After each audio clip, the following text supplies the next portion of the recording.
Hello, internet community. How are y'all doing? Episode number 40. Welcome to Heavy Metallurgy. And Alan, how are you doing? Doing all right. I am glad it is Friday. It's been a very busy and long week with a lot going on, but it is done now. I'll get the channel muted over here real quick, and then we'll go from there. Yeah, I kind of took a much needed week off this week, and now I'm paying the consequences. A lot of shit to do, but we might as well address the elephant in the room, or rather, the elephant wearing a shirt in the room. We have officially gotten some Heavy Metallurgy shirts. So I'm going to hold one up here. Let's check that out.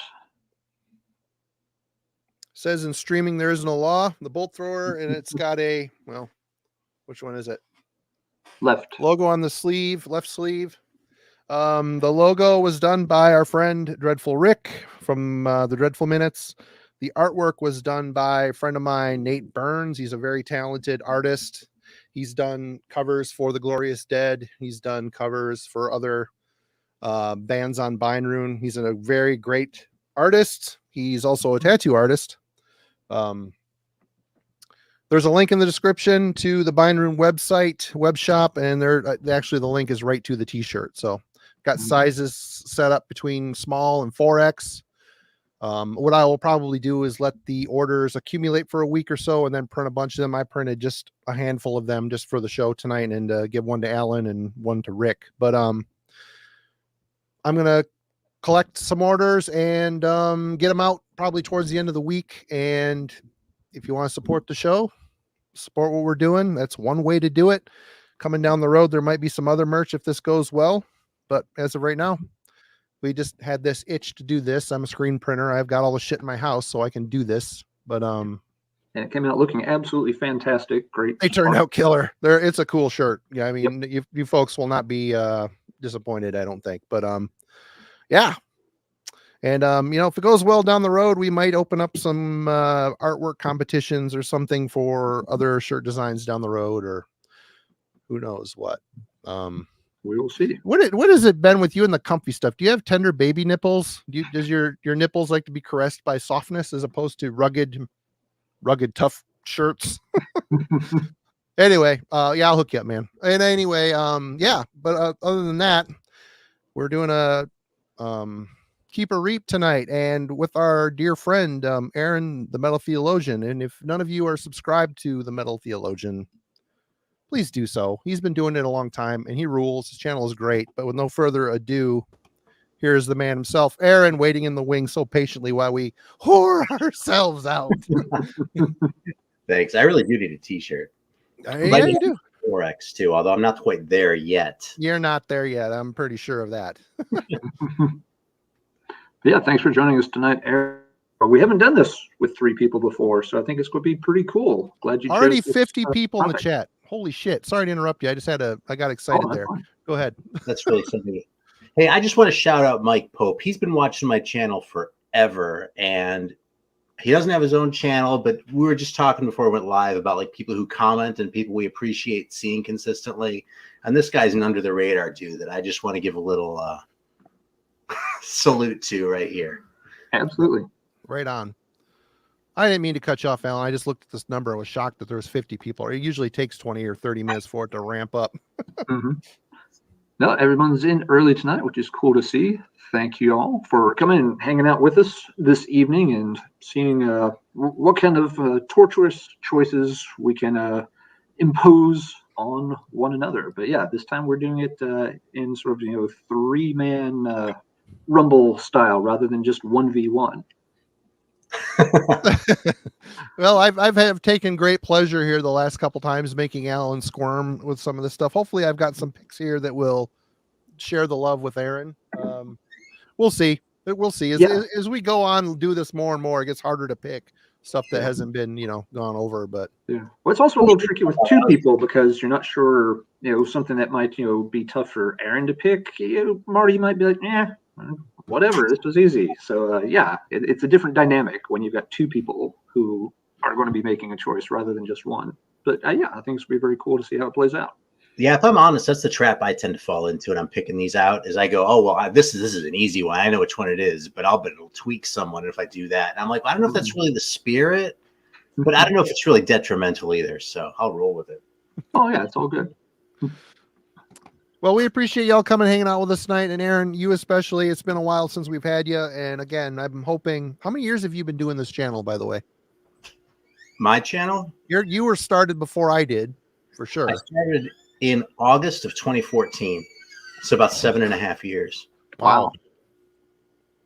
Well, I got to tell you, folks. I mean, this guy knows a lot about metal. I mean, him and Alan align very well in the fact that their new wave of British heavy metal game is strong. But Aaron's also into a lot of weird, strange stuff. He's also into jazz big time. He's got a record collection that is, oh yeah, bow down impressive for sure. Years of collecting, and I can't believe how many times you've moved with that shit. It's a pain in the ass. You know how I sort of generally have an idea how many records I have is there about 100 records fit in one of those boxes. Mm-hmm. So how many boxes there are, that's like my metric for the next time I go. Mm-hmm. Last time I actually counted, I can't even remember. It was years ago. Wowie. Crazy. But we do it for the love for sure. What about the blues? Glenn's asking about the blues. Are you a blues guy? Who, me? Yeah. I'm really not, man. Something, I really do like some of that really early country blues, like the Charlie Patton stuff. And I really like the gospel stuff. Like I absolutely love Blind Willie Johnson. And I can totally hang with like Washington, what's this shit? I'm spacing his name. Washington Phillips, I want to say, but I don't know if that's right. Who played some weird instrument. But like, but even there, I'm not going to sit around listening to Blind Lemon Jefferson all day. Like a side of a record is pretty much plenty. So yeah, not really a big blues guy. What about smooth jazz? Melanie asks. Ugh, I don't know. I've started straying closer and closer to that as I've sort of gotten older and my stomach's gotten stronger, I think. But there's no Kenny G or any shit like that. But there are a couple CTI records that I kind of like, and it's usually my inclination to shit all over CTI because first of all it's fun, and second of all because almost everything on the label is shit. But there's some that I really kind of dig a lot. Tim, Dreadful Rick designed the logo and the HM thing on the sleeve. Nate Burns did the artwork. And I put the whole thing together and messed with the bolt thrower text from In Battle There Is No Law. I took that off and switched that around to say in streaming there is no law. So yeah, go check out the link in the description and buy yourself a shirt. It'll help out the channel for sure. And also to help out the channel, this is one last whore thing before we get into this. There's 10 subscribers left for us to hit 3,000, which is kind of cool. That's amazing. So if you just kind of watch this on occasion and don't really subscribe, go ahead and subscribe. You'll be made of alerts when things are going on. And again, we'll get to 3,000 and do some sort of a cool contest. Open it up to everybody. But yeah, without further ado, we have things to do here. And Aaron, since you're the guest, you're gonna start this shindig off. So we're gonna and let's remind folks on the rules here. Just in case folks haven't seen this before, we're going to pick 2 albums, and the other 2 people have to decide which one they get to keep forever. They can hear it anytime they want to, as long as they live, even after. The other album they never, ever get to hear again. They won't own it. They can't hear it in the background. It will never pop up on Sirius XM. Or they can't, go hear it on the jukebox as they cry into their beer at the bar. Their friends will not play it for them. So yes, one album is always there whenever you want it, and the other album is dead to you. Cosmically erased. You raise the stakes so high with this shit, man. Like quite go that extreme with it. Like it scares the. Yeah, every so often, like when I was doing my picks, I was like. And we really mean it too. We're gonna throw these albums in the garbage when that's the way it goes. That's right. Hey, Orion75, I do ship to Australia, but the last time I shipped to Australia, there's big time restrictions. There's only certain ways you can ship to. You probably just want to wait until everything opens up before you order anything, to be completely honest, because shipping is really weird. Hey, sorry to interrupt, but I just happened to set an record Australia earlier this week. A friend of mine, actually from the old label days, but a friend of mine found some weird record that he wanted to get, and it was a U.S. seller, and he wouldn't send it outside of the country. It cost $82 to mail the thing. That's just postage, okay? That's not that like the box costs that much extra, but like at that point, but it was $80. So yeah, I would hold off for a little while. There's nothing over here that you need that bad that it's worth an additional $50 to $80. It's stupid. That's insane. Yeah. Sad. But anyway, Aaron, without further ado, let's start the pain session. All right, cool. I'm just looking. I'm gonna try and turn off the thing. Okay, so it's the we're doing the NSBM special tonight, right? So from Yeah. the one, it's going to be Aryan terrorism versus Buchenwald oven. No, okay. Well, first thing, if anybody's got their swastikas turning to the left, they're automatically disqualified. Yeah. All right, so we're going to start out with some Brazilian shit, okay? So Vulcano. Fucking It's a good Bloody album. Vengeance. Yeah. Mm-hmm. Good I'm album. going to pull the sleeves off. There's too much glare. I also am looking to see if my kid's out of the living room because I'm going to turn off that light. That or Mystifier. Wake up. Okay. Okay. Marty and I will think about this for a moment and give the chat a chance to ring in as well. So, All right. What You they can't copy the chat, Alan. That's No, the only no. cheating. That's cheating. we'll definitely give folks a chance. Kind of similar as far as style goes, but they're really both fantastic. And actually, I think my answer to this is a little bit funny, so that's why I picked this pair. We got some early votes from Mystifier here. A lot of votes from Mystifier so far. Wow. You know what? I don't even have that Mystifier album. I have a dub of If Earth is So Good, the one that created doesn't live here anymore or something. I don't know. I can't remember the name of it. I have a dub of that. I have that though. That's really a good album. I've got the Mystifier on my hard drive. I don't have physical copies of either of these. Yeah, let's see. I have I don't know how to pronounce it, Goetia or whatever it's called, on record, and the one that you just named. I've listened to that one online too, and it's good, but this is their masterpiece as far as I'm concerned, man. None of it holds up to this. I mean, this one also has the most entertaining cover too. It's kind of a great cover. I like the colored pencil Satan flying around too. That's pretty sweet. Mm-hmm. So funny, dude. And it looks like it says mother, like the logo. It does. It does. Yeah, I remember struggling over that when I first saw it. Just like, what does it say? Got it figured out eventually. Let's see, Marty. Shop by label is, I kind of talk about kind of a lot. I didn't really struggle with either because they were on Gray Haze. Now that one's actually an I Hate pressing, but I pretty much just bought everything Gray Haze was putting out when they were doing their Brazilian shit. Great label. They did really nice work on all these. So pretty much without hesitation, I'd grab anything, but I'm just going to keep sort of going back and forth with these. Maybe I should hold this one up a little more because it's not getting the same love. Yeah, it's starting to get a few votes. Yeah. This is an awesome record. It's really good. That's a good. That Volcano is really good. Yep. Let's see, Marty. Do you have a pick? I think I do. I gotta go with Volcano just because I don't have the Mystifier album. It's tough to. I couldn't make an honest choice without having hearing the other one. Yeah, I think I would probably go with the Volcano too. I like them maybe just a little bit better. It's been a while since I've heard both, so I'm rusty on those albums. But yeah, I think I'll pick Volcano also. From what I remember, that one stuck with me a bit, just a little better. But the Mystifier is a cool one too. All right, we're off and running. Alan, you're up next. Oh, I didn't say mine actually on that one. Oh, what would you have chose on that? Right.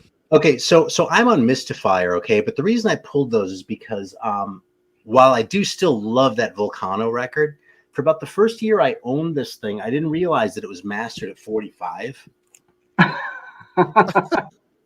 And on 33, it just ripped my fucking face off. Yeah, it's just so, because it has all that brutality, but it's all so like drawn out and shit too. So like played at the correct speed, Mystifier beats it. I think even at 33, Mystifier beats it. Okay, but it's a lot closer, man.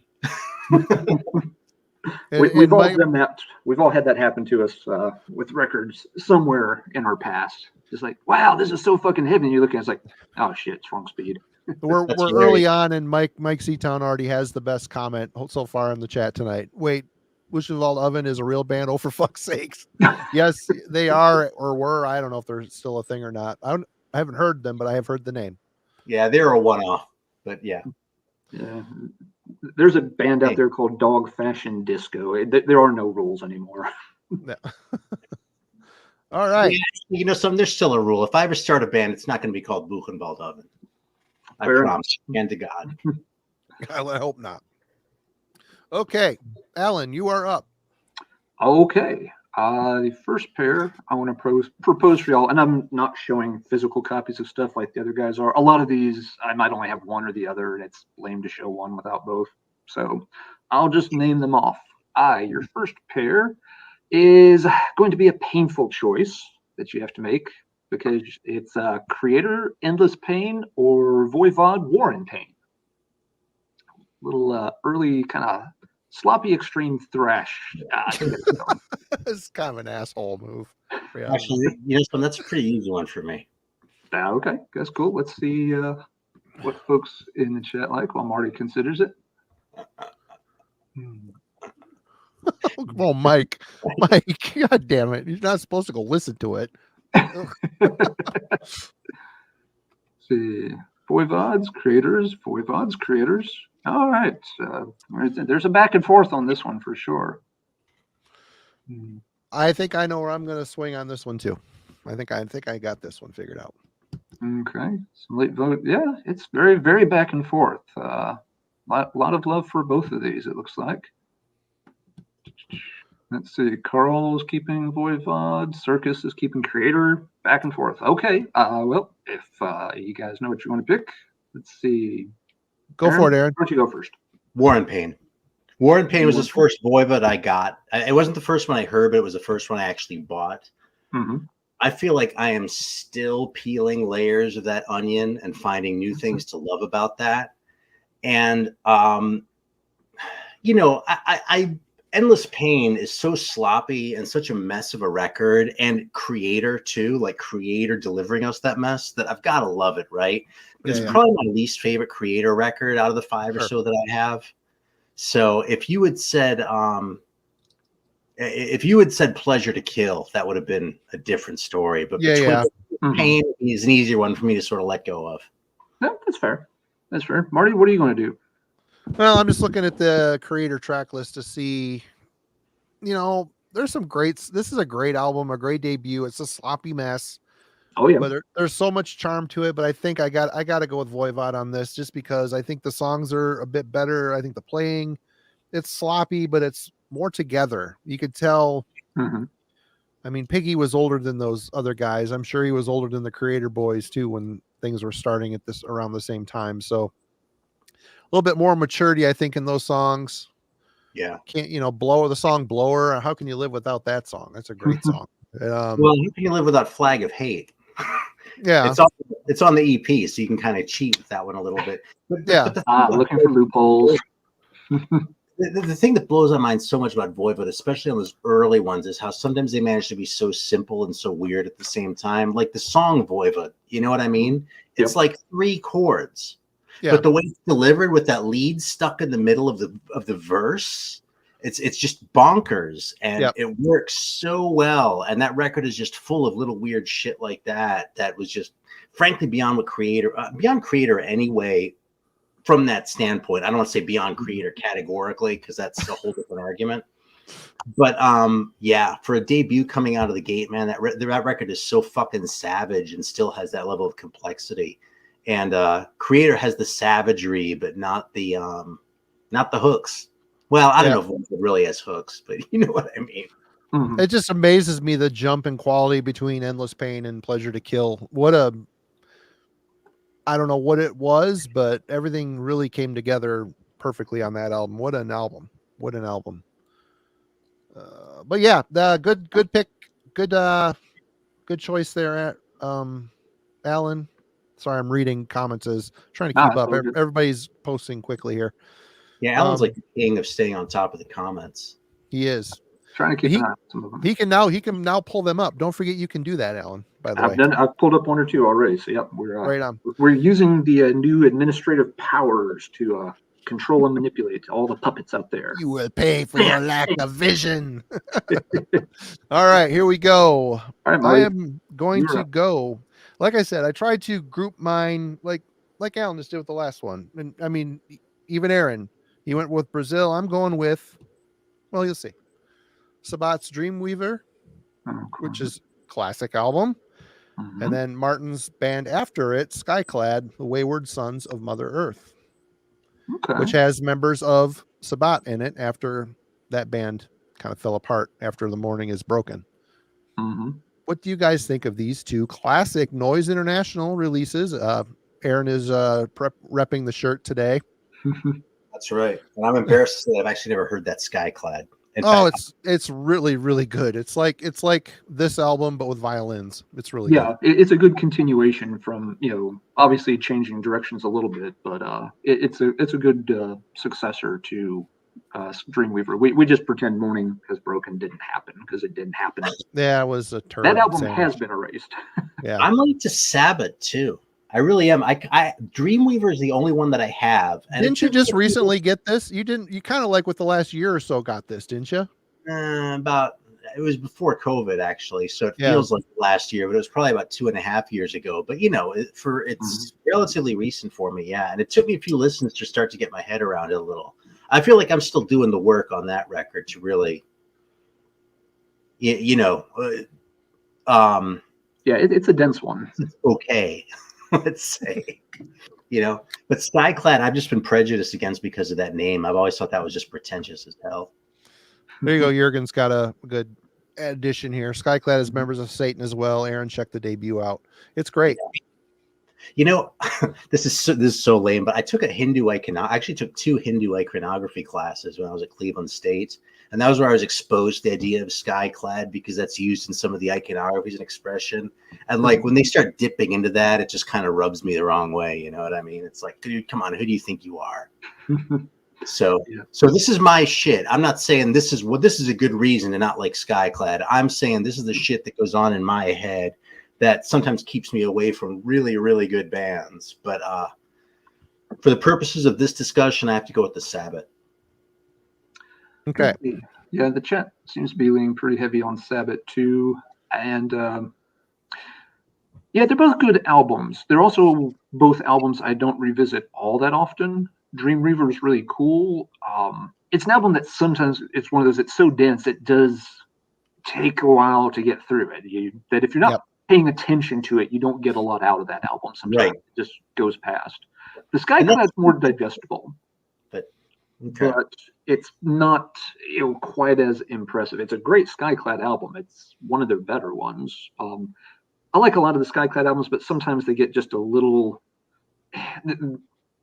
too goofy, funny, a little too clever for their own good sometimes. Yeah, well, they're trying to be, that sarcastic, highbrow. Yeah, I'm so kooky clever, but the focus is, didn't we come up with a cool pun for this song title? So but you forgot to write a really good song to go with it. Sometimes, but sometimes they nail it. But yeah, I think on this one I would keep the Sabbath as well. Skyclad's a good album, but Sabbath's more in that somewhat minor classic category, and the Skyclad's not quite there, I don't think. I think I would have to go with Sabbath as well, although I do really like Wayward Sons of Mother Earth, especially Sky Beneath My Feet. What a great song. Great opener. You need to do that again. Yeah, and Jurgen, I would agree. I listen to the History of Time to Come a lot more often than I listen to Dreamweaver, although both are excellent albums. Jurgen, why do you think that is? Is it just because there's less Martin cramming lyrics into the songs? Or, I mean, this album, if you listen to the music, it's really aggressive and great. Mm-hmm. It's just Martin plasters every second of it with vocal. I love it. I love it. Yep. But it's a very different album than the debut. It's the debut album was very overtly satanic. Yeah. And this is more a pagan tale. And even the debut though has a ton of lyrics packed into some of those songs. It's compared to Dreamweaver less, but compared to any other standard thrash album of the era, it's really loaded. Walk Here is almost like the British version of John Arch when it comes to just how many words can I cram into a verse. Yep. That's not something I tend to like too, honestly. Unless unless unless their native language is obviously not English, then all bets are off. Right. But when they It's just speak good English and they're cramming a lot in there, it feels a little self-important too, yeah, that there is that, and it kind of messes with the vocal melody a lot when you do that. You're trying to get more words in than you're feeling what's going on. Albums like this to me and like Awaken the Guardian, they're grower albums. They're albums you have to invest time in to really connect with. And I think the payoff is worth it. I mean, I think this album and Awaken are great, but anyway. and look who else is guilty of that. I mean, Iron Maiden, Power Slave is full of that. Rime of the Ancient Mariner. How clunky are those lyrics? Yeah. Right. They're totally off. And I mean, most of the lyrics on that album are pretty shitty. Ace's High is nice and snappy, but the lyrics to 2 Minutes to Midnight are all over the place. That song. And like I can take a step back and say, okay, they're trying to write it without it having to rhyme, and I can sort of going with the rhythm of the line to carry it along instead of the couplets. And there's a part of me that wants to give them a salute for that, but when the songs just don't hold up, it's and 2 Minutes to Midnight, I would say that about more than about Power Slave, which I think is also lyrically kind of weak, but it's just absolutely tremendous as a song. So anyway, they're in good company is all I'm trying to say here. But 1 second, I'll be right back. Sure. Uh-oh. Yeah, no, I know what you mean, Aaron. I love the song 2 Minutes to Midnight, but when you stop and read the lyrics, it's just like, what the fuck's going on here? I will say 2 Minutes to Midnight. It really amazes me that that's such a popular song from Power Slave, because I agree with you, Aaron. There's a lot of lyrics crammed in, and it messes with the flow of the song. I don't know. That song, I like it, but I've never loved it. I don't know why that was chosen as a single, to be completely honest. I don't know. I think it's a great song, but yeah, lyrically, it's a goofy one. Yeah. I think the main riff is a kind of a cop-out riff too, I mean, I don't want to go too deep down this rabbit hole because I could talk about this for like an hour, but there's certain like little like devices that people use in music where it feels like they're trying to cover something up. You know what I mean? And a weak riff like that, like one of the ones that I really don't like is when they have, how can I explain this? If I were better a musicologist, I could do this better. But sometimes you can tell that, like, for a chorus, they had 3/4 of a good chorus, but they didn't know how to finish it. And so what they do is they syncopate the last line to try to cover that up. And it ends up sounding stupid. You know what I mean? Yep. So that's like a little pet peeve of mine. Weak chord progressions are kind of another pet peeve, unless you can pull it off, which is possible, but hard. You know what I mean? Yeah. So anyway, yeah, the main riff of 2 Minutes to Midnight, though, I just think is a crappy riff, and we're down into the rabbit hole. I think the strongest part for me is the solo stuff in there. The solos, that whole chunk in there is the selling point for me on that song. Okay, you're up. Wait, I'm just. Yeah. Okay. Exactly. There we go. All right. Now this next couple here is for Alan, pretty much. And this is toughy. This is a painful one for me. Okay. All right. Angel Witch, the Sweet Danger 12-inch, which is their perfect record if Angel Witch ever made one. I think every note on this record is fucking perfect. That's prime classic Angel Witch. Yep. Parallax. Or the Parallax EP. Oh, yeah. That's. Yeah, I've got no dog in this fight. You know these records, though, don't you? I think you've at least heard these guys, right? What? You know these records, though, don't you? I do not know the Parallax. I've heard Angel Witch, but I do not own any Angel Witch. Oh, I'm sorry, man. That's all right. Okay. It's going to happen. I didn't expect that either. Fuck it. Let's see. That's how I cheat when I don't know what to do. Yeah, they both 3-song EPs with really good tracks on both. Huh. Yeah, like 3 really good tracks on each one, and they're both pretty much perfect. Yep. Well, I can start talking, but I won't yet. Here's what I'll do while you're thinking, though. Oh, yeah, go right ahead. I'll tell you a little funny story. Is like this one, I ordered this from the UK. Big shock, right? But this is actually has the distinction of being the only record that I've ever sent away from overseas that was actually opened by customs. Oh, really? Really? Weird. On it. It was like inspected by customs, and I just love the idea of someone going in there and pulling out this cover. Yeah. Like, there you go, man. You asked. Well, we got a You couple wanna know for what's Parallax. inside. You fucking found out. Satan, that's what's inside. Yep. Yeah, we got a lot of votes for Angel Witch. Not surprising. It's probably better known than the Parallax, but there are some Parallax fans out there. Oh yeah, I saw this one at two Parallax Yeah. fans. I'm Circus double. was saying only the White Lightning song is what he knows. That's probably the weakest song on the record. And I don't think it's weak, but that one was a little bit more of a grower for me. I will say, like, Flight 19 blew me away the first time I heard it. White Lightning, it took me a few more times to get into how they were sort of did that guitar harmony because it feels so spare. You know what I mean? Yeah. The way the song is constructed. But that's what I've come to love about it. Yeah. Some folks, I've heard, they're not as keen on the vocals on the Parallax. That he's a little flat, but I think it works fine for the music. It's never bothered me. That's a tough. It's a good pair. Makes a lot of sense. I think if I was going to keep just one of the two, I think I would keep the Parallax.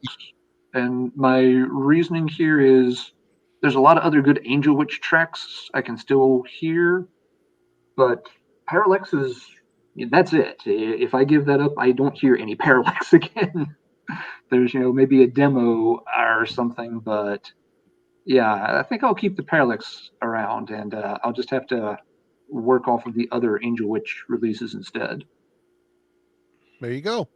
You really think Loser can replace Sweet Danger? I didn't say that. I'm just saying there's other good Angel Witch songs that I can listen to the self-titled LP and still get a lot of good tracks. So see, I go when I have like White Witch and Hades Paradise, it's like not even close. But I've also been known to say that I think that Angel Witch record is overrated among people. We would, right? Like we'd have to disagree. I think that's one of those near perfect albums from the new wave of British heavy metal. But that's a discussion for another time, perhaps. Or maybe another year, because you know something? I might come back in 2 years and go, Jesus, that's the greatest record of all time. I've done that. Yeah. If you've actually watched my channel from the beginning, you've probably seen me do that literally 100 times. And you're one of those guys that don't often get rid of shit. You hang on, you revisit shit you don't like frequently ish. And sometimes you change your mind, I've noticed on stuff. Yeah. I changed my mind done in a big way recently. Yeah. I think that happens to all of us, though, if you stay with it for a while. There's going to be stuff that the first time you hear it, you're either just not in the right mood or you're not really into that style at the time or whatever reason. But if you come back to it another time, it'll click. Sometimes your ears just have to grow up a little bit for certain releases. Yeah, I do like to understand a record too. That's kind of the thing that tends to bother me. Is like if I don't feel like I understand why a record is highly regarded. You know what I mean? If I come away and I go, well, I get it, I just still think it's a piece of crap. Then that's one thing. But if I'm like, why the hell does everyone love this so much and it sounds like shit to me? Then that's at me a lot. I think part of it too is when did you land on the album? As we get older, you get a little more disposable income as you get older. I mean, we all as collectors, we tend to buy a lot of shit, a lot of stuff is always coming in the house. And you don't always, I mean, when we were 14, 15 years old, we'd have only so much money. You'd buy maybe 3 tapes a month. That's it. 2 tapes a month. Yeah. And you would listen to those over and over and over and over and over and over and over. And you get to know them very well. Nowadays, there's so much shit coming in. Some of this new stuff I might touch on once or twice and it goes in the collection. And then it just starts becoming a placeholder as opposed to, anyway, that's a topic for next week. Well, speaking of, I might as well add, since the chat's here too, to enjoy this. I just want everyone to know that I did make an effort to get a copy of Rhythm of Youth to somehow work into this, since Marty came out of the closet as a Men Without Hats fan. That was my MTV 80s days, child of the MTV. I was there for the MTV revolution. Well, listen, there's a reason why I can sit here and discuss whether Antarctica or Living in China is a better song. Okay. You're living in China. That's a good song. That was my favorite when I was a kid. But Yeah. I might like Antarctica better now. But they had already sold the record by the time I got back to the shop. So What would you have paired that with? I don't know. But it wouldn't have been the point. Probably a kid's record or something, just to be really antagonistic. Yeah. No, I actually maybe Reach the Beach by the Fix. But see, I don't have any reason to believe you like that. Maybe I would have picked Skinny Puppy or something to fuck with you a little more. Right. How's it going, Eric? Cool stuff. All right. And it is Alan's turn to stir the flames. All righty. We're going to pick a couple of classics from 1983 and see what's at the top of y'all's list. Your first choice is Dio's Holy Diver. Your other choice is Iron Maiden's Peace of Mind. You don't have Holy Diver on record? I do have those two, but I didn't. Again, since I couldn't pull everything, I just did not pull stuff. No, right. I've got those. You were gonna get some shit, but it's okay. This is actually an easy one for me too. Okay.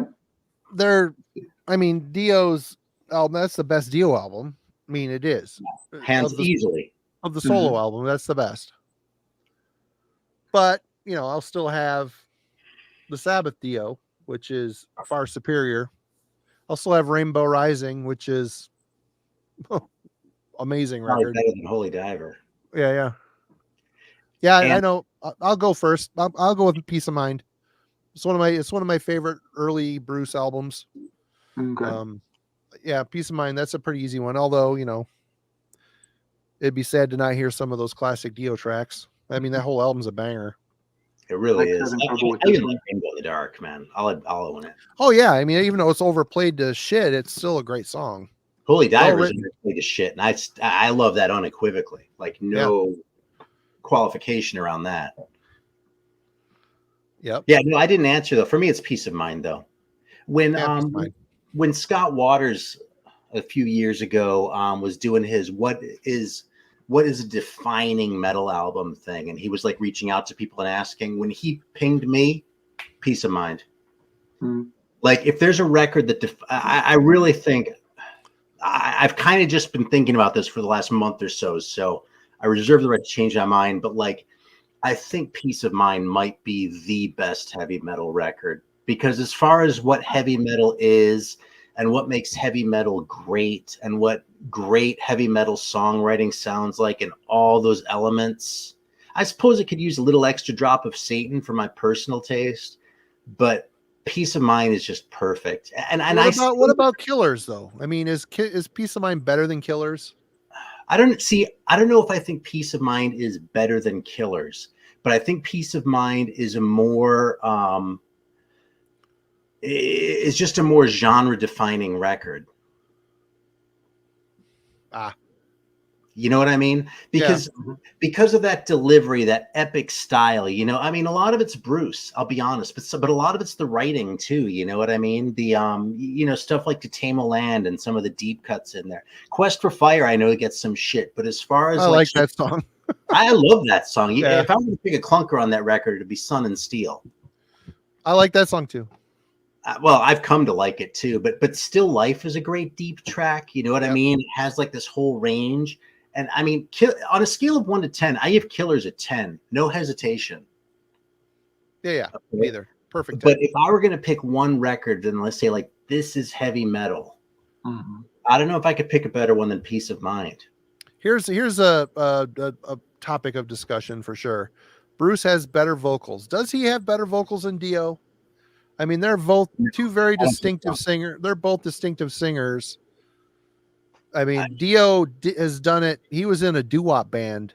I can't remember, Ronnie and the something or others. I can't remember.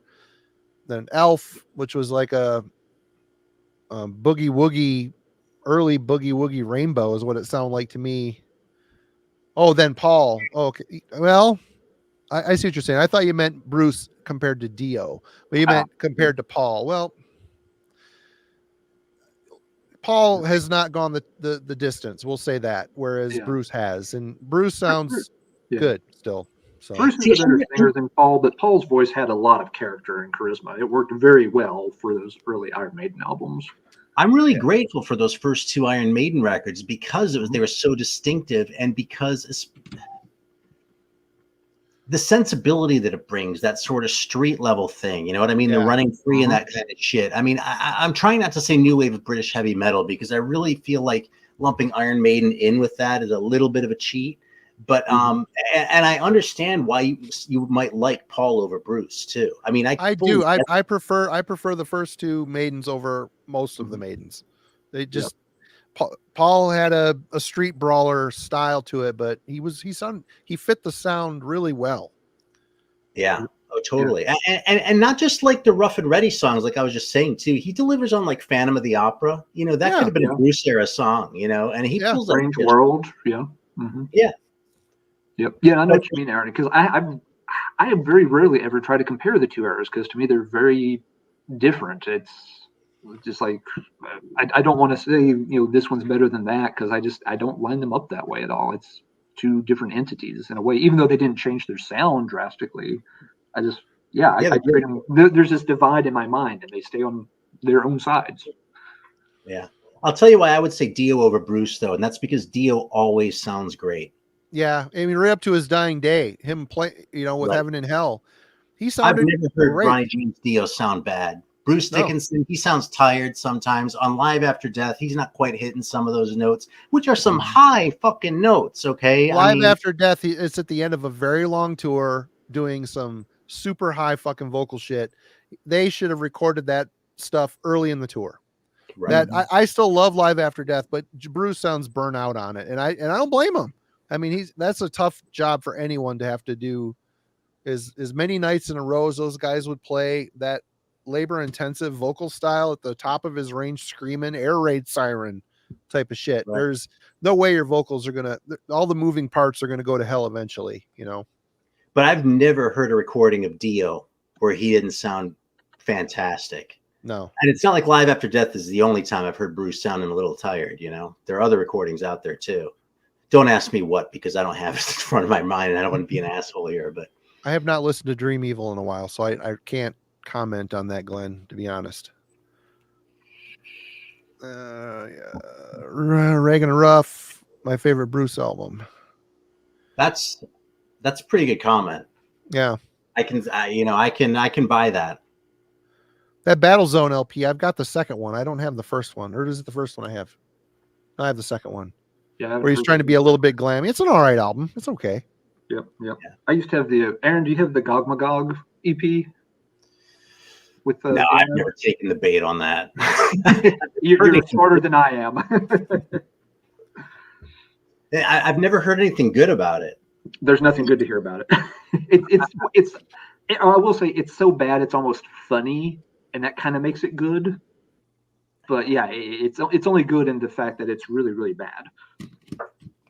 Yeah, someone has a okay. So listen, okay. So I don't know how technical we want to get here. Okay, too. So as far as staying way up there, it's not just the staying way up there. Okay, I'm sure everyone knows the song Stargazer, right? Oh, one of the best songs Dio ever did. Okay, but Dio delivers on that song. But if you listen to that song, and if you've ever tried to sing any high notes, I mean, I used to sing when I was in school and shit like that, okay? An E vowel sound is the hardest one to get up there, okay? You go ah or aw, and it's a lot easier to get up to like a B or something like that. If you're hanging around on that kind of a note, and you're saying, when do we leave? That's your line. That's so hard to do as a singer. Yeah. You could do a third lower and it would be harder than doing it on an ah vowel in range. And Dio still pulls that off every time he pulls it off live. It's like he didn't like there are corners he could cut and he never cut them. You know what I mean? Change the lyrics a little bit, make the vowels a little easier to sing on that range on. Nope. Fucking Dio just does it and it sounds fucking incredible anyway.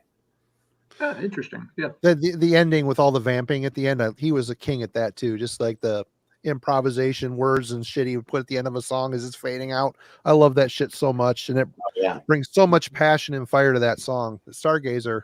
If anybody in the chat hasn't heard Rainbow Rising, you need to fucking. And the Long Live Rock and Roll, the album came before it, after it. Great album as well, but Rising is a great album. You know, one of the actually combos that I almost pulled out was going to be the Rainbow Live album and Live After Death.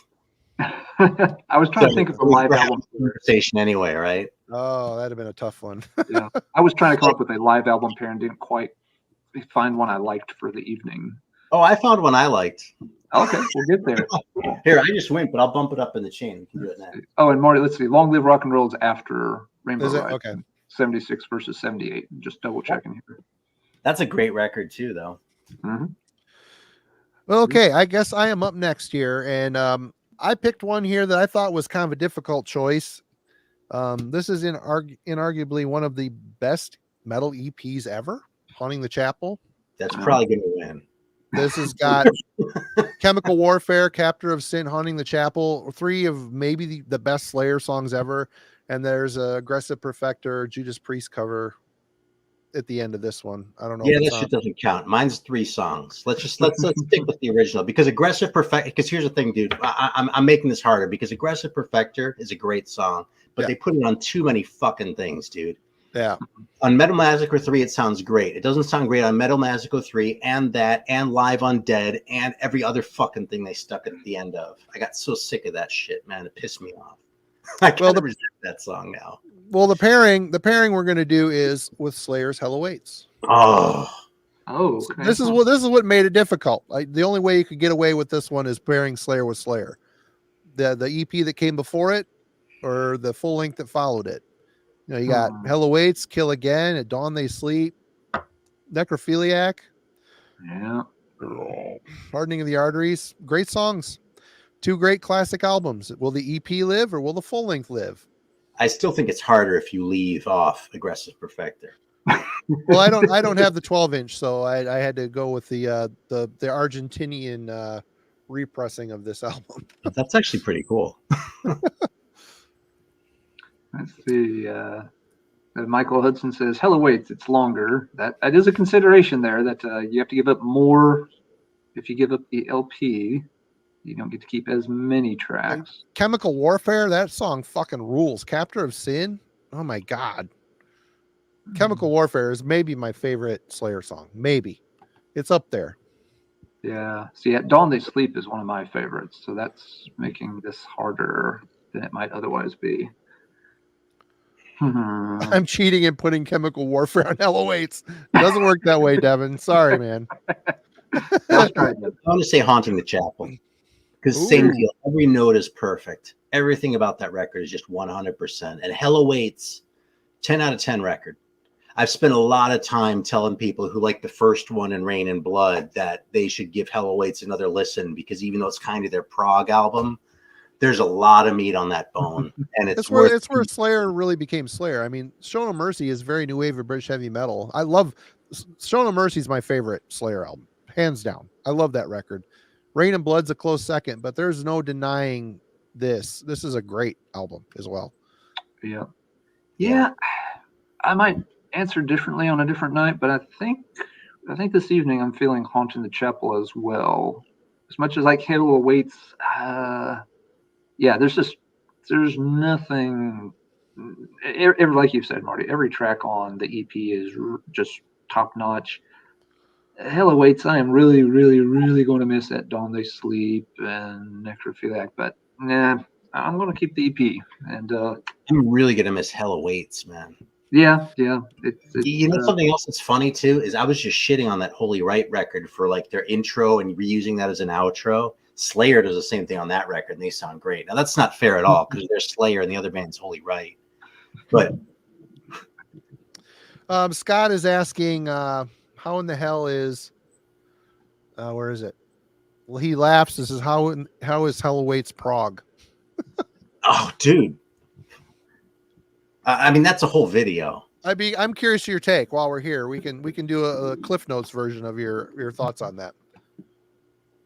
You're going to see how ill-formed these thoughts really are, I suppose. Okay, first of all, the songs are so long. Okay, I mean, like you compare it with the earlier shit, right? Obviously the short songs on Rain and Blood, right? But it's like coming into that is like, a song like The Antichrist, which might be my favorite Slayer song if I had to pick just one. But that would be very, very tough. But probably The Antichrist. But a song like that is like has a lot of punch. It has all these weird jagged parts and shit. Hell Awaits kind of seems to take that aesthetic and draw it out. You know what I mean? It's not prog in the sense of like, 10,000 different parts, but there's a lot of complexity there. And there's a lot of building these themes over sort of the course of the side of the record where I don't think they ever did that on another record the way they did it on Hell Awaits. I really feel like that record's unique in their catalog for that reason. I don't know if prog requires keyboards. I think things can be proggy without keyboards. Oh, yeah, I got to completely disagree. Sorry, Scott. I'm not with you on that one at all. Because I'll tell you something. Because I'll spend a lot of time talking about how Merciful Fate is a fucking prog band. I mean, and there are some keys here and there, but you know what I'm saying. You don't need the keys for that shit. Yeah, it's about the songwriting, about the parts, about the complexity, time changes and shit like that are easy things to point to. All right, you are up, Aaron. Oh shit. Okay, well let's go with the live one then here. This is almost too obvious. I feel like you must have done this one before, but Tokyo Tapes. I tried to buy that a couple months ago, and they wanted $25 for a record that looked like it was slid down the road. Yeah, and I said no thanks. Great era though. What's the other one? Tell me, what do you think is the other one behind this one that I'm going to put up against it? Just take a guess. My knee-jerk reaction is UFO. I have that one. I told you it was too easy. This was a pair I considered. This is actually a great pairing. It's a great pairing because I don't own Tokyo Tapes, but it's with Uli John Roth, and I like his era of Scorpions the best. So I'm sure all the songs on there are great. Does it have Sales of Karen on it? No. And well, I'll let someone else talk about it first, and then I'll tell you what I think about the fact that Sales of Karen isn't on there. Probably because they couldn't play it. It's such a weird time signature, and it's strange. It's a strange song. I don't know, man. They had the fucking chops, though. Yeah. Oh, I'm going back over the Tokyo Tapes track list, but yeah, I mean, well, it doesn't have Sales of Karen. It's got just about, it hits a lot of the highlights on there. It has Fly to the Rainbow. It has it has that too. Yep.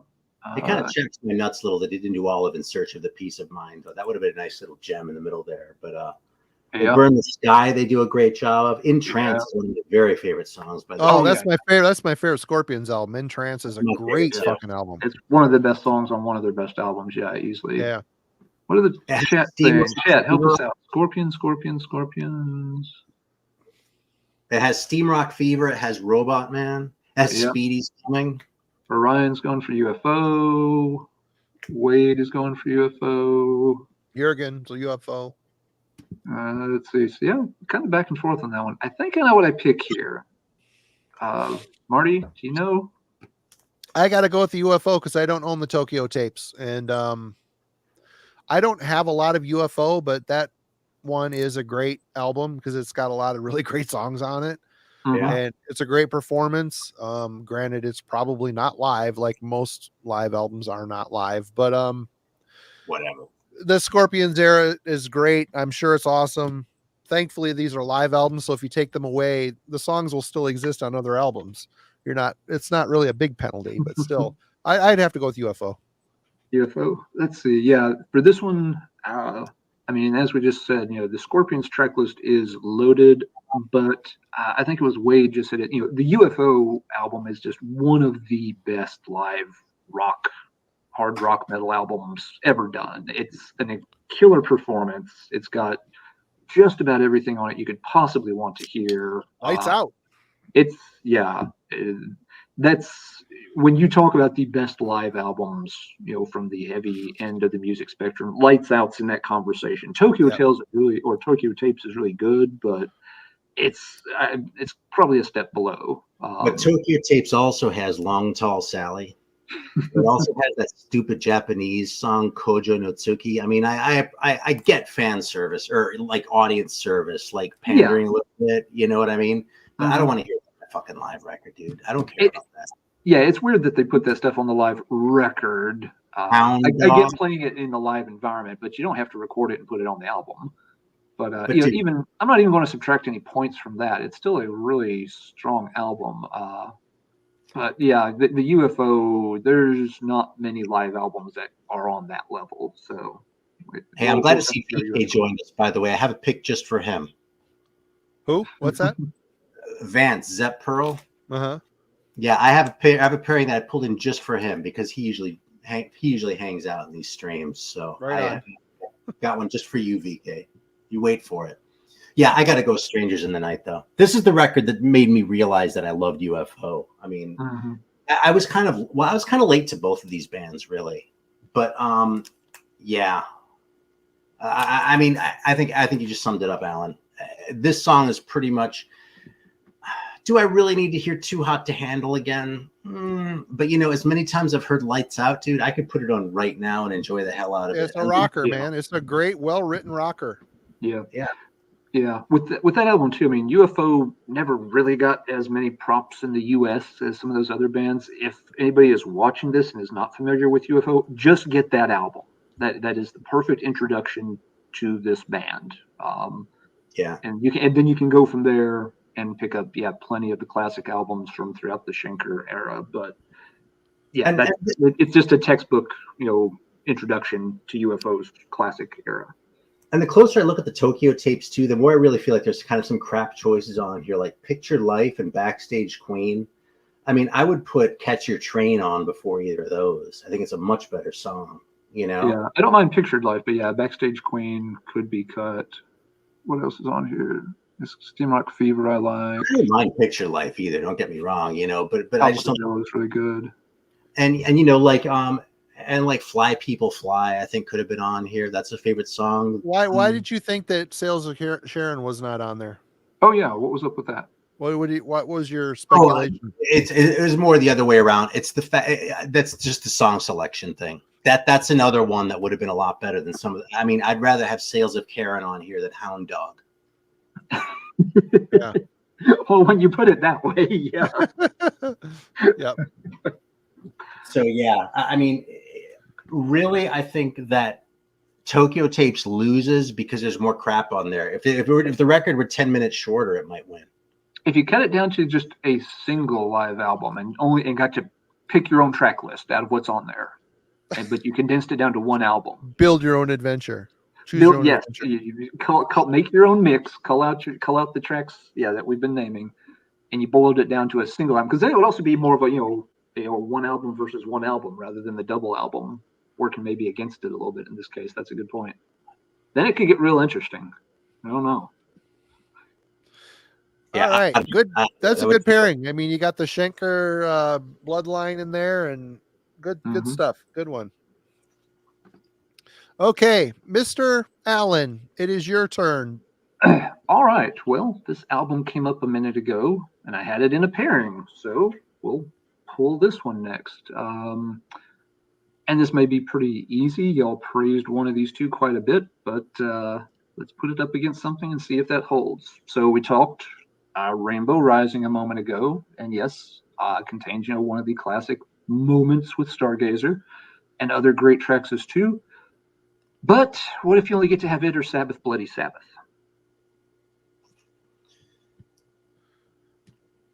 That's hard for me. It's hard for me to say, but in my heart, it's really not very hard. No, I know where I'm going. Let's let the chat think about it for a minute. You're locking in your answers, which is fine. But yeah, let's see what other folks think about. You're locking in your answers. That always makes me laugh. Like when I'm watching. Is that your final answer, Aaron? Exactly. Who Wants to Be a Millionaire is what I always think of when I'm sitting on my couch watching y'all stream. We're locking in our answers. like I don't have both records, and B, couldn't change my mind, but no, we're locking in our answers for the million. Yeah, no changing. Let's see. John's picking Rainbow. Mike is picking Sabbath, Bloody Sabbath. Electric Banana's picking Sabbath, Bloody Sabbath. Metal Neanderthal going for Rainbow. Kobe's got Rainbow. Sabbath. Folks, Circus Lizards going for Rainbow. Sabbath, Rainbow, Sabbath. Wow, folks are very torn here. Okay, good. That's I wanted it to be a tougher choice because I had trouble thinking of something to pair with Rainbow Rising at first because it's like, God, that's such a good album.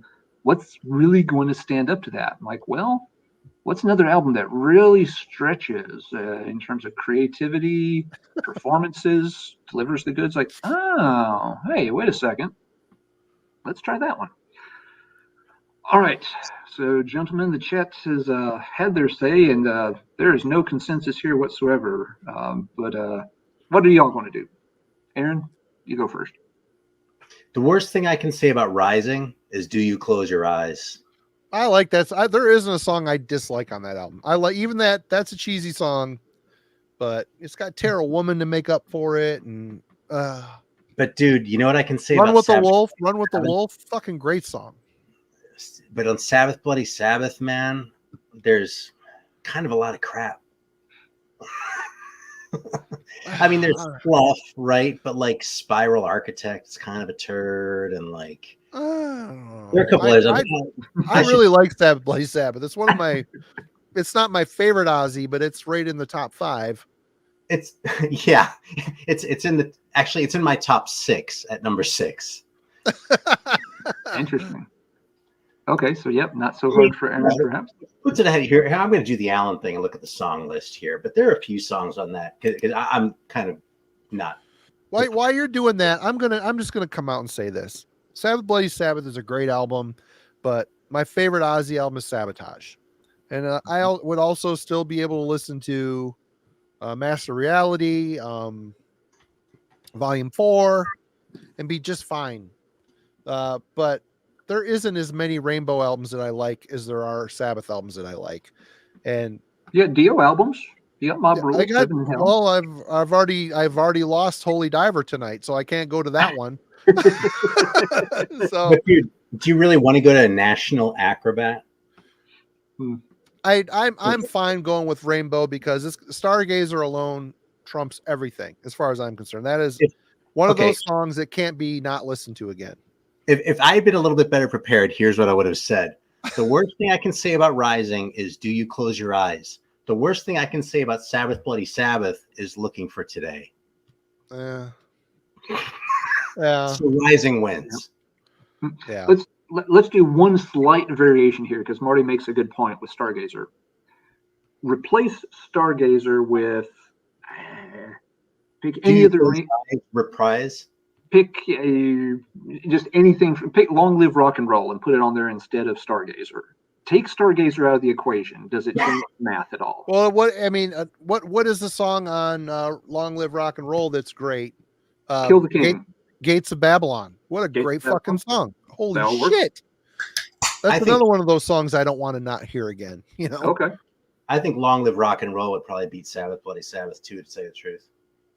Dude, the song Sabbath, Bloody Sabbath, you could make an argument that that's the greatest song of all time. I've done that. It's been a long time, but I used to do that like when I was 20. Why that one in the Sabbath catalog, though? That song? Yeah, I mean, that's a great song, but there are better Sabbath songs. Are there? You're going to go to this? Because, okay, first of all, the Down 2 Hole in the Sky. Hole in the Sky is a great song. Hole in the Sky is a great song. I mean, I'm not going to argue with you on that. Okay, let's just get that out of the way right now. But there are all these little subtleties at the end. The last part of the song, the way it's set up. I'm talking about the vocals again, right? But when they're playing that do do do do do do do do do do do do, and Ozzy comes in 2 octaves above that with all that space in the middle there, that's genius, man. I mean, it's shit like that makes a song great. You know what I mean? The riffs are great anyway. The way it transitions into that slow part, it doesn't really lose any steam. You know what I mean? Like it serves a purpose. It doesn't feel like it's losing its way in the middle of the song, if that makes sense. Like what you sometimes hear with those sorts of interludes. Yeah. The guitar solo is super simple, but so effective. Yeah.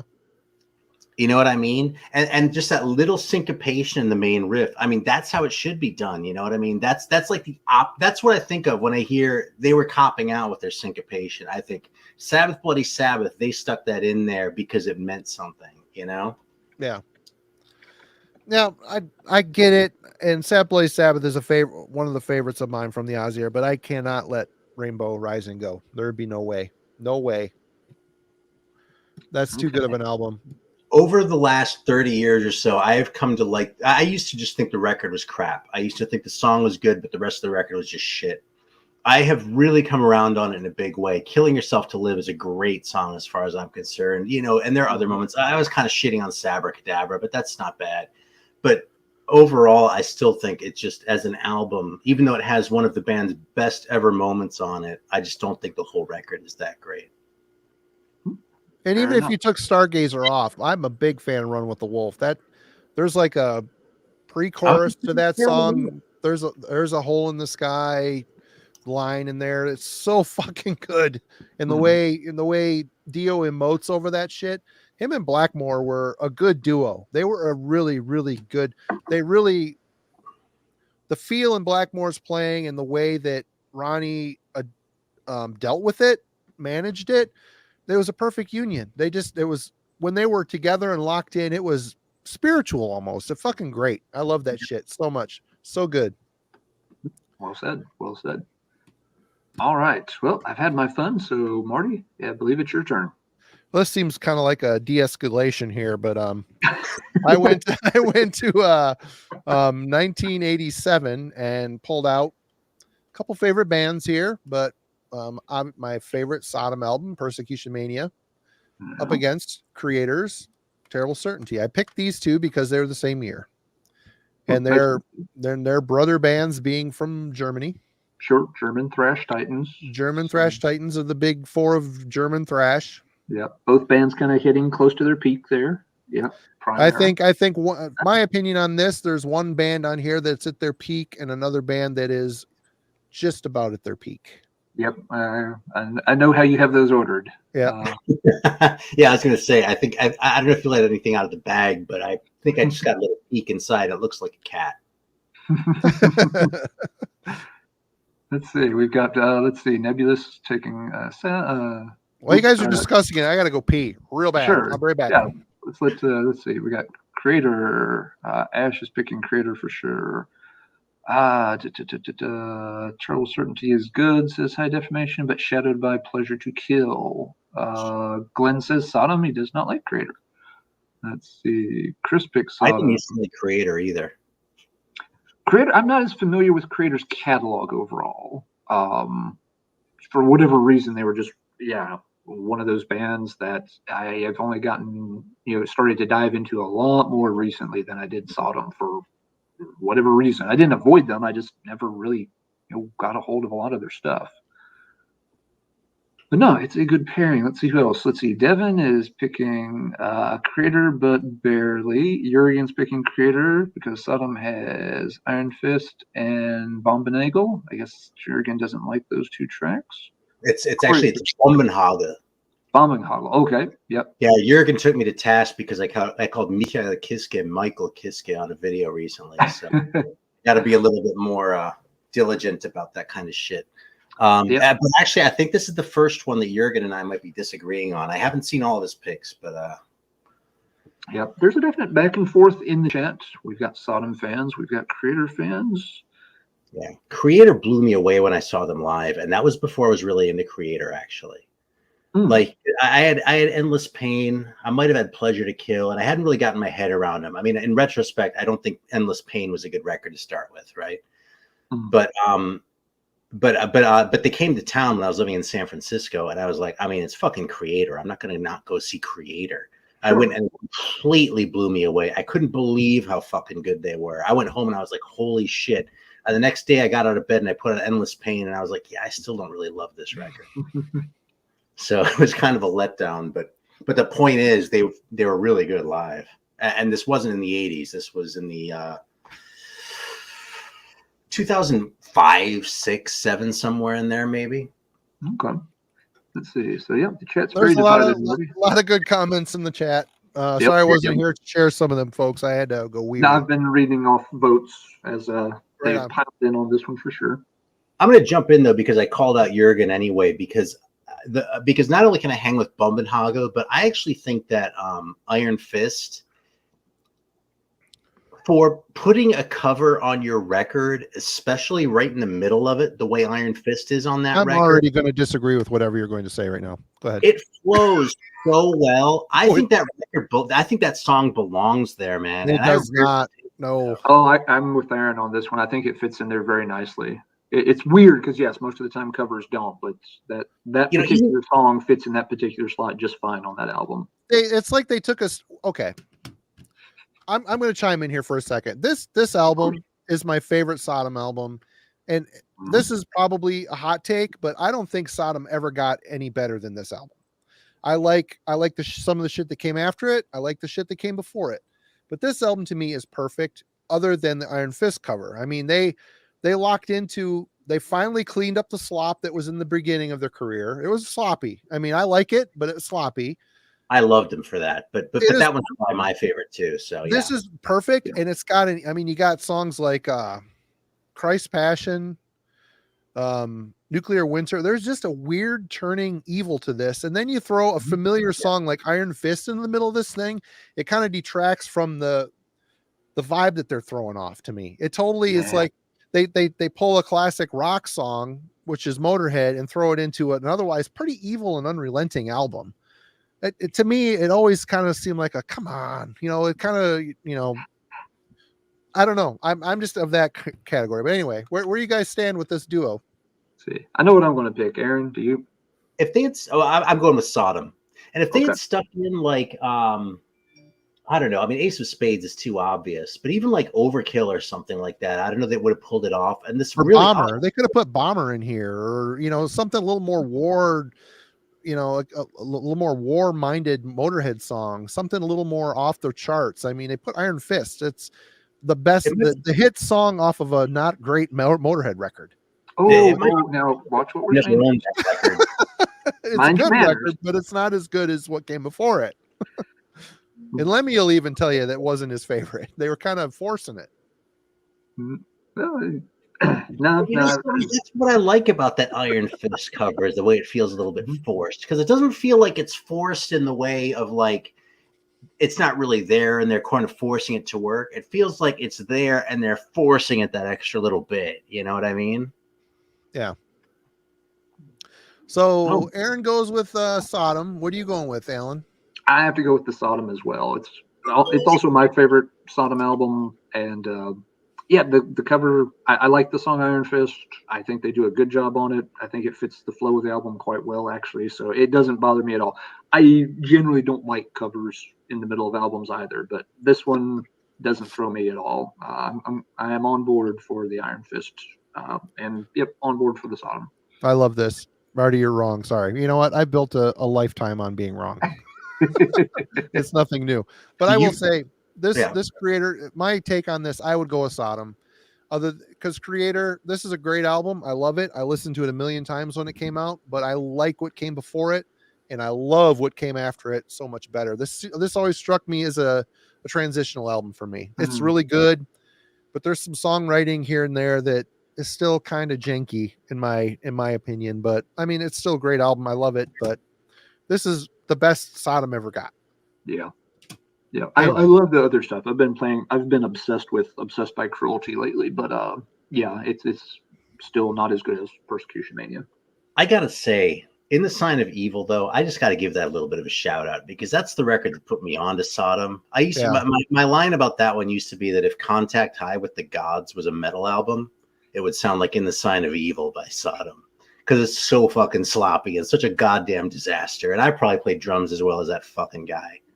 Yep. It's like there's nothing to that album except balls. Mm-hmm. And like, I love it for that. Okay. But yeah, Persecution Mania is probably better. You're up, Aaron. Am I up? All right. Yeah. I hope VK is still in the chat, because this next one's just for him. Vance, if you're there, are you there, man? I saw him before. Where's that fucker? This is going to piss him off. Is he still hanging out? All right. Well, fuck it. We're just going to go with No, so we're going to go with a different one first. I'm going to change the vibe a little bit for a second here. Yeah, that's fine. No, yeah, save it. She may have just ducked out for a moment. Yeah. Oh no, there he is. Never mind. We're gonna do it. Okay, yeah. Okay, so here we go. You ready? Oh. It's live albums again now. Okay. Are we gonna go? I hate Zeppelin. Zeppelin? I hate Zeppelin. Sorry, everybody. Over the Hills and Far Away is the only song by them I really like. Are we going to go with Zeppelin? Or are we going to go with Foghat Live? I've got zero dog Marty, in this. What? I told you not to invite him. Yeah. I know what I'm picking. I have no problem making a choice here. Zeppelin or Foghat? Dick just saying this. Zeppelin or Foghat? Zeppelin notoriously sound like shit live. How is that even a good? Is that a good live album? Is it musically a good album? Self-indulgent piece of shit. Like, this is everything I hate about Zeppelin when I'm on a day when I hate Zeppelin. You know something though? I'll be honest.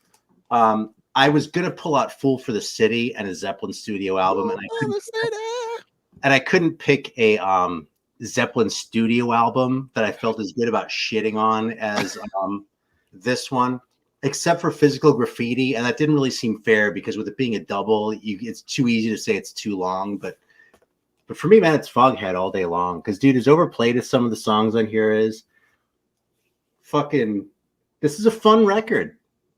You know, it's kind of crappy. I Just Want to Make Love to You. I mean, dude, I was just shitting on the Rainbow song that's half as crappy as that. You know, when you put that on, when you're listening to that, does the missus know what's coming her way? Put that on. That's your rallying cry. but seriously, I'm going to sum it up. This is a fun record, and this is not. That's a pretty fair way of putting it. Even though this is kind of crap, you know. Yeah. For me, I'll go ahead and blurt it out here. Your description is really good, Aaron. That yes, one of these albums is supposed to be fun, and one of these albums has kind of got a stick up its ass. But yeah, I mean, at the same time, there's something about Foghat that just annoys the piss out of me. I literally driving to work this morning. They put a Foghat comes on. It takes 3 notes, and I'm already hitting the goddamn change station button. It's like, no fucking way. We are not playing that in my goddamn car when I am driving it, or if I'm riding in it, or if I'm conscious, or if I'm tied up in the trunk in the back. I'll find a way to claw my way through the back seat and change the goddamn station. Or try to kill yourself by swallowing the tire iron. We'll just start, kicking the trunk latch, roll out of the back, and take my chances as I roll down the interstate. I can't listen to that band. All right, so you're going Zeppelin. I'm not a big Zeppelin fan. They're very hit or miss. I can listen to some songs, not the others. I don't want to listen to a live Zeppelin album all the way through, but I'll take it over Foghat. I don't care about either, to be honest. Yeah, no. What are you going? You got to pick. Which one's better? You got to pick. I'll pick Foghat because I could give a shit about Zeppelin. Sorry. Okay, so now that we've all made our choices, I'm going to put a thumb on the scale because check out those fucking mustaches, dude. I knew this was going to happen. It looks like the drummer has got like a silhouette of Tony Iommi on his lip. He's got the hair helmet mustache. I mean, come on, dude. I mean, Jesus Christ. Zeppelin never came close to that shit. Look at that. I mean, oh, Mike, it's like choosing between diarrhea and puke. It's true. Both of them are bad. Mike. That's my way of raising the stakes. Up to which one you're gonna. Yeah. I went with Foghat. Fuck it. I'll take the Zeppelin, and I won't like it, but I'll take it. I've made my peace with the fact that I genuinely like Foghat. It's fine. You're absolutely right. They are supposed to be a fun band, and it just misses me. It just. What about Foghat or Boston? Aren't they kind of in the same wheelhouse? Boston, Now, Boston, you're right. They have that same kind of fun vibe, but Boston does not irk me. No, they're not more of a offending, superior. right? They're like a studio powerhouse band too. Yeah, that's not going to offend anybody either. You start shitting on Zeppelin and you start tweaking people. Foghat can take a slow ride to hell for all I care. Slow ride. Yep. Yep. Okay, Alan. All right, let's get this. You think you could do better, back on the Alan? Let's see rails. what you got. You think you could do better? Prove Let's it. get this train back on the rails, damn it. My God. Okay. Let's do some epic metal.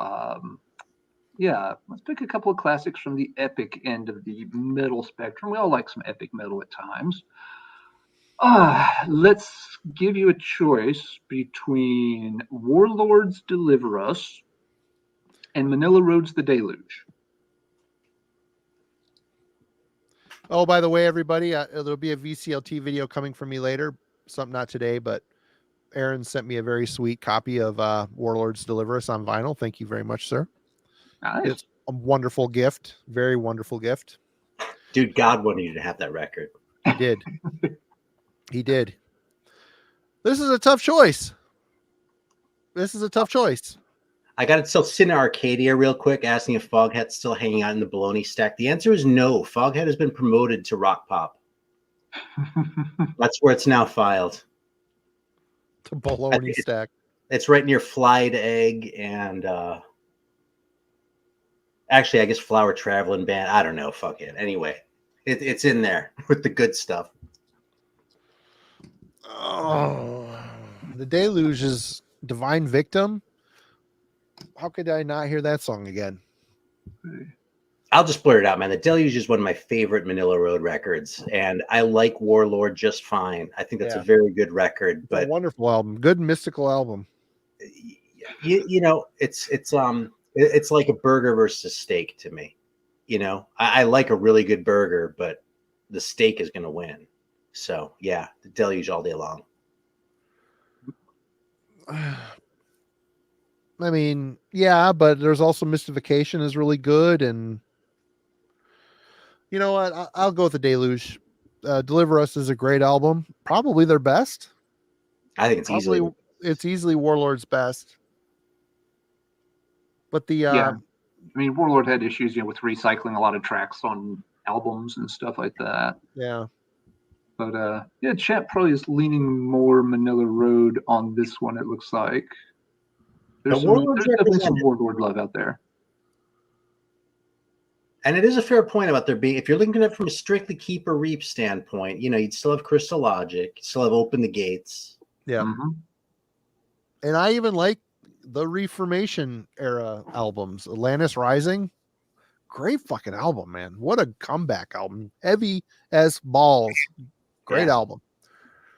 Dude, I'll stand for those first ones all day long too, man. I know you're a fan. I really have a hard time with the first two. Although metal is, it's when they started to come into the epic sound. You got the song Metal. The song Metal is what Manila Road ended up kind of being after that, There's good stuff on both the first ones. Yeah. But you pull out one of those very best records in the middle there, man, that's a big loss. Yeah, I'm going to stick with The Deluge. I love Manila Road too much. I really love that Warlord album, but yeah. What's funny though is I was thinking about it in regard to I was thinking, okay, what would it do to the catalog if you took that record out? And if you took Peace of Mind out of Iron Maiden's catalog, I think it would hurt Iron Maiden more than it would hurt Manila Road if you took The Deluge out. You're right. That's true. That's a good point. Let's look at The Deluge listing here. Deluge has kind of a funny running order, and it may depend on which version you've got. I've got a High Roller Records repress of it. I feel like the track list is different on some different pressings, but yeah, it's let's see, I'm pulling it up now because it's got, at least the way it's listed here, that starts with you've got Dementia, Shadow in the Black, Divine Victim. Divine Victim's a great fucking song. Morbid Tabernacle and Isle of the Dead. There's good songs there. It's just funny because the first side goes by so fast that you got songs at 253, 241, 309, 309, 153. They're good songs, but yeah, they really just whip past you really quick. And then they kind of slow it down a little bit with the two longer tracks on side 2. So yeah, it's just a funny run order with that. Of course, then you got the Great Deluge and Friction and Mass on the flip side. Okay, lots of love for Manila Road. Manila Road. I'm going Manila Road. Got to. All right. Okay, and it is my turn. It is your turn. All right, I'm trying to get through the CDs. Oop, that's not what I want. I'm trying to get through the CDs here. Mm-hmm. Okay, this is maybe a little bit different than what we've been going. I decided to go with more of a tech thrashy type of thing. Both of these bands are from Florida. We've got Atheist Piece of Time up against the debut by Cynic Focus. Oh, okay, cool. I've never heard the Cynic record. Really? Yeah. This is a cool pair. This Cynic Focus was kind of maligned in the press and by the fans when it came out. It was a little. There were no fans of that album when it came out. Now it seems it caught on much later. Yes, it was an album ahead of its time. That album sat. You couldn't give copies of that album away at the time. As you've mentioned before, Maury. I mean, that band was booed when they would play live. Yep. People did not like that band. Well, they came off their demo. Their demos are very deathy, and then all of a sudden they come out with this weird vocoder vocals and. Andy says, "I wouldn't miss either of those." Yeah. I know which one I would choose. I know what I'm going to pick, but I'm going to let the chat have their fun with it here because we're getting votes for both. We've got Atheist fans. We've got some votes for Cynic. I tend to like shit like weird vocals, like vocal distortion and robot vocals. So y'all are kind of selling me on Cynic, but I haven't heard it, so I can't do that. I'm not the biggest Atheist fan either, honestly. I would say this is my favorite Atheist album. It's their debut and probably their best. I would agree. Record, but yeah.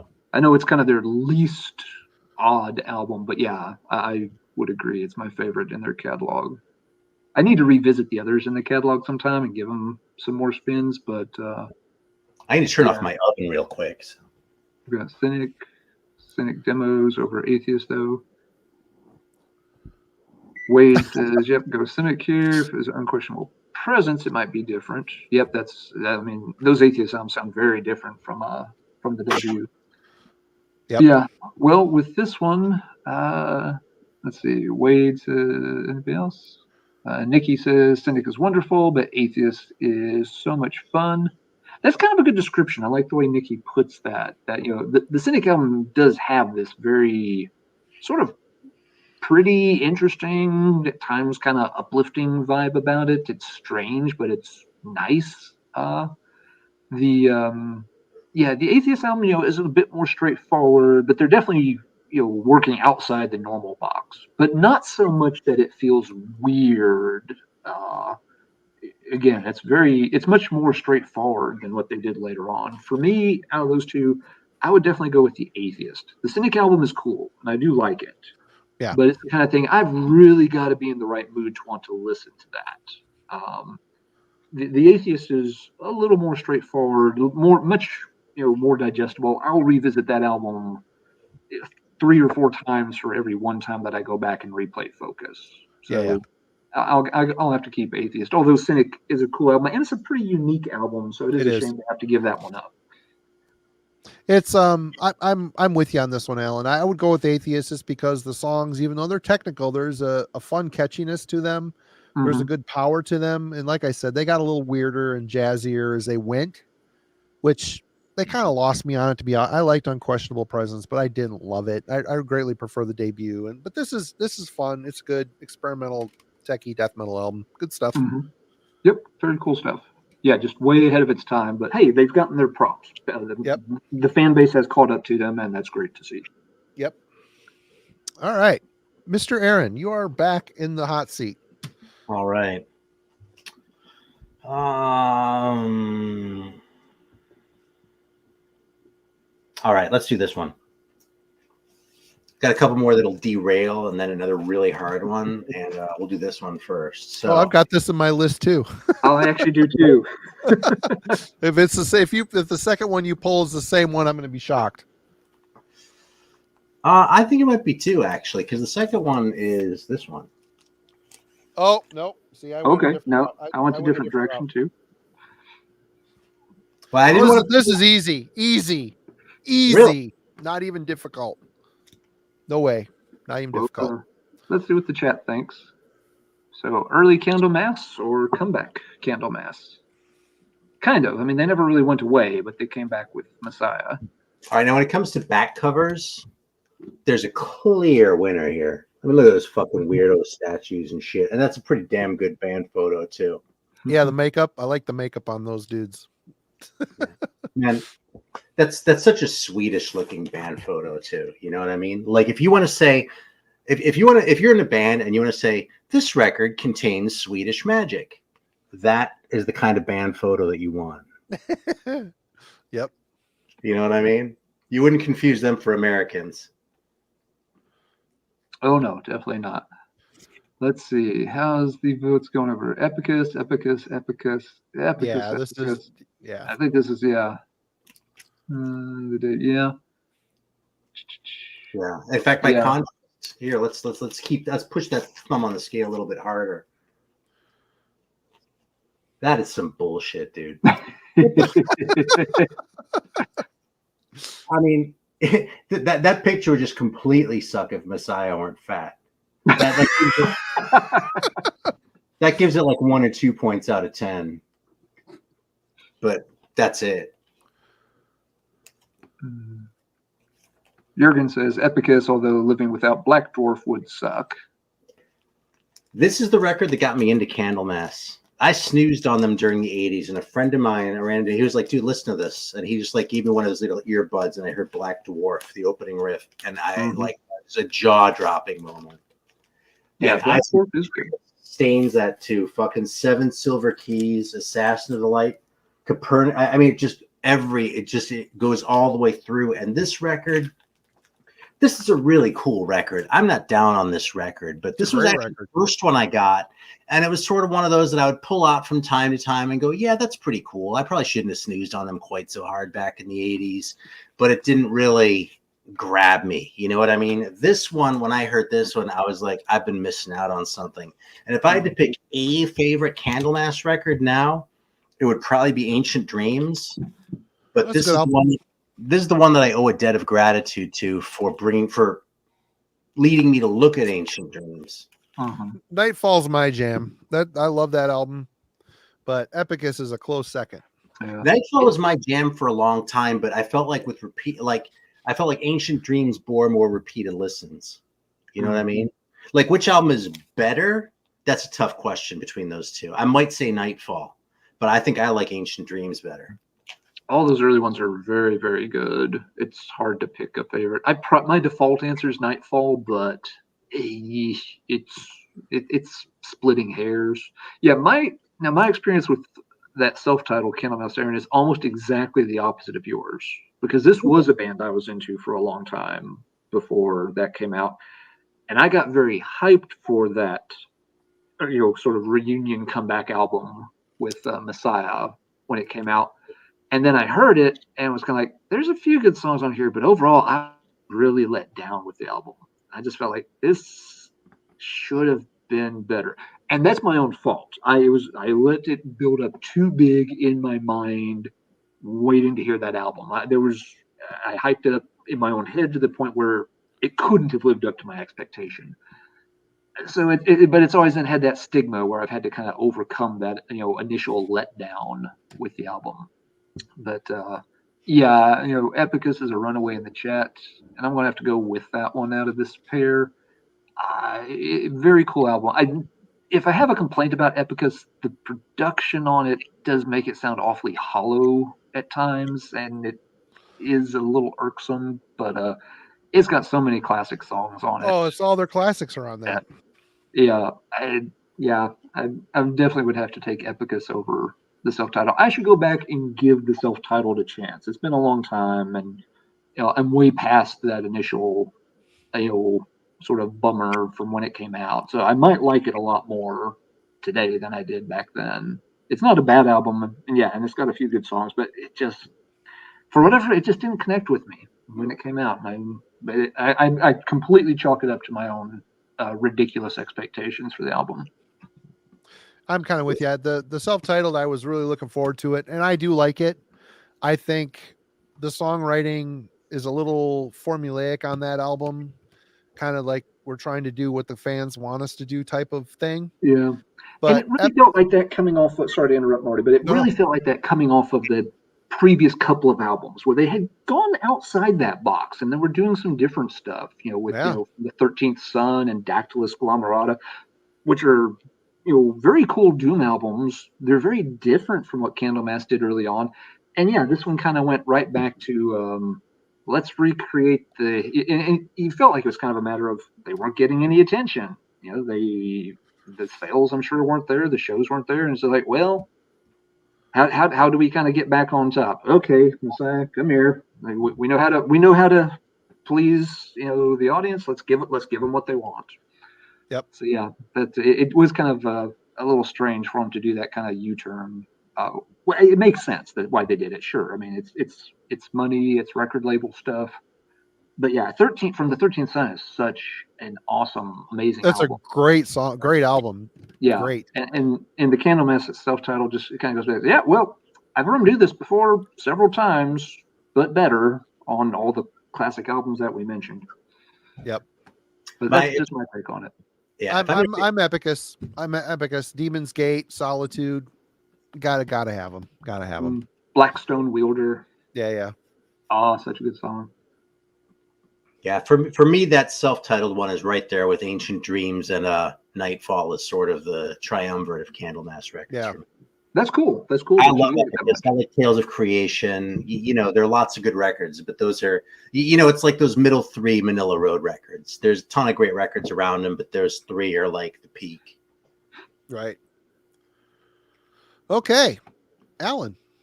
Good choice. Okay. Good pick there. Not where I expected you to go with that one, but very cool. Mm-hmm. Yep. Let's see. All right. Let's add some class to this stream and get the Germans involved. Dude, let them take a sip. Let's see. Let's pair up. Let's go with. Here it is. I had the pair listed somewhere. So let's do some classic early German metal, except Restless and Wild or Gravedigger, Heavy Metal Breakdown. Wow, I haven't heard Heavy Metal Breakdown in a while. I used to have that on tape when I was a teenager, and somehow I don't have it anymore. Dude, this one's causing me some pain. Okay, interesting. Fast as a Shark. Yep, Fast as a Shark. You've got the title track from the Gravedigger. Both albums have some real classic tunes on them. Huh. Let's see what the chat, while y'all ponder it. Glenn's going for Gravedigger. What does Mrs. Margosian say? Is she an Accept fan, or is she a looks like Eric Gravedigger, no question. Clifford's got Accept. Restless and Wild from Andy. Nebulous takes Accept. Nikki takes Gravedigger. Okay, it's pretty split. Jurgen. Yes, Jurgen. He can be very mean sometimes. Very mean. Very mean. Yeah. Who's going first? I since I don't have the Gravedigger to reference, I listened to it a lot in my teen years, but I can't think of any of the songs right now. I have to go with Accept, Restless and Wild. They're a great German heavy metal band. No doubt about it.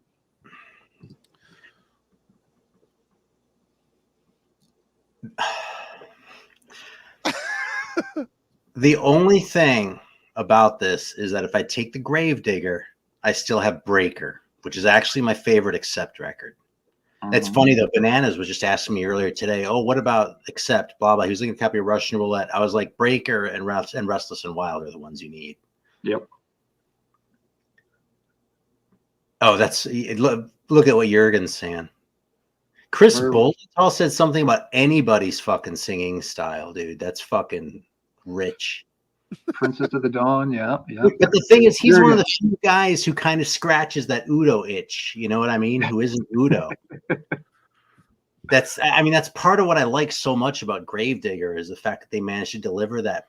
But you know, I think that, God, here, you want to hear some real heresy? I think Heavy Metal Breakdown might have more great songs on it than Restless and Wild. Because Restless and Wild is a great record. But there are a couple, you know, there's some kind of draggy patches come side two, you know? And it comes back up to round at the end, but dude, I think just by a hair, I'm going to have to say Heavy Metal Breakdown. And again, only because Breaker exists. And if you had picked Breaker, I'd say Breaker over Heavy Metal Breakdown, but oh, that's hard. Okay. That was very divided on that one too. So yeah, that's interesting. That one, yeah. Yeah, I think it's close. I think it's very close. So good discussion on that one for sure. All right. I guess I'm up next. You're up next, good sir.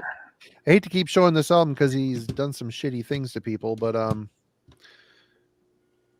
we'll start with this one first. Sacramentum's Far Away from the Sun. Up against Dissection, Storm of the Light's Bane. You've got the same artist on the cover, the same color scheme on the cover, and two bands that are both from Sweden, two bands that sound like they're the same goddamn band. And wrote, this album is the companion to this album in a lot of ways. Both of these albums are fucking fantastic. I think I know which way most people will go because of the difference is this band had a big promotional campaign behind them. This band did not. But they came are out both the same year too, didn't they? I don't know. I think they're both 96. It could be. These are both reissues of the I want to check while we chat here. Far Away from the Sun was 96. The band photos. The dudes look like they're in the same fucking band. They have the same like frames around them almost. Yep.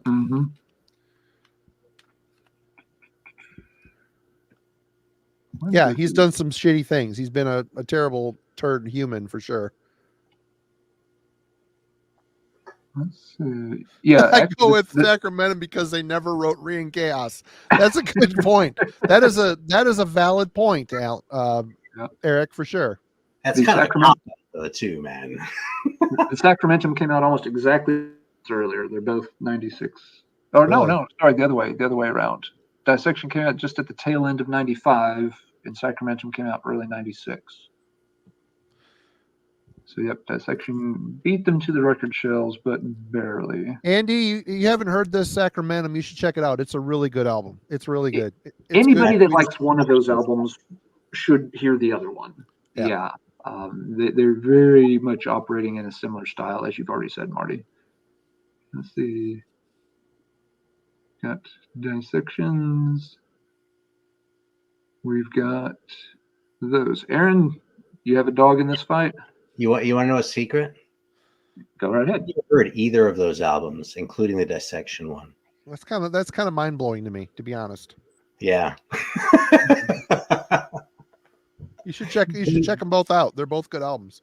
When I was into black metal, I was mostly looking for like, you know, I mean, I was kind of weird about it. I was like, because I only wanted to hear shit that was like super necro, like bedroom black metal. I mean, if they had the budget for a painting like that for their cover art, I wasn't interested. If they had a budget for a vinyl release, you could really forget it. But like, if it wasn't a home dub tape, I probably wasn't going to buy it. Right. Because it was too commercial for me. I had a whole list of rules. Like, if there are more than two guys in the band, it's commercial black metal. If it's on record or CD, it's commercial black metal. If the tape isn't home dubbed, if the J card folds over more than once, it's commercial black metal. When the theologian goes for black metal, he goes cult hard. I mean, that was kind of what appealed to me about it to begin with. So like, I just felt like, I mean, so I kind of felt the same way about the likes of like Mayhem or Dark Throne or Burzum, that to a certain degree, I was just kind of stroking myself by having that shit on record, you know? And you know, I've listened to those records, but I just kind of did the dissect, like during that era where I would have bought the Dissection record, I, you know, because of its reputation, I didn't see it around ever. And then I just kind of lost interest in black metal generally. So it just sort of never worked out that way. I'm sure I've heard a song here and there, but if you put it on right now, I wouldn't go, oh, that's Dissection. I'd be like, that just, you know. In all fairness, I wouldn't classify either of these as black metal. Some people do. This to me is just really good melodic death metal from Sweden. It has black metal leanings for sure, but it's very much in that whole Gothenburg, Stockholm melodic death metal that came out during, you know, the mid 90s. It straddles the line. I think it straddles the line, but it's leaning more to the melodic death to me. They never struck me as, they're too advanced, and the music is way too advanced and complex at times to be considered straight up black. Although there's some complex black metal bands, don't get me wrong. Sure. But yep. You know what I have on that's black metal that's not on tape? I could probably tell you all of them right now. I have that Havo Hedge record. What's it called? Destroy the Son of God, or exactly. I have that. I have some Black Legion stuff. Yep. Because that stuff I actually still really like. But that's I like some of that stuff too. Mutilation and Lad Tepish. Yeah. But even more like the weirder bands like the Vagzariaftra and shit like that. Those are my favorites. The ones Bel Ketre. Like, yeah, Bill Ketra's fucking great, dude. That shit I really like. There's another one that I was thinking of though that now I can't remember. Yeah, whatever. There's like one more or something though. It's like it's almost nothing. So okay, yeah, Vinterland would have been a good one to throw in here too, because it's very much in the same vein for sure. But anyway, what do you think, Alan? Since Aaron doesn't have a dog in this fight. Both great albums, but the Dissection is arguably my favorite black metal album. It's top 2, top 3. So that's one. I'd heard the demo versions of Knight's Blood, instantly fell in love with the song. So I got that, you know, basically as soon as it came out, and I played that album almost nonstop for months. It's just fantastic, and I mean the Sacramentum is extremely good too. It's so good. It's such a good but it doesn't have the same sentimental attachments for me that the Dissection does. I played that. I had to mail order it, of course. I got it. And I was kind of worried because there was another one. It's like, I'm hyping this up too much. Maybe the rest of that songs aren't going to be as good as that. You know, they had the demo version. I was on one of the Death is the Beginning Volume 3, I think. It was a 2 CD comp.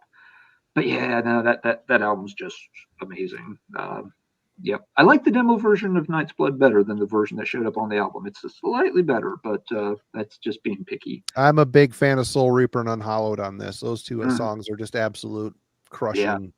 Yeah. Crushing. Yeah. But this is I would hate to see this go because it's a great album. Oh yeah. I mean, it really is a great album. Yeah, paired against almost any other sort of anything else in that melodic Swedish black metal camp, I'd probably pick the Sacramentum. You pick the one thing to put it up against that. We're not going to give that up. So this is my contribution to this segment, since I don't have an opinion on those records, is the Yoo-Hoo, because that's what I do. Yoo-Hoo is so fucking weird. It's I want it thicker and richer, but it's like brown water. It's like Lake Erie water. Now, I'm glad you rang in with that, Aaron. I meant to ask earlier if you had what your drink was tonight, because I know folks would want to know. This is what I do on stream. Sooner or later, I bust out a Yoo-Hoo. I've just been drinking the Diet Cokes, but that's going to be my Yoo-Hoo. I got to say, people, I've been drinking this Bud Light Seltzer hard soda. It's like soda flavored frou-frou drinks. And these are really not good. I've been choking these down just to get them down because I bought them. I should have just stuck with the White Claws. But anyway, moving on. Who's next? Am I next? No. Nope. Aaron is next. Aaron's next. Am I next? You're up, Aaron. All right. All right. Let's do a hard one. You know something? No, let's not. Let's do a weird one. Which isn't weird for the reason you think. I don't know. Hard to say. All right. The Deep Purple self-titled record. Don't have it. Okay. Or Come Taste the Band. Don't have either. So I'm out of this one. I'm gonna have to double check track lists because I'm rusty on those. Rusty. I haven't listened to either of these in a long time either, man. But I played them so much back then. I have them pretty much memorized. Still, this one actually. There's something I wanted to highlight on this one. This is You Who is for Southern kids whose parents can't afford milk. That's perfect. The sad thing is, he's not wrong. I'm having some bad flashbacks right now, man. That Here, comment drink you. triggered me. That's great. so. Check out this example of a wasteful gatefold. Yeah, that's lame. Lame. It's so lame. Elena. They didn't even put the lyrics in. It's just like their little fucking liner notes about the songs. Chad has opinions, though. Come Taste the Band from Jurgen. Yeah, let's see. The Deep Purple has some tracks I like. Now, double check. I love this record. It's eccentric and weird, like the what's the song? The Painter, I think, where it has the intro with the drums that are backwards and shit, and the weird harpsichords. And April is maybe a little bit too much with all the like little symphonic parts that might have been, maybe. Let's just say that maybe John Lord should have been wearing boxers instead of briefs when he was writing that. But this is a very cool record overall. I even like the Donovan cover on this record. But this record, the worst thing about this record, other than Ode to G, that little instrumental, is that it has the Deep Purple name on it. Because this is a great 70s hard rock record. But when you're comparing this to Deep Purple and rock, it pales in comparison, But that's because you're comparing it to one of the greatest records of all time. It's completely unfair. If this were just some nobody band, this would probably be a $300 record. But since it's Deep Purple, and they pressed 1 million billion of them, and it was kind of not the greatest Deep Purple record. It kind of gets snoozed on. I think it's fucking cover. Stupid cover. Oh yeah, that doesn't help you, dude. That makes it worse. Look at that. Yeah. You thought it was bad? Oh, hold my beer. Hold my wine. Hold my Boone's Farm. That's right. Let's see. Yeah. Okay. Kentucky Woman is not on this one. Kentucky Woman is on one of the other ones. And frankly, I think the first two Deep Purple records are pretty much crap. For precisely that reason. This is the first record that's really good, but it's not a good Deep Purple record if you want that Deep Purple sound. It's just kind of a weirdo 60s record, Yeah, and that's what makes it an interesting pairing. Is that neither of these are classic Deep Purple albums in the pure sense of I knew you were going to have you back on this stuff. Machine Head and stuff. Nebulous Prowler is going with the self-title because it has Blackmore on it. Yeah, this one doesn't have Blackmore on it. That is the thing. Yep. Who's singing? Does that have Coverdale on it? This one, oh yeah, dude. This is the last one before the band was basically dead by this point. The only original members are John Lord and Ian Pace. Yeah. Yep. So yeah, Marty, it was Tommy Rollins doing a lot of heroin and Glenn Hughes doing a lot of coke. What did you say, Alan? Robert Plant. And it's great. Marty, if you do have a call on this one. No, I have no call. I haven't not heard either album. Okay, yeah, I've looked back over the track lists, and I would take Deep Purple by just a little bit. Neither's going to rule the roost among Deep Purple albums, but I'll give the slight edge to the self-title. I love the song "Love Child." Since Jurgen's calling it "Dealer," I got to say that. And "Lady Luck" is pretty great too. Mm-hmm. Yeah, both albums have a couple songs I like, so it's pretty close. But yeah, we'll take Deep Purple. All right. Yeah, what would Deep Purple's you go one with? of my favorite bands, so I thought two bad ones would be fun ones to compare. What'd Yeah, you go with, it Aaron? would. Yeah, is rather than doing like Fireball versus Machine Head or something, that would have been a kind of a more maybe obvious choices. That's cool. All Which right, one then did you go with, Aaron? I'm going to Come Taste the Band. Okay. You're up, Alan. Sorry. I didn't mean to interrupt you. There you go. Oh no, you're fine. I'm looking at my list to see what I want to pick this time. That sounds fun. That could be fun. Fun, he says. Yeah. No, let's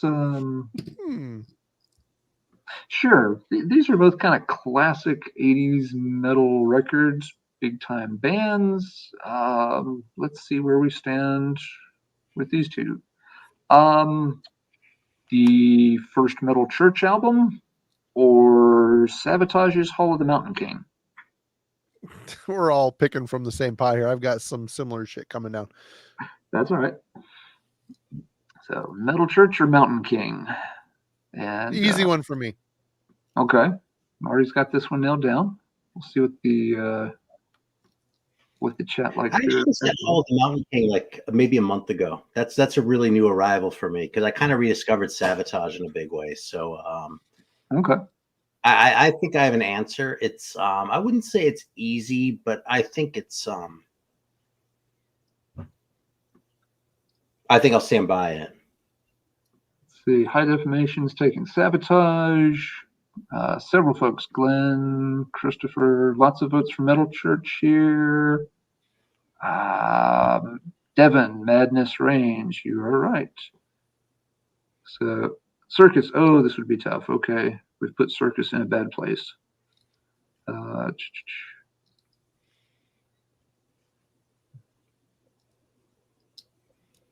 see. So yeah, it's a pretty even split. Folks are back and forth. Both are getting plenty of love over here in the chat.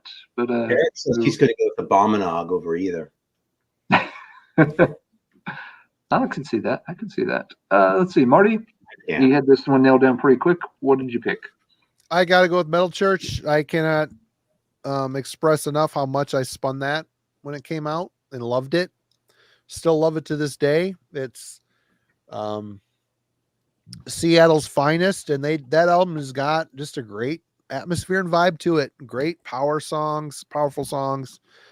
I'm late convert to Sabotage. Hall of the Mountain King is classic, but in this pairing, I have to go with what I kind of spent the most time with, and it would be Metal Church. Love that album, love the songs all the way through. Yep. Aaron, where do you stand? I've got to go Metal Church too, and the reason why is because I mean, I'm kind of using the Marty criterion here, but like if I got rid of Hall of the Mountain King, I'd still have Sirens and Dungeons Are Calling. Yep, those are both great records too. And I'll tell you, either of those I would put over the Metal Church. But I think the Hall of the Mountain King, I appreciate what they're doing. I really do, especially after Fight for the Rock, like sort of coming back off that. Mm-hmm. But it almost feels like they're overcompensating just a little bit. And it feels Fight for the Rock sucks all the dicks. Sorry. When I was really like listening to nothing but Sabotage about 2 months ago, I busted that one out again. And for the first time ever, I actually found something to like about it, but I couldn't tell you what it was. When it ended? Is that what you liked the most about it?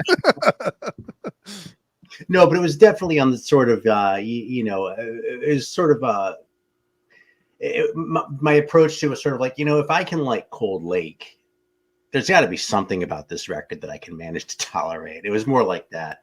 Hall of the Mountain King is a great record, but I do feel like it was a little bit of a step down from the other two, and I don't think Metal Church was ever as great as they were on that first record. So I don't have the second one, so that's the second one's really good album. The Dark is very, very good. It's a very good album. I just highlighted someone had made that comment that you'd still have the Dark if you did let go of the self-titled. Yeah. But yeah, I think I'm gonna have to go with the Metal Church. Never hearing Battalions again or Malicious Onslaught. That's the name of that instrumental. You got to keep playing that Deep Purple cover though, Marty. Yeah. Highway Star. You got to keep playing Highway Star. Which now there's a cover song. Now I will use your Iron Fist logic here. I don't like that cover on this album. I think that cover feels very, very out of place on this album. least even it's though on at the least end. on the end. It is at the end. Yeah. But I think that's a crappy way to end this album. You know, so though, when I first heard that, I was like, what the fuck, you know? But then, like, when I actually digested the record, I was like, I can totally hang with this. As like, sort of like an encore. Yeah. You know what I mean? Mm-hmm. Yeah, it makes sense. I mean, I was, I've read that. Yeah, of course, Purple was a huge influence on them. That song in particular, so I get why they covered it. I just don't like it on the album. Yeah. It's definitely a blemish. It's no Mexican radio at the beginning of In the Pandemonium. That you want to talk about the worst placed, worst fucking cover ever in metal. If it's not Eleanor Rigby, it's on any yeah, on the Realm album, it's the Wall of Voodoo's Mexican radio on Into the Pandemonium. I was thinking Eleanor Rigby is the first song on the Ethel the Frog album. That's one of the most offensive things in my whole fucking collection. Yeah. All right. I've had my fun this round. Marty, your turn to put. I almost pulled out Into the Pandemonium versus Monotheist, by the way. Oh, that would have been a slaughter. Monotheist shits all over Into the Pandemonium. I agree. And that's funny because I would have been trying to get a rise out of you with that one because I know you like it. Oh. All right. The next one for me are both American traditional metal bands. The one is in Seattle, the other one's in Florida. They couldn't be any further away from each other geographically in America. We've got Sanctuary's Refuge Denied, produced by one Dave Mustaine, and Sabotage, Haul the Mountain King. Okay, there it is. That's a good pair too. I thought this was a sound pair. That is. I think I know which way people are going to go with it, but I don't know. I thought it was a good. They complement each other. It is a good pair. I'll be interested to see where the chat goes on this one. So let's see right away. High Defamation is voting Sanctuary. Look what I paid for these records. $4 for the Sanctuary. $3.99 for the Sabotage. Let's see, Glenn and Jürgen both taking Sanctuary.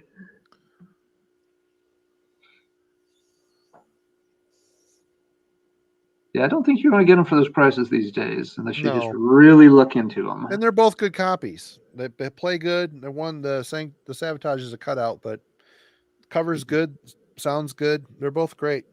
Jürgen's picking Sanctuary. Guz69's picking Sabotage. Electric Banana says Sabotage, no contest. Corey is going Sabotage. Okay, we had a bunch of Sanctuary fans, and now we've got a bunch of Sabotage fans, kind of starting to rally a little bit. See, yeah, I thought having the same record twice would be lame, but it's actually awesome. What's that? I thought if the same record came up in two different pairings, that would be lame, but I was completely wrong, 100%. This is actually awesome because now I'm going. It's great pick.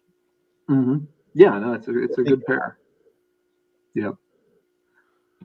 What else? I'm surprised that Sanctuary is kind of getting a lot of steam here. Yeah, I think Sanctuary's got a slight edge in the chat at this point. There's no shortage of Sabotage fans too.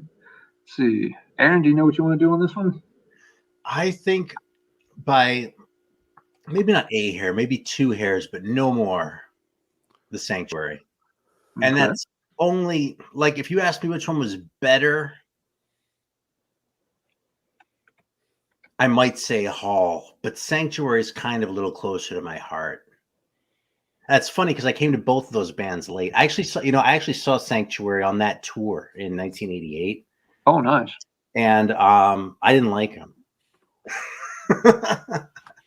And then like about 5 years ago, after hearing guys like Scott Waters and Greeno hyping that Sanctuary record, I was like, I saw a copy locally for $20 and I was like, well, fuck it, I'll roll the dice. And I was like, God, this is great. What the fuck was I thinking? And I've come back to it and it's grown on me since then. And if you actually make a list of my favorite records, like in that style, that wouldn't be one of the first ones that comes to my mind. But when you hold it up like that and I'm looking at it, I go, man, I really love that record. Got a cover, White Rabbit. I was about to say, now we've been on a cover thing this evening. What do we think of Jefferson Airplane showing up in the middle of a Sanctuary record? Yeah, maybe Sabotage. No, something I can hang with that. It's a shitty cover, and I wish it weren't there. But it's I really like that record a lot. Jurgen's asking where you saw them in Germany. Yeah, in I think it was in Würzburg. It was with Megadeth and Testament and Flotsam and Jetsam. That's a pretty good lineup there. That's a fun hell of a lineup. bill. Yeah. Yep. Yeah, I'm not keen on the cover either. I will say that, Warrell Dane's voice, he actually, does a fairly good job on White Rabbit, because his voice, has that, kind of odd quality where he can capture a little bit of the kind of haunting vibe that Grace Slick, gave to that track. I still don't like it being on the album, but he at least had a good take on it. It's as good as it's going to be. If they were going to do that song, I don't think they could have done it much better. Yep. I like their version of it more than I like Silent Listener's version of it. I like their version of it more than I like George Benson's version of it. I don't think I've heard those. For me on this one, I've got your record. Right. Yeah, for me on this one, I've got to go with Mountain King. I like the Sanctuary album, but for me, it's a front-loaded album. You got Battle Angels, Termination Force, Die for My Sins is the highlight. So, I mean, those first few tracks on side A, just kick my ass. But, as I go through side 2, it feels like it kind of just settles in. And, it's still good, but the songs, there's nothing in the next, how many songs are on this album? 9 songs? There's nothing in the last 6 songs that really comes close to the first 3 songs for me. So that's always been a little sticking point with me on this album. Mountain King, on the other hand, of the early, pre-rock opera Sabotage, it's my favorite. And it's my favorite easily, even though I love a lot of their albums. Mountain King is them at their most manic. John Oliva's at his most deranged. Chris Oliva is just a fucking force of nature. If you're just listening to that and didn't know it, I would never guess there's only one guitarist playing. He's so good. He sounds like 2 guitarists. Everything on that album is just it's my favorite Sabotage album of that era. There's no way I would take the Sanctuary over that. The Sabotage Mountain King ranks really, really high on those traditional 80s metal classics for me. So there are things I'd pick over it, but not this one. On the Sanctuary albums, I actually prefer the second one over this, which I don't know as a lot of people do. But the second one has, I don't know, there's just something about that album that has a very dark, moody vibe. And with Warrell's voice, it works incredibly well. And just feels like it's a more consistent album all the way through. Whereas again, Refuge Denied is great, but for me, it's front loaded. So I would take Refuge Denied I'd take the second Sanctuary over this. Sorry, the title's slipping my mind at the moment. What do you mean Neon Black? No, Into the Mirror Black. Oh, Into the Mirror Black. Yeah, Dreaming Neon Black's the Nevermore. The Nevermore album, right? Yeah, Into the Mirror Black. Black. Yeah, Into the Mirror Black is my favorite from Sanctuary, but Mountain King is one of my, that album I love to death. So I'll go Mountain King. And Aaron and I will agree to disagree on that one. All right. What did you pick, Marty? I didn't pick. It wasn't offered to me, but I would probably go with. I'd probably go with Sabotage. So good. It's their best album. I mean, I do like Dungeons and Sirens.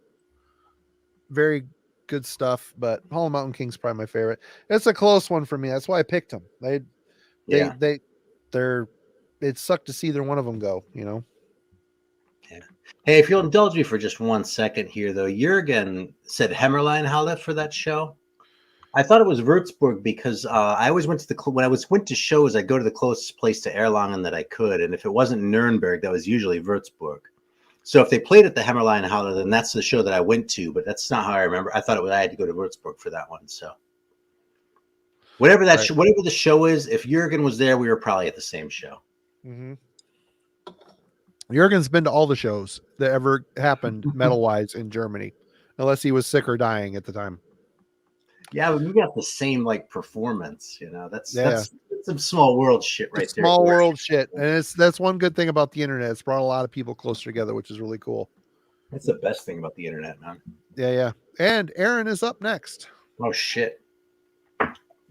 All right. I'm really happy with my next few picks. I think nailed it on some of these. Nailed it. So get ready. Already firing up. Yeah, I'm looking at a couple and they just feel kind of lame. Okay, here's a good one, man. Let's throw us for a little bit of a loop again.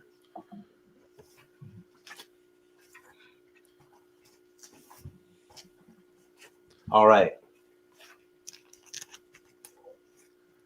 The Flower Traveling Band. All these bands I've never heard. You never heard the Flower Traveling? Dude, I found out about these guys because of a write-up in Metal Maniacs. Wasn't from me. Not from me. Probably Where's Zal? Is he in the chat? All right. Flower Traveling Band. I deliberately picked this one because, because it was my first one, the first one that I tracked down. This is the Canadian one that's sort of a compilation, mostly of the first 2 records that came out in Japan. And it kind of has all my very favorite stuff on it. So, yeah, this one or Sir Lord Baltimore, Kingdom Never Come. heard him either. I'm going to go pee while you guys discuss it.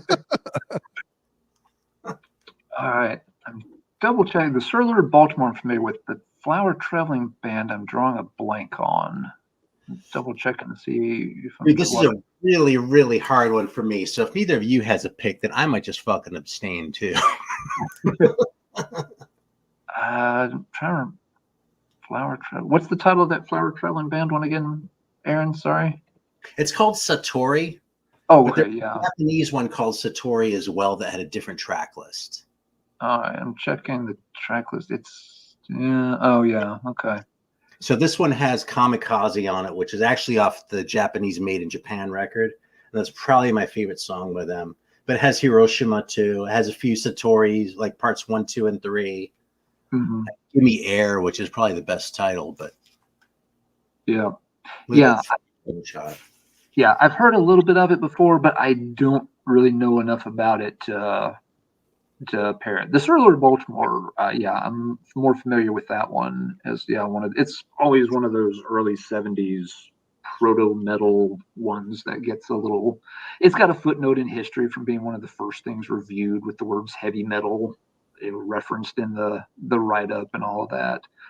And yeah, it's a pretty good album in that early 70s vein. It was one that Bobby Liebling always famously kind of quoted as one of his favorite albums from that era, that he would rave about Sir Lord Baltimore and pretend he had never really listened to Black Sabbath back in the day. So yeah, cool album. I'd have to pick that one just because I really don't know enough about Flower Traveling Band to pick that one, to weigh in on that one though.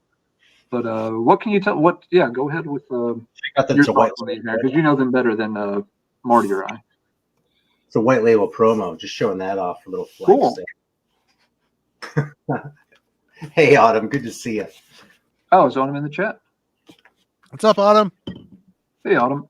Okay, listen, here's the answer. Both these records are fucking essential. If you don't go with that specific Flower Traveling Band, get Satori and get Made in Japan by the same band. Second Sir Lord Baltimore record, which is self-titled. This one's called Kingdom Come. It's also very good, but this is the better one. If you like this kind of music, you need these records. Okay, I'll check out the Flower Traveling Band one then. That'll go on my listening list for the weekend. Yeah.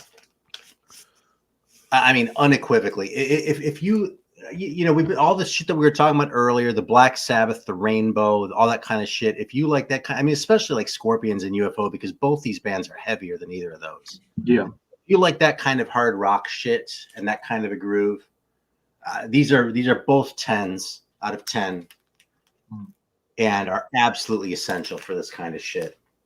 In that vein, Aaron, what do you think of the Leaf Hound album, Growers of Mushroom?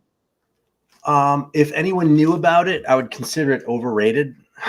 Because I actually kind of do too. I can't really call it overrated, but I don't think it's all that. Okay, yeah, I don't have it on the same. It's one that sometimes gets hyped, and I've never quite clicked with it as much as, say, the Sir Lord Baltimore. They just lean a little too heavily on the Zeppelin, you know. Mm-hmm. Teddy Spaghetti asks, Dust or Sir Lord Baltimore, Aaron? Sir Lord Baltimore, easy. Probably so, yeah.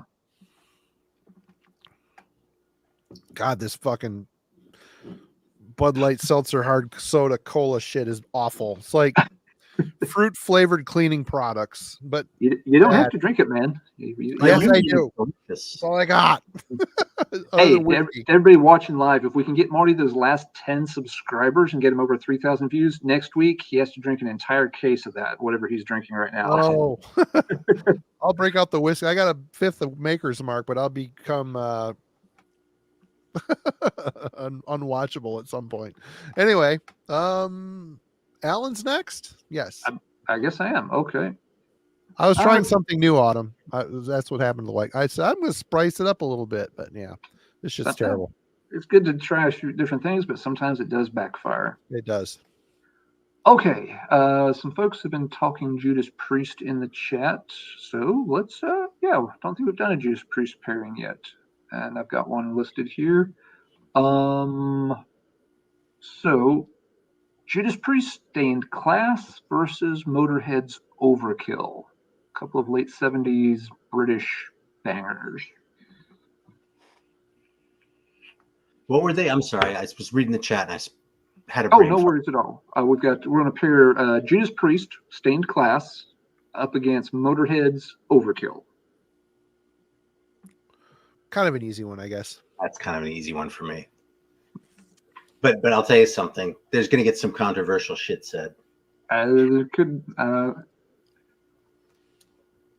Let's see. Go 16. Yes. Again, for folks, I don't own all physical copies of everything I picked tonight. I didn't want to show some and then show one, but not the other and stuff. So I just didn't pull the records. So sorry about that.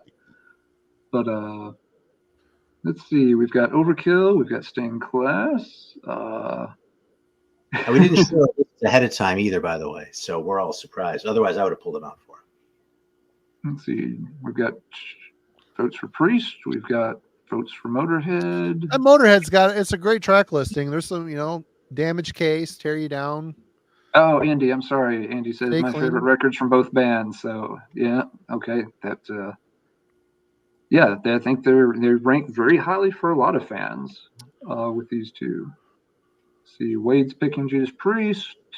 Devin's taking Priest because Motorhead has 20 other albums that sound exactly the same. Corey's going for Priest. All right, Priest is, I think, getting a little more love on this one, although Motorhead's got its fair share of votes too. Let's see, Marty, what are you picking on this one? I'll let you go first this time. I just have a dub of that Motorhead. I don't even own it, a physical copy of it, which is dumb. I'll get it eventually. Probably my second favorite Priest album. My first is Sin After Sin. I love that record. Stained Class is a close second. I love it. It's a great Judas Priest album. It's great. I have to go with Priest. Okay. Aaron, let the controversy begin. The controversy is that I'm not that big a Motorhead fan. I like Motorhead. They're fun. They're cool, but they're sort of like the metal version of the Ramones to me. And I don't care if Lemmy said they weren't metal. He can fuck off with his pretentious shit. Because that's just fucking, if you won't own your metal, then you can fuck off as far as I'm concerned. And all due respect to Lemmy, but not for those statements, because he doesn't deserve respect for that. But the thing about but listen, but Overkill is a great album. Okay, don't get me wrong. I don't love Motorhead as much as some people. Is really all I'm saying. That's really all the controversy, and that's just the way it goes. Stained Class, though, to me is the first 80s heavy metal record. Could be. Because you can tell people love to talk about Black Sabbath, this and that, and we've talked about other bands tonight too. There were Judas Priest records before that. But if you listen to what heavy metal sounded like in 1984 and you want to trace that back to its beginning, I think the first record that had that feel, that sound, that aesthetic to it, and that style, I think that full package you first see in 1978 was Stained Class. Great record. It's and great. Because of that, I also like the record better. I couldn't give up Exciter. No. It's just out of the question. Yep. Yeah. I'd almost argue, Aaron, you can almost trace that sound even back to Sad Wings of Destiny. Maybe not as consistent from start to finish in the album, but there's a lot of Queen on Sad Wings of Destiny. Though. There's still a Queen influence, but there's also, the Ripper. There's tracks that, very much lay out the blueprint for what happens, 6 years later. Oh yeah, there are tracks. But I think the first album, Sin After Sin, a 10 out of 10. I love that record. Love that record. I love Bluesy Halford. And Jesus Christ, fucking Sad Wings of Destiny is a 10 out of 10. Okay, let's be absolutely clear what field we're in here. Okay, but and I'm not even saying that Stained Class is my favorite Judas Priest album, but I think that Stained Class is like that landmark. That's like that real stake in the ground right there. At which point it's like, okay, heavy metal is now stylized in a way that it wasn't when Black Sabbath was doing their thing at the beginning of the 70s. Yeah. If Sad Wings doesn't count, then but the 1-2 punch of Stained Class and Hellbent for Leather very much cements a new direction for heavy metal going into the late 70s and early 80s. I agree. Yeah. I think Sinner is one of the greatest songs of all time. Sinner's an awesome song. Yeah, Sin After Sin is overlooked a lot of the time. I think it just gets sandwiched. It's sandwiched in between two very iconic albums, and it just doesn't quite get its due. Well, look at that track list again too. I even like the Joan Baez cover on it. I like the album. It's got Dissident Aggressor, which is a great closer. Yeah, very cool closer. Diamonds and Rust, Starbreaker. That's kind of a cheesy song, but I like it. Last Rose of Summer is a great heartfelt crooner by Halford. As a ballady song, it's a very nice one. Yeah. I love it. It's my favorite. It's my favorite Priest album. But it's bluesy Halford. If you want, soaring, screaming through the stratosphere Halford, then it's not for you maybe, but it's a great album. All right. I guess I'm up. Yep. You say you've got some good ones are coming, so let's see what you got. These two bands, I picked them because I believe these albums came out the same year, 87, I believe.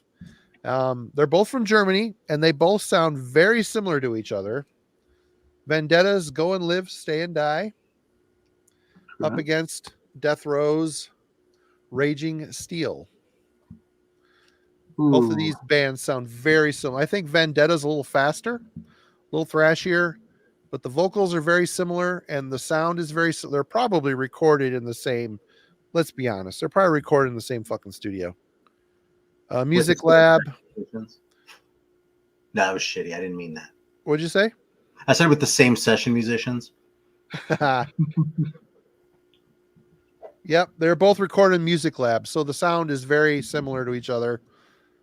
They're both great records, great bands, great records, and equally shitty album art. and by shitty you mean great. Yeah, you got Engorged Penis Purple guy here, and then you got pretty much. It looks like the same artist. I bet you it's the same fucking artist. I don't know. The guy in the Death Row cover is a little more distorted. A little more. You got the penis rock formation back here. Oh Jesus, I never noticed that before. Both of these records are bangers. They're both great, but I picked them because they're very similar, and they both came out in 87, I believe. Yep, 87. All right, we got early votes. Let's see. Jurgen says Vendetta. Orion says Death Row. Both those covers are 10s to me, by the way. Not a 10. Andy's going Vendetta. Corey's going Death Row. Would you say both the covers or both the albums are a 10? Both the covers are 10s. Yeah. Both the albums are great, but the covers are 10s. I mean, Jesus Christ. Why would you not? What does it feel like to not absolutely need both of those records in your collection? I can't imagine that. I'm going Death Row, though. You're going Death Row? It has been ages since I heard either of these albums, so I'm on very vague recollections here. Yeah, the chat has been, probably pretty split. Death Row's getting a little bit of an edge, but not by much at all. Vendetta might win if we have to go back and count all the hanging chads and all that stuff. Oh, come on, Devin, sack up and pick. I'll pick Vendetta, but again, it's a bit of a toss-up, and I'm very fuzzy on both these albums. So if I sat and played them both, I might regret that choice. But I'll pick Vendetta based on what I recall. I would have to go with probably, this is a hard choice. I would have to go with Death Row. Just Scattered by the Wind is a great fucking song. This is just, they're both great albums. It's hard to say. It's funny, the fucking radio station. Well, it's not funny. It sucks. This is a radio promo. They would, I don't know if you can see this. See the writing on the actual do not air. They write do not air on the songs you could not play in magic marker. It plays, but there's like skips. Let me see if it's on the other side too. Yeah, there's a couple on this side. See, do you see it? Do not air. They would write right on the grooves of songs not to play. It's kind of annoying. They just make skip. It doesn't like affect the playback, but you hear when the needle goes over the. Death Row wins. All right. Aaron's up. All right.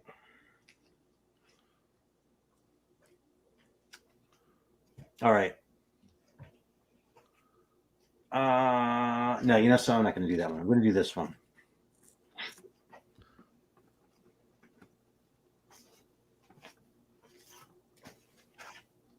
Because we're always, you know, kind of operating on the same wavelength here. Bad Wings of Destiny. Okay. And I made it extra hard because this is the Janus pressing, which doesn't have that stupid prelude on it, which means this is a perfect record because that little intro sucks. That brings the record down a notch, I think. So it's better when it just goes right into Tyrant without that horse shit at the beginning. Seriously, I sought out this pressing specifically for that. That's awesome. Okay. Sad Wings of Destiny or... Oh, it's easy. This is an easy one.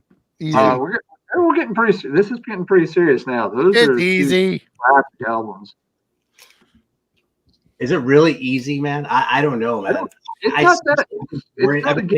I'm late to Priest. So I'm late to Priest too. I've got very close emotional ties with that Merciful Fate record. Yeah, I have strong ties with both these records. And Melanie, I don't want to hear it. You just stop typing right now, Melanie. I know what you're typing. We don't go there, please.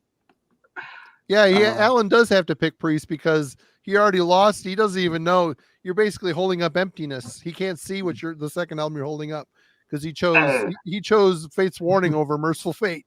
I did, and I stand by that. What are you holding? I can't see it. I don't comprehend. Priest then. And I stand by that.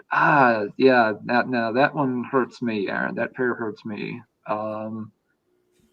Yeah, you've got two iconic album covers, two of the just best album art. I love both of them. Yeah, I do like this cover better. That cover is iconic. better, but the Sad Wings of Destiny was one of those albums I remember even seeing as a little kid, like way before I was interested in any of this kind of music. And I remember seeing that cover and just really being like, what's the story? Okay, it's, fallen angel, loose from all that. It's got the thing around its neck. It just really captured my imagination, seeing that album cover in some crappy used record store. I think I know where I saw it. It was like a little indoor flea market in the Blue Ridge Mountains in Virginia. And I just remember standing there staring at it while my dad was looking through boxes of pocket knives or some shit.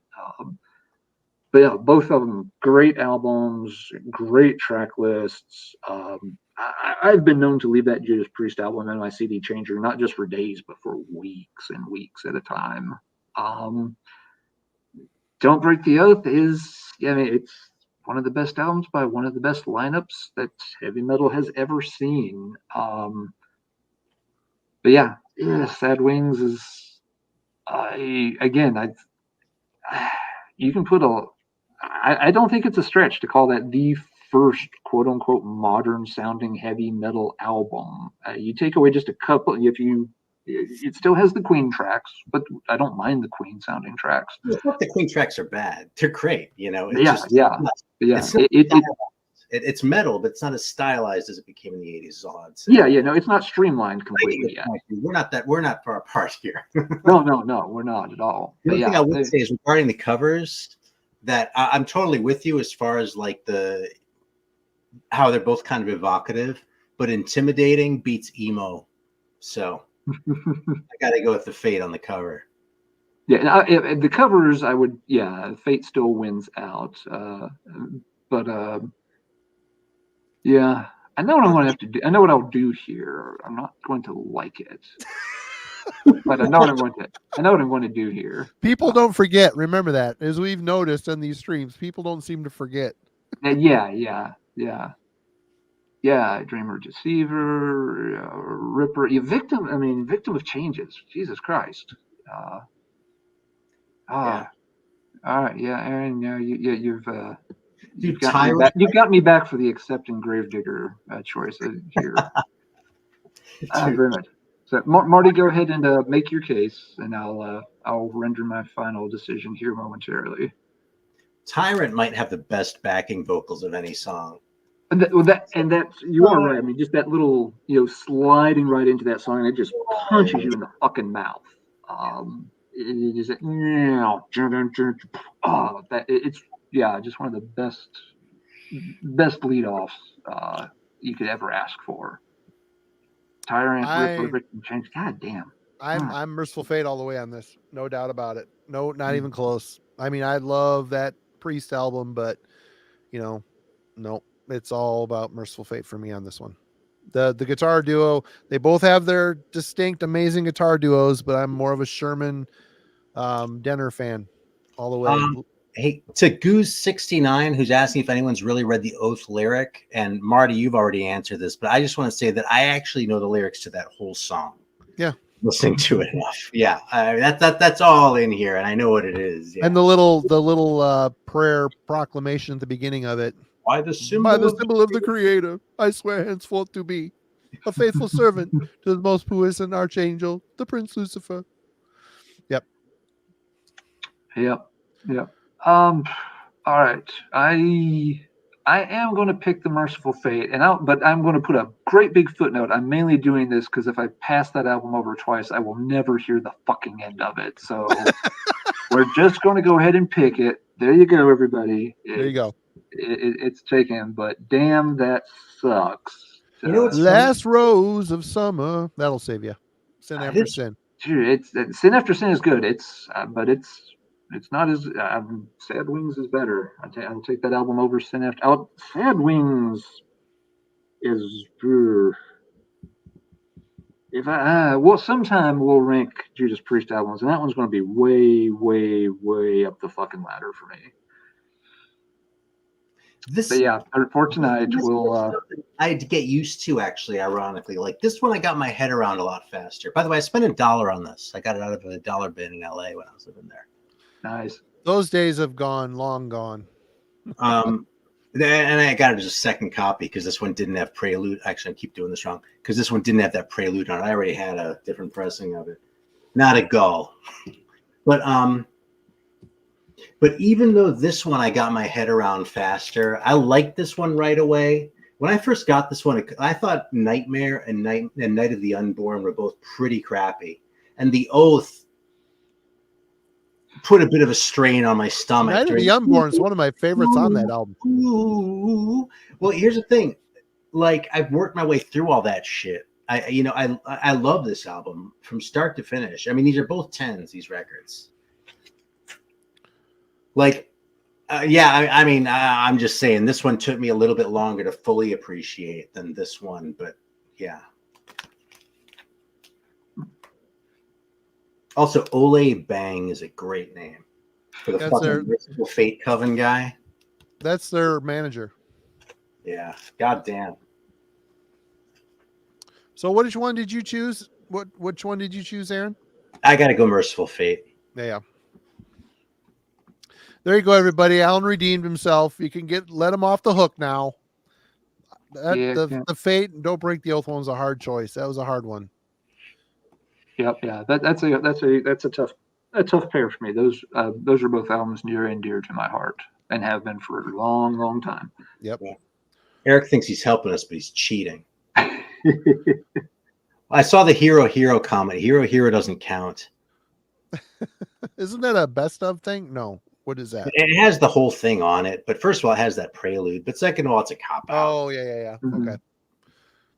I mean, in the real world, if this were like a real game, then yeah, that's what I would do. But I don't have to do that. So we'll play it straight here. What do you mean? This is real. This is real. We're throwing all these records away at the end of this. That's right. As soon as we hang up, nobody's looking. All right, Alan, you're up.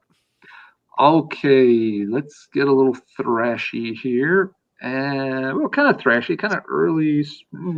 Here's some of these guys maybe straddle thrash a little bit. And let's head up north. Who rules the Canadian thrash roost? Razor, Executioner's Song, or Exciter, Heavy Metal Maniac? That's funny. I thought about that one. But you know something? You pick different records, and it changes the equation. The ultimate exciter for me is Long Live the Loud. I love that fucking record. And that's why I didn't pick that one, because I knew that would make it too easy for you. I don't have Long Live the Loud, actually. It's a great record. Yeah, I need to grab it next time I see it. So I figured the chat can have some fun with this one as well. I gotta go. Andy, let's see. Let him go for a second here. Andy and Guz69 start off with Exciter votes. Let's see. Jurgen says Exciter easy. Ash is also keeping Exciter. Okay, Exciter's got an early lead. I'm betting there's some Razor fans out there. I'll jump in. I'm going to stand up for Razor here. And if it had been Violence and Force, Exciter would have won. But I don't think Heavy Metal Maniac is... Melanie's taking... Well, okay. Awesome. I'm not shitting on Heavy Metal Maniac. Let's just be clear here. I'll shit on Led Zeppelin, but not on fucking... I mean, come on. But yeah, but Executioner's Song is about as good as Razor got, I think. And I don't think that Heavy Metal Maniac is as good as Exciter got. Mm-hmm. So I have to stick with Executioner's Song. I'm gonna go. I'm gonna go with Exciter just for the fact that I think they're better Razor albums. I'm a big Evil Invaders, Malicious Intent fan, and Exciter. Their early catalog is really universally pretty damn good, and as they went, they kind of lost me. Once was it Dan Beeler? Once he stopped singing, and had other singers come in, kind of lost the feel of Exciter for me. I could be talking out my ass, but getting promos. Of course, I was getting these promos during a time where I was listening to a shit ton of death and black metal, so it wasn't really flying with me, but it just didn't seem the same as the early Exciter stuff. So I would have to go with Exciter on this one, just for that fact. Razor is great. They've got some really great albums throughout their catalog. So I feel if I cut loose Executioner's Song, I've got others to go back on. Yeah. Picking the Razor album to pair up here was the tricky part. I knew I didn't want to pick Violence and Force or Long Live the Loud. That made it a little too easy. But yeah. Okay. Interesting. Yeah. Exciter definitely got won by a pretty wide margin. We did get some late love for Razor in the chat though too. When I was thinking about this, I was thinking about pulling Evil Invaders and Violence and Force. That would be Exciter would have won. But it's I would take the Exciter. I really like the Razor record a lot. I would still take Violence and Force, is my favorite from the Exciter catalog. So I would definitely go on that way. I wanted to go back on this comment here. Tim is saying my vinyl pressing of Don't Break the Oath from '84 is a bad pressing. Sound dropouts through Come to the Sabbath. What I've got the original pressing of that with Green Label. I think the Green Label Combat was the original pressing. Mine doesn't have any dropouts in it. I'm curious what color label you have of that. Do you know? Mine's a Music to the Nations press, and it sounds great. Yeah, mine sounds great too. It sounds amazing. I think mine's Green Combat also. Let me check. Yeah, mine's Green Combat for sure. I'm pretty sure mine is. I've also got the picture disc pressing of it, but that's Music, is that Music for Nations or Megaforce? I think it's Music for Nations. Yeah, that's Music for Nations. Yep. European press or the English pressing. I got this in the early days of eBay, actually, from someone in England. I got a couple other things from him too, but I don't remember what, because this was the one that stayed on the turntable. It's also been 20 years, but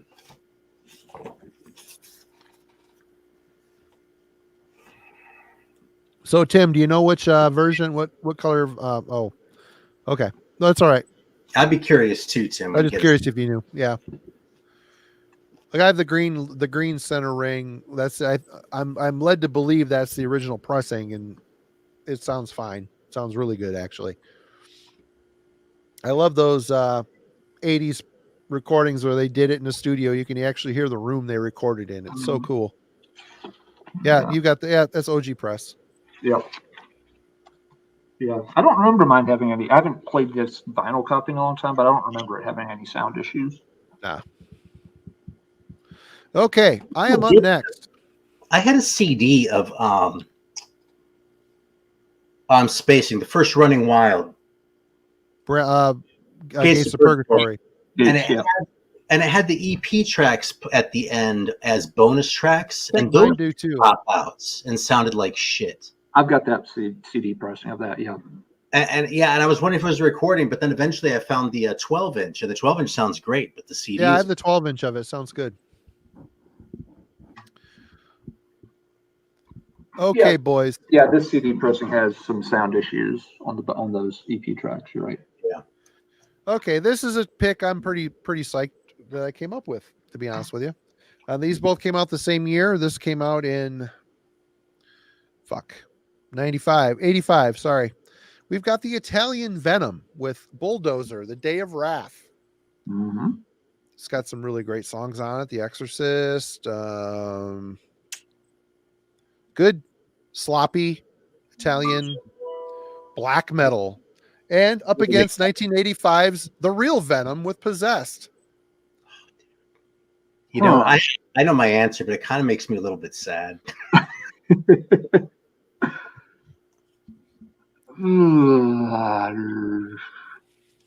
Okay, that's not what I was expecting you to pair Bulldozer against. Let me look at the track list on Possessed. It's been a minute. Okay, the back cover photo, Venom wins, hands down. Oh, yeah.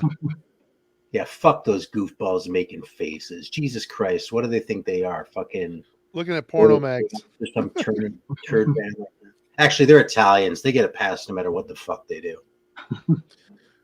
I mean, if Rollerball can make a fucking new wave record, but make a great EP before that, anything's possible. Everybody bagged on this cover. I always liked this cover artwork. I don't know what it was. This cover's kind of cool, actually, too. It's different. I didn't like it back then, but I like it now. I thought this was a good pick. I thought it was a good pairing. Same year, even. I was like, "Fuck yeah, perfect." What label is that Possessed on? This is on Combat Press. Okay. Yeah, I think it's cool that they use that sloppy looking, the old looking Venom logo on the front. Mine's a neat, and it has that same logo too. In my head, there's a version where it has like a newer looking, the sharper logo, the Venom logo, but I don't think it actually exists. I think that's just headcanon. I'm going Bulldozer. Bulldozer's definitely a meaner sounding album. This Possessed album, there's some good songs on it, but the production kind of sucks. I just pulled that Possessed record out within the last few months. And I haven't played this fucking record forever. I'll bet it's really good. And I kind of give it short shrift because, somewhere in time syndrome, right? It's like you have fucking Power Slave and Peace of Mind before. And of course it isn't going to sound as good. So I was like, maybe that's what's going on. I listened to it. I was like, this just isn't that entertaining a record, man. Yeah. I was the biggest Bulldozer fan, honestly. I love the fact of Bulldozer 100%. But as far as the actual quality of the music, I'm really not the biggest fan. But I'm not a huge fan either, but they have their place. I like that record more than I like Possessed by Venom, though. Yeah. I gotta say, this got Fly Trap, Satanic Kiss, which is a great song. Too Loud for the Crowd. It's a great song. Ending out the album with it. I don't know. I don't know what I would choose on this. I'd probably lean more towards Venom because it's a safe bet. Yeah. I'm pretty much with Aaron on this one. Bulldozer's fun. It's not a band I've ever really gone nuts over, but they are fun. Venom, yeah, that album, I want to kind of like that. I want Venom to have like one more good album there. Yeah. And there are a couple of, yeah, Marty, you've pointed out there's a couple of good tracks on it, but overall, yeah, this album just, this is a band that was rapidly running out of gas. The needle was poking the empty on the Venom fuel tank when this came out. I can't really get into Possessed overall as an album. I think Jurgen just solved the mystery because I think I remember that now. The Roadrunner press that it didn't have that at all. It just was the logo on their T-shirts. I remember that. Okay. That makes sense. Have the logo on the T-shirts and not on the top.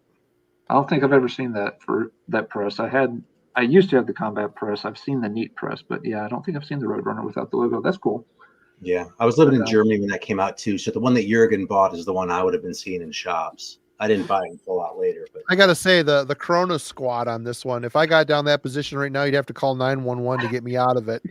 I need to get my life alert out. Hello, I haven't fallen, but I'm in a power squat and I can't get up. Marty's stuck in a fly trap.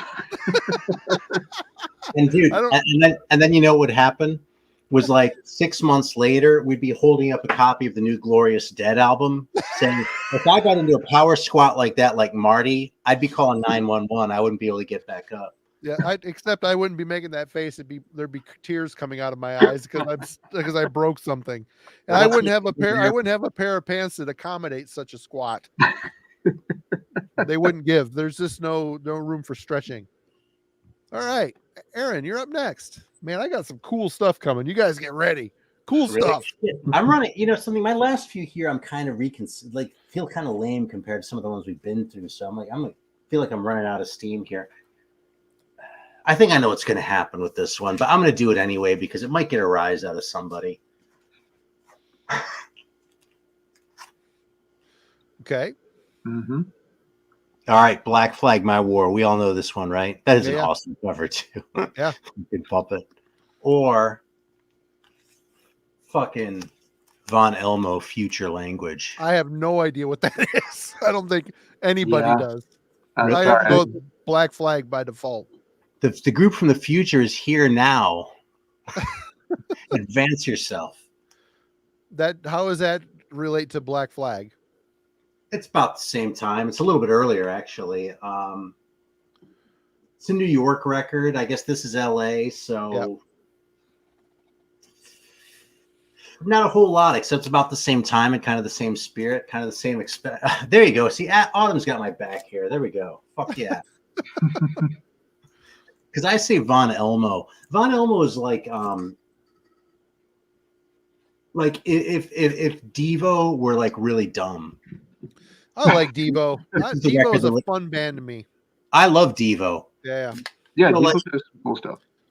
So like, imagine if like, Are We Not Men? If instead of like being like, you know, with it, like the way they, you know, Martin Mothersbaugh and shit apparently are, if it was just kind of stupid and had a saxophone. Actually, you know I'll tell you what's really unique about this record. Let me hype this because everyone knows My War, and I think this kind of isn't going anywhere. What's really unique about this record is they have a fucking sax player in the band, and I hate saxophone. I'm sorry, I hate it. Listen. You know how usually in rock bands you have like the guitar and the bass doubled?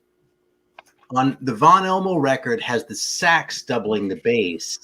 And the guitar just plays fucking crazy shit, like with effects and like weird, like loopy psychedelic crap. And then Von Elmo over it just like talks about fucking space and shit like that. Like with this, double infinity is on your side. You know, these fucking kind of corny ass vocals and shit. Just an awesome record. I think this is 81 that this record came out. And this is what, 83? Yeah.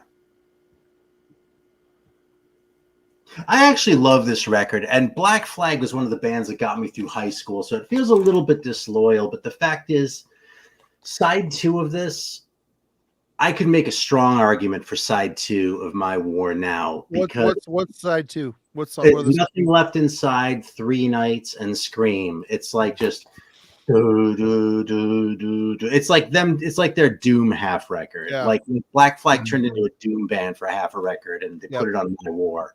Yep. And I can appreciate that now. I get what they were doing, but like it's not the most enjoyable shit they ever did. I almost put this one up against Damaged, and I realized if I did that and I called Von Elmo, I'd just be fucking lying. So I pulled out My War. Yeah, Damage is my favorite Rollins Black Flag album. It's great. Yeah. So, yeah, I'm like I like a lot of the pre-Rollins stuff more than the Rollins stuff. When I don't listen to hardcore a lot, but when I do, I'm usually reaching for the earlier Des Cadena era kind of tracks. You like the Keith Morris era too, the early stuff? Yeah, like the Nervous Breakdown EP and things like that. Yeah, that shit just sounds like ordinary punk to me, man. I think Henry made that band. I don't mind Henry in the band. I'm not one of those folks that's like, oh, Black Flag was over as soon as Rollins joined the band. I don't mind him in the band at all, but I don't know, some of those early tracks I just really dig. I gotta say, I like Henry Rollins, but I like a lot of people, I read his Get in the Van book. I was utterly shocked how whiny he was. That book is so fucking whiny. I mean, they're trailblazers. They innovated the way bands tour in the US. And yeah, a lot of it sucked, but man, he was just crying and bitching in the whole fucking book. It was kind of a turnoff on the guy, to be honest. And he wouldn't be on those fucking like cop shows on TV and shit if he hadn't gone through all that. So yeah, it's kind of shit where he eats a little bit, maybe, Right. Yeah. All right, Alan, you're back. I am back. And okay, this is a kind of an odd pairing, and it may. Hey, I'm sorry. I just got to say that Mike T-Town is picking Von Elmo by default. Because he doesn't like Black Flag. Yeah. So there we go. We got Mike too. Mike, Autumn, and me, the Von Elmo crew here. Okay, sorry, Alan. Oh no, that's cool. That's cool. Let's see. All right, I'm going to pick two of the big concept story albums from kind of the mid-late 80s metal scene. So which story album do we like better? King Diamond's Them or Queensryche's Operation Mindcrime? Very different styles, but two very similar though. But yeah, kind of cool. Very usually highly ranked among concept albums, so that's why I'm pairing those two. The last couple of years, I found Operation Mindcrime. Having never owned it, I found it used at a local record shop on CD. And the first thing I did, I put that thing on, and the first thing came to mind was, this reminds me of King Diamond. The concept thing, just the feel of the music. There's a lot of good similarity. That's a good choice, a good pick. But for me, it's an easy choice because I'm a latecomer to that era of Queensryche for sure. What do you think, Aaron? I think that era of Queensryche sucks. So it's actually pretty easy. I don't think it sucks, but I think it's weird how commercial it got and how big it got, because it's really not that commercial. It's kind of proggy. I don't see how it appealed to so many people. It's weird to me. It's weird how that band, its rise, kind of, songs like Jet City Woman on from the album after it seems to be much more commercially grounded to me than songs off of Operation Mindcrime. But I don't know. I walked out on Queensryche live once. You did? They're opening for Judas Priest. I was actually with Doom Paul, if y'all watch his channel. But we were hanging out and they were just playing some shit that just sounded like some fucking pop crap. And we were just like, let's go somewhere we can hear each other talk. So we went and hung out until actually I think Testament played before them, but basically we took off until Judas Priest. Wow, I'm kind of surprised the way the chat's going with this. People are going Mindcrime big time. Wow. Well, at first folks were going very hard on them, and now it's kind of changed a little bit more towards Mindcrime. I don't love them, honestly. I probably like it as much as I like Abigail, but that whole King Diamond, that whole era of King Diamond, I really want to like more than I do. I was talking earlier about shit where I feel like I'm missing something. I don't quite understand it yet. And that's kind of how I feel about that era of King Diamond solo. But but with this one, it's kind of easy just by default because I really don't like Operation Mindcrime at all. Yeah, I'm the Them guy. Them is a favorite. I love that album. King, you could tell the band was on fire. They've been playing together for a while. They're really tight. The songs were probably the most intricate that they had leading up to that. It's a lot faster. Great album. Love it. I got to go with them. Listen to that record a lot of times. You know who else really liked that record? I don't know if you remember LJ's channel, Biosite One, but he hyped that record too. What's he doing? Is he coming back or not really? No, he's not coming back. Really? I haven't heard from him. Okay. I haven't heard from him in a while, but I was chatting with Scott Waters the other day and he had heard from him, and LJ's doing great, but he doesn't really have any desire to share it back. You know, if you watch his old videos, you can see why. It's because they're so edited and so produced. He puts so much into them, he just burned himself out, I think. That's the crux of the biscuit. I think a lot of these people that edit, they grow such a big audience if they're kind of gearing themselves to making money. And, you know, for me, it's always just been turn on the camera and talk. I mean, we're all kind of in that zone, but and LJ was really kind of militant about not monetizing too. Actually, he like took a really hard line on certain things like that too. I mean, I joke about how it's the LJ rule where like if I leave a comment on a video and they don't reply, I'll unsubscribe. And I'm not super strict on that, but I got that from LJ, man. Yeah. He was like, yeah, if I take the time to leave a comment and they can't be bothered to reply and something like thoughtful, not just like LOL, yeah, then I'll unsub them. Fuck them, you know? Yeah. So LJ was like totally, you know, like even more than us right now on that shit. But he put so much effort into that, you know, and I loved his videos. I love him. He's a good dude. But yeah, he just burned himself out. Yeah. I hope Chromie doesn't do that. Who? I hope Chromie D doesn't. I hope not, man. He's the best channel. Chromium Dax. Everybody go, if you're not subscribed, go to Chromium Dioxide Radio and subscribe. That guy is doing amazing fucking work. And if you don't realize that, that's a problem because it's the best show on fucking YouTube, hands down. You need to go subscribe to him. Anyway, where are we at? Me? I'm up. You. Yep. All right. This is another cool pairing, I think. We've got MOD, Method of Destruction, Billy Milano's crossover band. Hey, you want to see something funny real quick? SOD, Stormtroopers of Death, Billy Milano. Yeah, what you got, Aaron? What you got, Aaron? Start talking, because I don't have a strong opinion about these anyway. I'll be right back. I'll show you something funny real quick. Yeah, we'll let we'll also give the chat some time to consider which Milano project they like better. Both of these records are fun. A little stupid for sure. I think I know where I side on this pile. You got to go with the classics always, but I don't know. I came across the one record. I'm like, you know, this is a fun logical pairing. Yep. We got let's see, Glenn, Guz69, Corey, all early votes for Stormtroopers. Let's see, Nebulous joins them on the SOD bandwagon. Let's see where the MOD fans pop up. Yeah, I'll just go here. So I actually don't like either of those records. I never really liked anything with Billy Milano, but except for the SOD record when that came out, and I was the right age for it, frankly. And I thought all those jokes were just fucking hilarious. I took that record to a party once and put on "What's That Noise," and people like stop, like people are doing this, like what the fuck, like the stereo is fucked, and I was just laughing my ass off. But you know, I mean, there are a couple good songs on there. Milk is a good song. That's a banger. You really can't beat the guitar tone on this album and the drumming. I love the way he uses the snare drum on that record, that he double times the snare drum, makes it sound so fucking intense. But I just don't think the songs, I mean, it sounds like a fucking comedy record. You know, it doesn't have any staying power. I don't own that. I don't know, man. The first March of the SOD, the great intro opener, Sergeant D, Kill Yourself is a great song. United Forces is a great fucking song. This is a pretty rich fucking crossover album. It really is. Yeah. This album is just more of the same, but you know, it's fun. Stupid and fun, but I don't know. SOD for me. I don't know where you guys stand. I mean, I like that shit, but I just can't stomach it anymore. Yeah. It sounds shitty say that. I don't mean to be judgmental, but I just don't like that stuff anymore. For me, ultimate crossover band's The Accused. I fucking love The Accused. Love The Accused. Great crossover band. And the first couple DRI albums.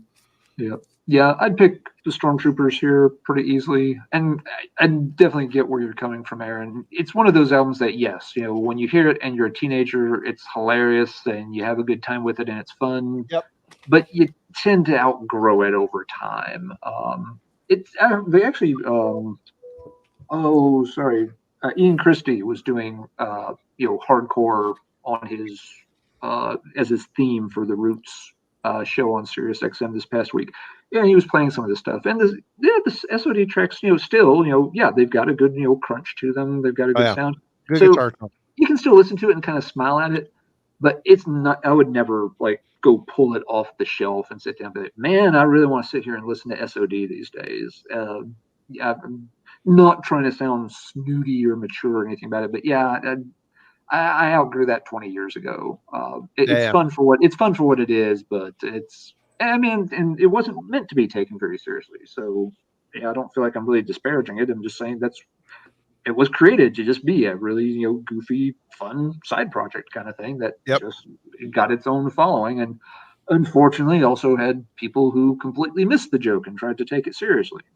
Yeah. But the other thing about it that bothers me a little bit too, not so much now actually, is like when I was in my 20s, but it kind of brings to the front all the things that I didn't really like about Anthrax, because same deal. I like their goofy, jokey shit when I was in my teens, but like when I started getting deeper into metal and I was more into like the Exodus and the Slayer and that kind of shit, Anthrax seemed really kind of slight and kind of like not a lot of meat on that bone.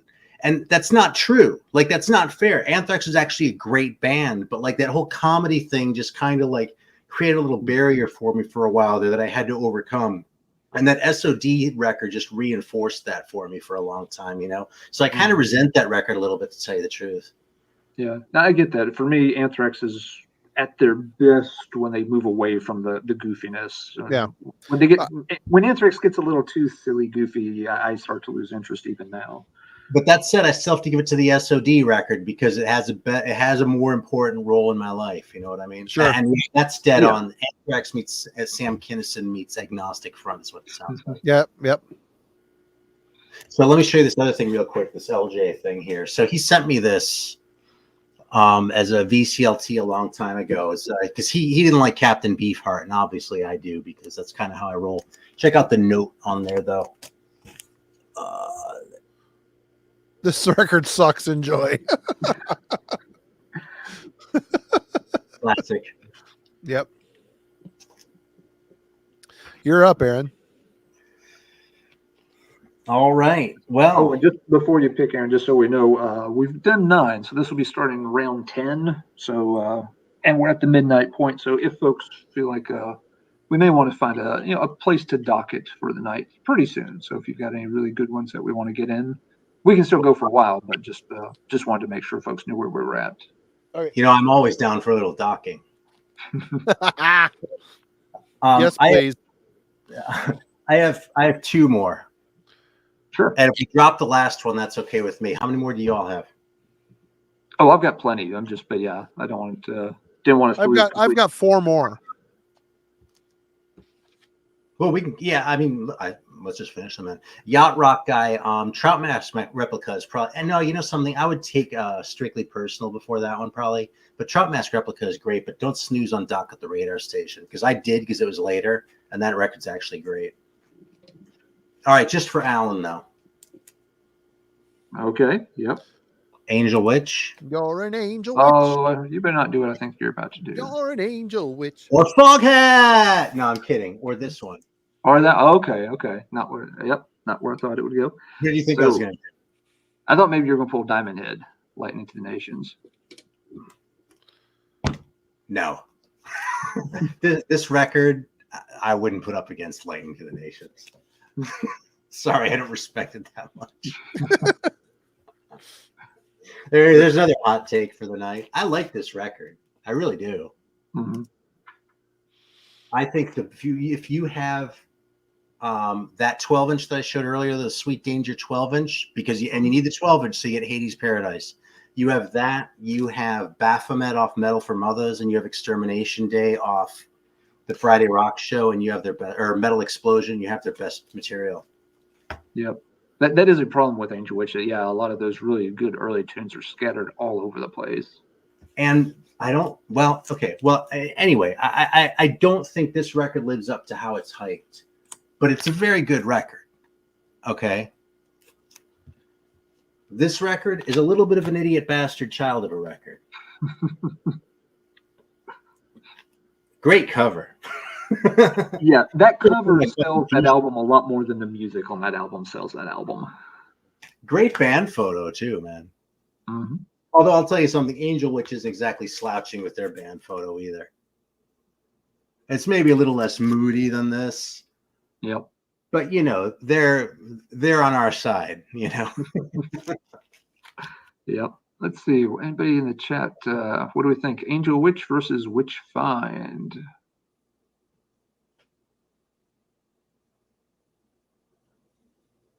I was going to say I like this record enough that I went out and bought the singles, but I did for this one too. So, let's see. Corey's going with Angel Witch. Everybody else is. Let's see. Baloney's also going with Angel Witch. Let's see. Yeah, my take on these is I rank the Angel Witch album higher than you do. I think it's one of the really top albums out of the new wave of British heavy metal. That's not saying much, though. Where do you rank it like in metal? Because new wave British heavy metal, that's like saying that is the nicest looking piece of shit right there that I've ever seen in my life. Oh, that hurts. That hurts. No, I think even by the standards of what came later in the decade, that album still holds its own really well. I mean, because if you're telling me this is better than Power Games, I'm not impressed. You know? I'm telling you, it's up there with the. I'm telling you, it's better than Satan's Court in the Act. I think it's better than Court in the Act too. I agree with you. Okay. So we're at least there. We're on the same page there at least. But no, I like the. I don't think they were near as good as Lightning to the Nations. I would probably pick Lightning to the Nations over them if you had pulled that one out. But I would have stopped and thought about it for a minute. I wouldn't have made a snap call.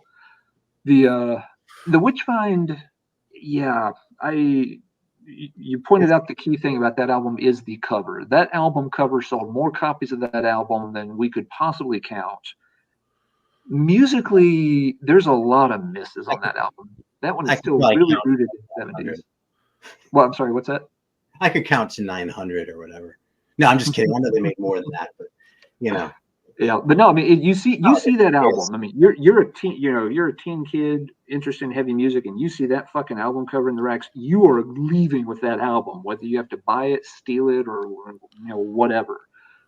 And the Witchfind's got some good tracks on it. The title track is very, very good. There's one or two others, but some of those songs are great. I like Leaving Nadir. Leaving Nadir, sometimes I like it, but it's a little drag. It can be draggy. It is kind of draggy, and it's really moody. It is.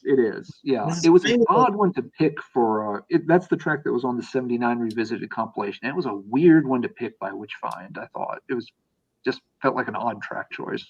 Yeah, I probably Divine Victim or Give 'Em Hell if I had been compiling that thing. You Give 'Em Hells, yeah. But then there's, what is it, like Until the Ages of the Ages, which just takes a long time to go, not much of anywhere. Yeah. So yeah, Witchfind at that stage is still kind of a 70s rock band that they've got the cosmetic upgrade to look like a metal band, but they haven't really fully updated their sound. Whereas Angel Witch is already at their heavier end of the spectrum very early on. So yeah, Angel Witch is a pretty easy call for me on this one. I have a soft spot for Witchfind. Now, just full disclosure, I don't hate the album. I like the band. I own all their albums still to this day. But the first two Witchfind albums, they were still just they're too inconsistent. I think Witchfind is one of those rare or relatively rare beasts where the band got better over time. That they improved with some lineup changes and kind of ditching the older influences and just embracing the metal sound a bit stronger on albums 3 and 4. Yeah, but that's my take. Recommend Cloak and Dagger, I think. Cloak and Dagger, I like that one. Some folks don't. It's got some really good songs on it. It has a couple of duds on it, but overall, it's a better metal album than the first two.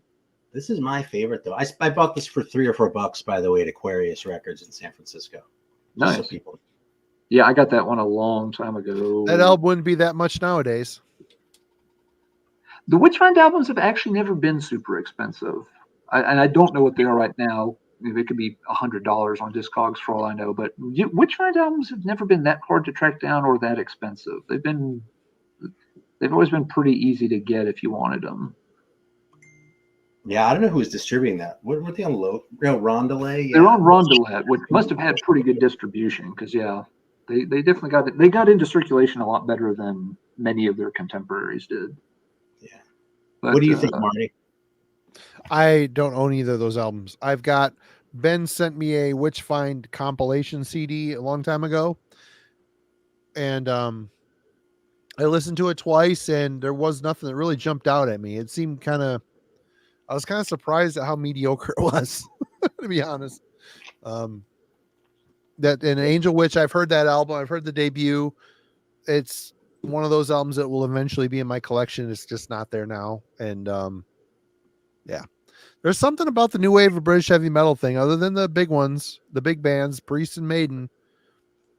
It's a whole genre I missed. So yeah, I'm gonna have to swing and a miss on both of those for me. I love this record, though. This is my pick of the two. Now, I've kind of talked down the Angel Witch, and this one, it's its eccentricities that make me love it. You know what I mean? So, like, all these flaws that we're discussing are really kind of the whole that makes this thing up. In a way, if this record were better, it wouldn't be as good. But I do think they're both really good records, though. You know, and I was talking this one down earlier, but you know, this is a solid record. I just don't think it's all that, you know. Right. I like the Nightcomers more as well, like Circus Lizard is saying in the chat. By Holocaust. Nightcomers is a very good album. Yep. And it doesn't get a lot of respect for some reason. Holocaust in general didn't get as much respect. A lot of folks kind of write them off as sounding too rock and roll or something, which I don't quite get. Okay, Alan, you're up. All right. Yeah, okay, I want to do this one. So we've already done one round of Epicus Doomicus. I think we mentioned we all had that one in mind for a pairing. Yep. So I'm going to go back to that one, but I had it paired. For Epicus Doomicus, it's doomy, but it's got a good traditional metal vibe built in there, and that made me want to pair it up against Manowar's Hail to England.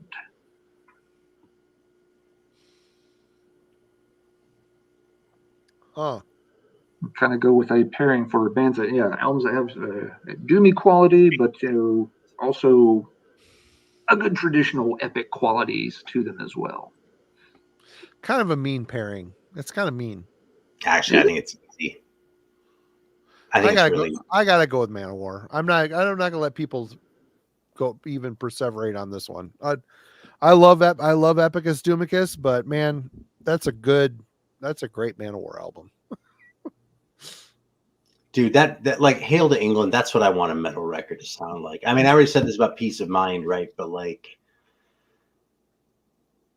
I want more of like Peace of Mind, and it's like that even turns up the epic another notch. You know what I mean? Like the fucking Valkyries and shit, and then there's get Satanic at the end too to boot, just to make sure they have it all in. And yeah, that big solo in the middle of side 2 is kind of cheesy, but stupid. That's stupid. Love it all. Yeah. Sorry to interrupt, Aaron, but yeah, some folks, I get if I didn't say it clearly, Candlemass, Epicus Doomicus versus Man of War's Hail to England was the choice. Some folks missed the Candlemass half of the equation. So what did you go with, Aaron? You went with Man of War or no? You went. Hail to England, 100%. Yeah. I mean, it's a weird pairing for me, but I guess it makes sense. I got to go with Man of War just because Nightfall's my favorite Candlemass, and that is such a great such a great Manowar album. Have Blood of already My told me. Enemies. Sorry. No, Blood of My Enemies. You can't. That's a great song. Can't live without that one. Yeah. Totally, Candlemass is getting a lot of love. This one's pretty split in the chat, it looks like. Trying to scroll through the comments because I got a little bit behind there. They kind of did Gus 69. They went downhill after Hail to England. There's still some good albums. But Yeah, don't snooze on Sign of the Hammer though, man. 'Cause it's- Sign of Do the not Hammer's snooze good. on Sign of the Hammer. People overlook that album criminally bad. And, you know, Yeah. my brother kind of put me onto the later ones because he was like, you know, I was like, that's a little too cheesy. And he was like, yeah, dude, that's why it's great. And I was like, maybe you're kind of right, you know. But the first four I think are godly. Although the first one I think is almost like a spiritual, you know, cousin or something to the first Manila Road, as far as it being sort of anachronistic for what it is. Mhm. You know? It's a goofy album. It's fun, but it's very The good Yeah, it's songs kinda- are great. The so-so songs are kind of mediocre. But About giving the cops the finger and shit like that. See, all those songs Yeah. have grown on me. Yeah. I actually love all those songs now, you know, like Death Tone and shit. I But then give the also- squares the finger and they won't look again. Yeah. yeah, right. Because that's how it works, right? Shell Shock, that song's kind of I was shell shocked. Yeah. Mhm. Yeah, it's a goofy album, but it's a fun album. It's fun in a good way. But it's a little bit schizophrenic. You really feel the 70s in there too. Yeah. Yes. Have I told you like 500 times already though who turned me on to Manowar? It was the bass player from the Toilet Boys. I don't even know who that is. When I was living in Austin, I was the Damned was playing and the Toilet Boys were opening, and I was there with a friend actually, but we ended up who was friends with the Toilet Boys, so I ended up bullshitting with them for a while, and like they were playing some punk shit that wasn't really my cup of tea, but he was just fucking freaking out over how great Manowar was, and I was like, holy shit. So next time I saw a copy of it around, I was like, nah, dude, it's fucking Manowar. And then the next time I probably did that too. But a couple times later, I finally was like, okay, I'm going to do it. And it was Hail to England. And I brought it home and I went, boy, was I a fucking idiot. Because this is fucking fantastic. Yeah, no, Manowar is very good. I personally have no problem even, with those Atlantic era albums. Yes, they're cheesy, but they're just gloriously fun. Yeah. And when they want to be heavy, I mean, they're doomy stuff like Bridge of Death and stuff like that. It's really doomy and evil. It's cool. It's good. It's really dark, man. Really dark and heavy. When they wanted to be really great and kind of shed that cheese a little bit, they were fucking really good at it. You know? Yep. They definitely so. Ride for Revenge. Is that the song on Into Glory Ride? There's some great fucking songs, man. Guyana, Cult of the Damned. Oh my God. Great. Defender, man. Yeah. That one builds up so well. Yep. All right, Marty, you still got a couple you're really jazzed about. What you got for us next then? You still missed Jurgen's comment. Oop, I missed it. Yep, I did. I've Black seen them. I've seen them twice. The first time I saw them was in a packed theater, and there were boobies everywhere. It was great. The second time was in front of 15 people in Detroit, and they were phoning it in bad. I've never seen Manowar actually, but I did see Candlemass. There were no boobies. Oh, well, Messiah, I'm sure had boobies. I saw Manowar once, and No, I got boobies. Manowar is one of only two bands I ever walked out on. They were so shitty live. Manowar? Wow. I walked out on them. Wow. Yep, they were not just phoning it in. They were dialing up the cheese just to be stupid. And I'm just like, I've got like a 2-hour drive to get home. Fuck this. I'd rather go home and get the extra sleep. See, I stayed for about half the set. I didn't leave immediately, but I stayed for maybe half the set. And I was just like, I'd rather go home and sleep. Manowar knows where their fans are, man. And the U.S. tour is typically a warm up for their European festivals, where they're playing in front of a bazillion fucking people. I saw them at that packed theater. They were on fire. And at the show at St. Andrews Hall in Detroit, they were phoning it in because there was maybe 30 people there, and they played their intro forever.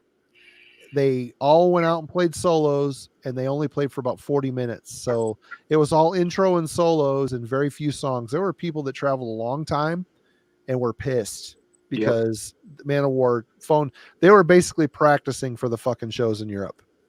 Yep. And Mike's comment is good here too. Manowar, especially over the past 10 years, the tickets were not this, they weren't doing this outrageous ticket thing when I saw them. When I saw them, it was about maybe 2004. No, it was earlier than that, maybe around 2000. But yeah, lately, Manowar seems to think that, they're $100 a ticket headliner or something. Well, in Europe, they probably are. Power to them. But if anybody in this country wants to pay that much to see them, good luck and God bless. I would not pay a tenth of that to see them. God. No, I saw them with it was a weird bill. It was and it was very much what you described, Marty. They were playing a small, bar in North Carolina. You're not going to have any big turnout for that. Nope. They had Rhapsody of Fire opening for them. So who were great. Who were pretty fucking great. Yeah, but hearing an Italian symphonic classical metal band weeping about their friend, the dearly departed Dragon Heart, while they're standing in the middle of a bar that looks like a fucking barn in Winston-Salem, it so doesn't work. It just doesn't click. No. And then you're just the atmosphere is completely wrong for what they're trying to convey. So that didn't go over well, which was disappointing because some of the early Rhapsody stuff was pretty cool.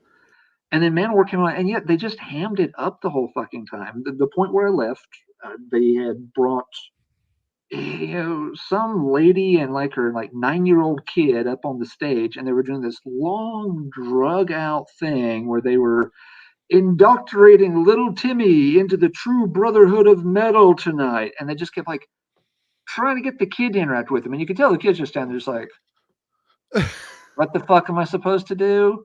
And the mom's just standing there on the sidelines, with her hands on little Timmy's shoulders, just okay, we're here. Smile. I don't know what you're supposed to do. And they just kept dragging it out. Just and now we shall bequeath the true metal powers to young Timmy. It's just fuck this. Why? It's just dawned on me. It's why am I standing here watching this bullshit? Why am I still here? Bye. Yep. It just wouldn't end. They showed no interest in actually playing any fucking music. Yep. So they got my money once. They won't get it again. Right. Oh, well. And it's a shame because, again, I love a lot of their albums, but boy, they were a huge letdown live that night. All right. Let's get back on track. We still got a few more things to keep or reap this evening. All right. Metal Church, The Dark. I love the debut. I've listened to it a million times. This one I've listened to probably just as much. I love this record. And really for Metal Church, these guys always kind of struck me as a US power metal band. Again, I paid $5.77 for this album. Humble brags. Yep. And this album is probably the one in their catalog which could be closest link to thrash. It's not really thrash, but it's kind of teetering on that. But I thought the same year this came out, I don't remember the year, I can't read it, 86. This album came out. They're friends. They're very similar in ways. Where do you guys sit with this? Metal Church, The Dark with Metallica's Master of Puppets.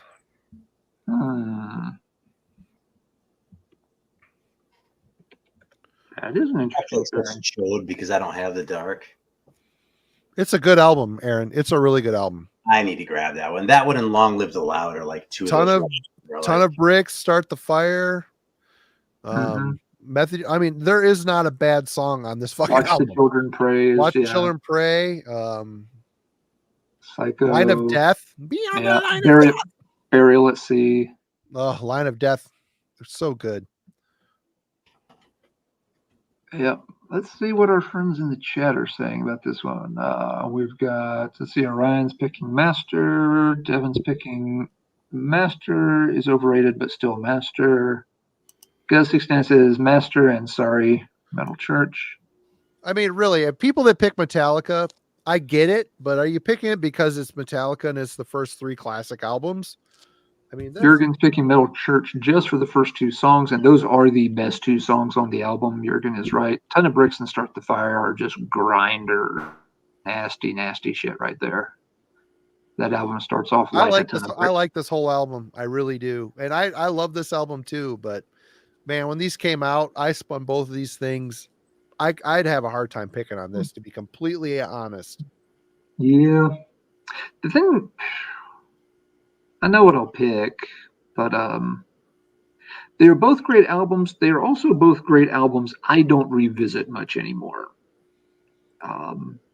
Just because I've heard them both quite a bit. Given how much I shit on Master of Puppets, you'd be surprised how often I play that fucking thing. It's a good record. It's an excellent record. But I've come down so hard so many times on fucking Orion. I think Sanitarium is basically a rewrite of Fade to Black, which wasn't that great to begin with. There's so many warts on that fucking record, and I think they could have cut 20 minutes off it, and it would have been a much better record. Yeah. First of all, that was still a really important record to me. And second of all, when that record is on, it's really fucking on, man. Mm-hmm. Yeah, no, it's got some of Metallica's best stuff. I agree about Orion. I've never been a big fan of most of the Metallica instrumentals from the early ones. Oh, dude, they're stupid, dude. They had no business ever doing a fucking instrument. I mean, if Cliff Burton wanted to do his thing on that first record, that was kind of as little one-off. Okay, you know what I mean? The bass player never gets any love anyway. So the fact that he was an exception, I'll let him have that. But dude, Call of Cthulhu, my ass. And they that one never did anything for me either. No, you know. And then Orion is just even more masturbatory. Fucking, it fades in. How fucking lazy is that? Jesus Christ. And then it goes on forever. The best version of Orion I ever heard was when a fucking joke band that I was friends with in Germany called Strongbow, after the beer, played it at 45 and just made up joke lyrics over it. And that actually sucked too, to tell you the truth. It's just, at least it was over faster than the real Orion, because it's just some horse shit. But all this said, man, fucking, you sit through Orion because he gets a Damage Incorporated, which is fucking fantastic. Great song. Mm-hmm. Yeah. Yeah. For me, it's a hard choice. I don't know, man. I don't know where, I mean. The last time I played Master of Puppets was within the last 4 months. Yeah. Mm-hmm. Yeah. I've probably played it in the show tonight. Yeah. I've probably played it in the past year, but it's just Master in particular. The Dark I played a lot. Puppets, I played that one until I almost wore the damn cassette out. Yeah. And this was by the time I was 16 years old or 17 years old. Probably 16. I remember sitting on a school bus, on a band field trip or something, playing that album again. I can literally that was the exact point where I started feels like, wow, I've played this album a lot, haven't I? And that was, literally 30 years ago. I was already starting to feel like I've probably played this maybe one more time than I should have in the past week. But it's still a benchmark album. The Metal Church is a great album. Master of Puppets is a watershed kind of album. So I'm still going to have to pick that one to keep, even though you're giving up a lot of really good stuff on The Dark. The Dark is a good album. I would have to probably go, God, I don't know, man. I was more of a Ride the Lightning kid, too. You can ask Jurgen. Creeping Death was everybody's favorite song. Ride the Lightning. Now that's the one I still will reach for on a semi-regular basis. If I want to hear Metallica, I'm going to play Lightning. I'm not going to. I have to be in just the right mood for Puppets. I probably play Puppets more than I play Kill 'Em All now, though. If you ask me which record is better, I'm going to say Kill 'Em All, but I probably reach for Puppets more. Kill 'Em All. I'm very streaky. I'll get into Kill 'Em All and play it a lot for a while, and then I will shelve it and let it collect dust for a while, but then I'll break it back out and play it a ton. So that one kind of comes and goes. Leopard Messiah is such a good song. It sucked to not hear that one again. That's a good song. Leopard Messiah is great. What's the other? Years is pretty damn good too, man. Thing That Should Not Be. I don't know, man. I would probably right now pick The Dark because I've listened to the fucking Master of Puppets so many times. Of course, I have this one too. This is hard. I chose it because this is hard. I don't know. I don't know where to go, to be honest. I'm thinking I've heard Master Puppets so many times that there's a part of me that wants to say under the rules here now, right? The really strict rules. Well, if I throw away Master of Puppets and get to The Dark, it's a new album to me. You know what I mean? And I mean, I've never heard anyone whose opinion I respected on the topic say that The Dark was a bad record. You know what I mean? It's a good record. So it'd be a pretty it wouldn't be the worst gamble ever to sort of throw away a record that I have memorized for potentially a new great one, but still a high stakes roll the dice there. Yep. Yeah. So everybody's going with puppets? I'm going with puppets. I'm going with the dark just to be a contrarian, I guess, but I don't know. That's okay. No, there's a case to be made for it. There is. Yep. It's so good. And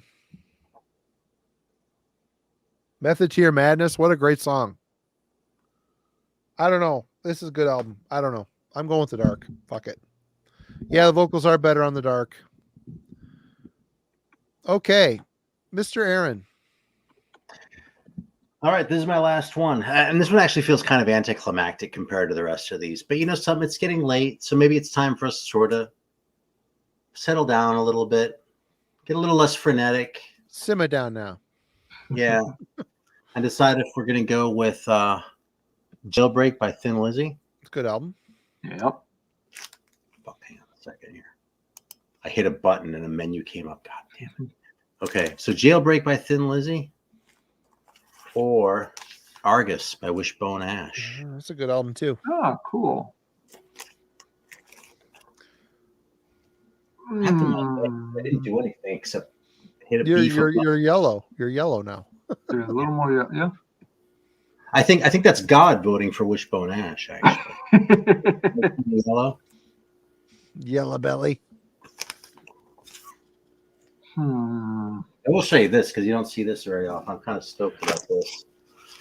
If I do have this cool pressing with the wait, that's the wrong fucking record. This thing's back keeps fucking me up. Yeah, this does have the cool gatefold. I don't know what version. Oh no, mine does not have that with the die cut. Oh, neat. That's cool. Yeah, I don't have that either.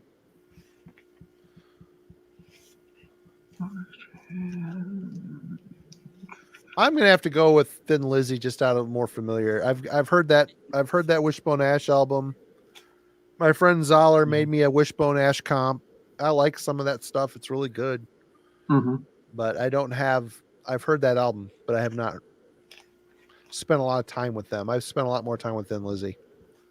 Let's see, what's the chat saying? Jurgen's taking Argus 100%. Devin's taking Thin Lizzy. All Choked Up's taking Thin Lizzy. Gavin's taking Argus. Let's see. Well, we got requests for more new wave of British heavy metal titles. Orion's got Jailbreak. Corey's got Thin Lizzy. So, okay, yeah, actually, folks are pretty split on this one. I would take the Thin Lizzy here. I like Wishbone Ash. I'm not real familiar with all their catalog. I've got one or two of their albums. I've heard others. But yeah, I like what I've heard. That's one of definitely one of the better Thin Lizzy albums. It gets a lot of attention just for, of course, the big hits. But there's a lot of good tracks on That's that why I album. picked it. Because honestly, a lot of Thin Lizzy records. Well, let's put it this way. I think Thin Lizzy records are crappy enough generally that I've gone from all of their records to about 5 in my collection. I like Thunder and Lightning. That's my favorite Thin Lizzy record. You know something?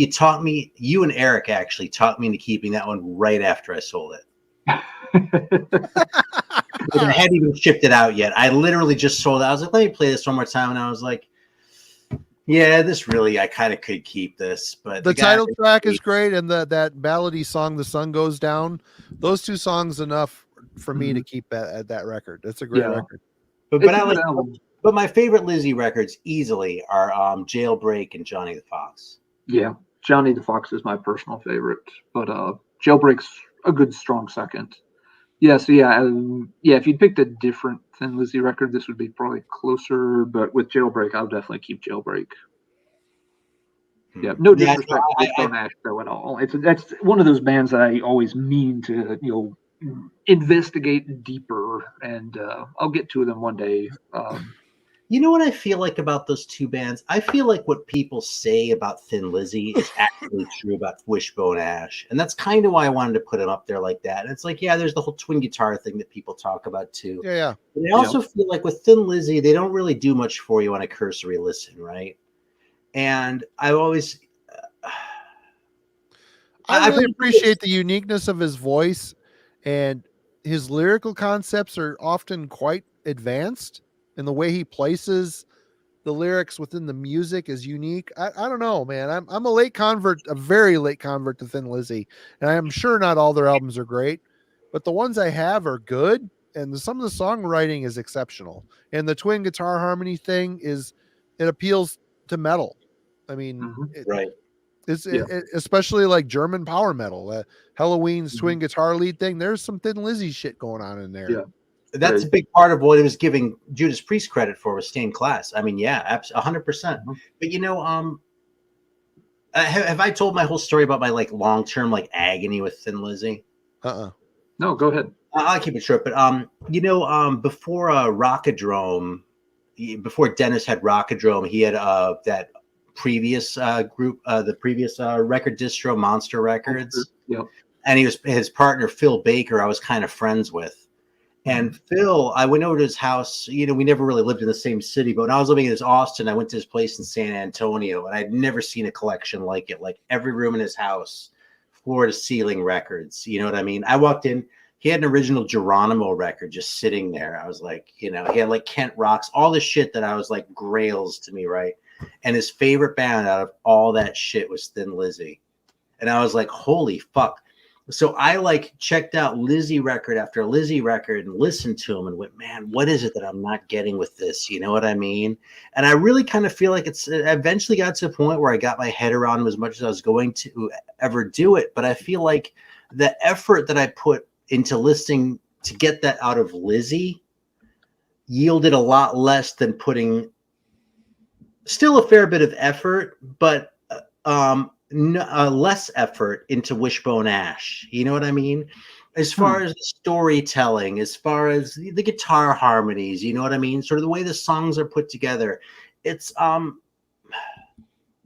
it's kind of, he's got a very unique vocal style too. His cadence, all of it it's unique. It's unlike any other, with Lizzy, unlike any other classic rock band from that era. He doesn't sound like anybody. But it's like, I'll tell you, he sounds like Bob Dylan, dude. No, Bob Dylan sounds like he's got a mouthful of dicks when he sings. I'm sorry. But okay, but the cadence, and he's drunk. Well, right, and fucking Phil Lynott was fucking Mr. Clean, right? Well, he wasn't, but he still had a unique. No, a black Irish man. Come on, he was. Their voices are totally different. Unique. Listen, the voices are totally different. I'm not going to argue with that, okay? But as far as how they place the lyrics and shit like that, I think he owes more to Bob Dylan than you're probably giving it. Than you're probably. Oh God, that's a tough. That's a tough. That sort of rambling storytelling style, and that's all Dylan, dude. Oh, that's a tough one for me to navigate. I think I see what you're saying, and and I like Bob Dylan too. I mean, I'm not like a big fan. It's not like I play. I don't even own any Dylan records anymore, but I did. If you want to have a conversation about bringing it all back home versus Highway 61 Revisited, I can have it, But the point is, I don't feel like that's unique. I feel like within that era, like with that sort of, if you look at like the whole like sort of singer-songwriter thing that Dylan kind of gave rise to, that Phil was kind of more of a product of that than like a real sort of singing vocal style. And honestly, I have a hard time respecting music that is so much about the lyrics, because to me, if I want lyrics like that, I can read a goddamn poem. If I'm going to listen to a record, I don't want to listen to some guy like reading poems. I want to listen to a fucking record with songs on it and music and shit like that. And that doesn't mean a great story can't help.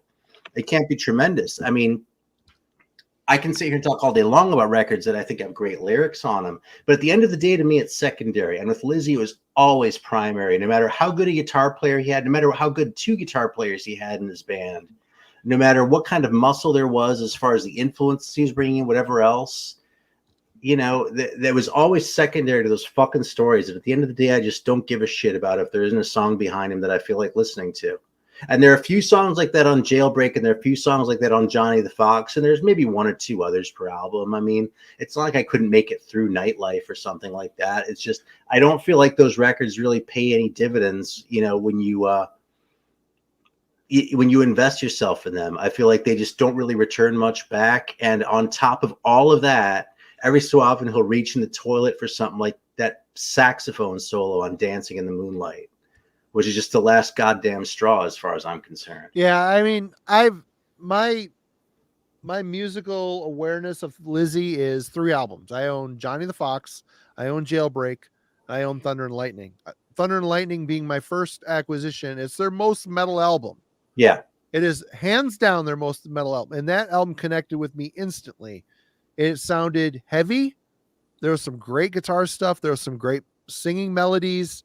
There are stories involved. What you mentioned the Bob Dylan thing. I fucking hate Dylan, but I see what you're saying. This the storyteller, the fucking I get that. And that maybe that is a I mean, that's why influence. critics like him, right? Like the boomer critics who we all hold in contempt because they don't know the fucking first thing about records. They like Phil Lynott because he tells good stories. He tells good stories, but he's also a good songwriter, and he fashions his vocal harmonies in with the music in a pretty sensible fashion.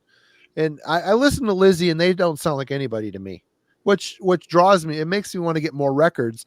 Do I love every song on every record I own? No, I do not. But I like them. Overall, I think the sound, I've kind of awakened to them, and I'm open to getting more. I like getting them cheaply at record shows.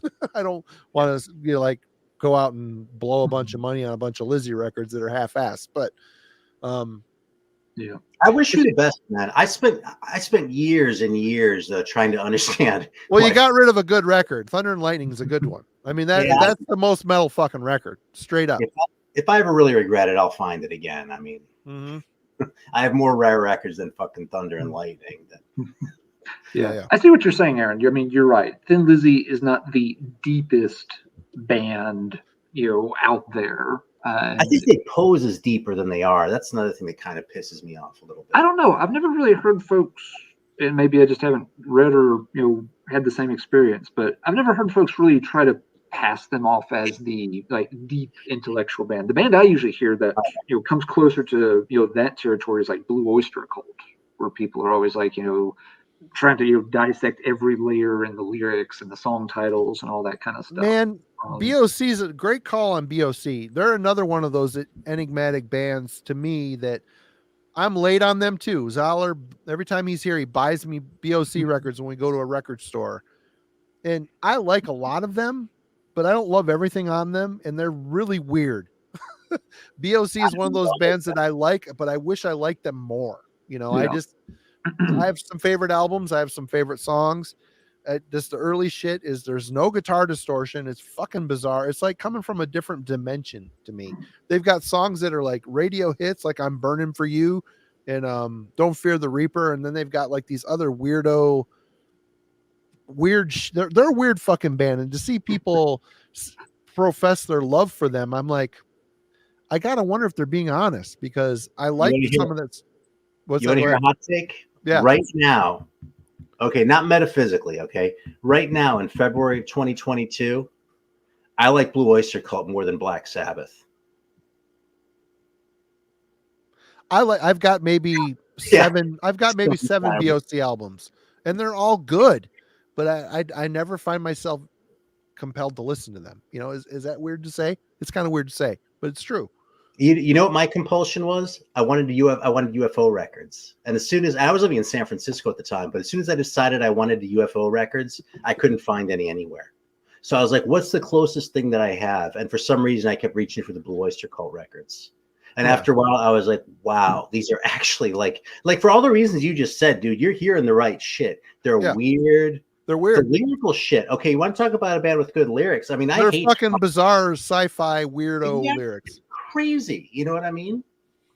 Like Flaming Telepaths, you know what I mean? Shit like that. It's like, and the sarcasm and some of the misanthropy that's sort of like buried in there, man. Like there's some real darkness there, Yeah. But on the other hand, then they'll turn around and like pose in front of an airplane on the cover, so you don't quite realize how bleak that record really is and kind of soul destroying, I would say my favorite BOC album is Secret Treaty. So someone mentioned the one with the airplane in front of it, standing in front of the airplane. That's my favorite run for sure.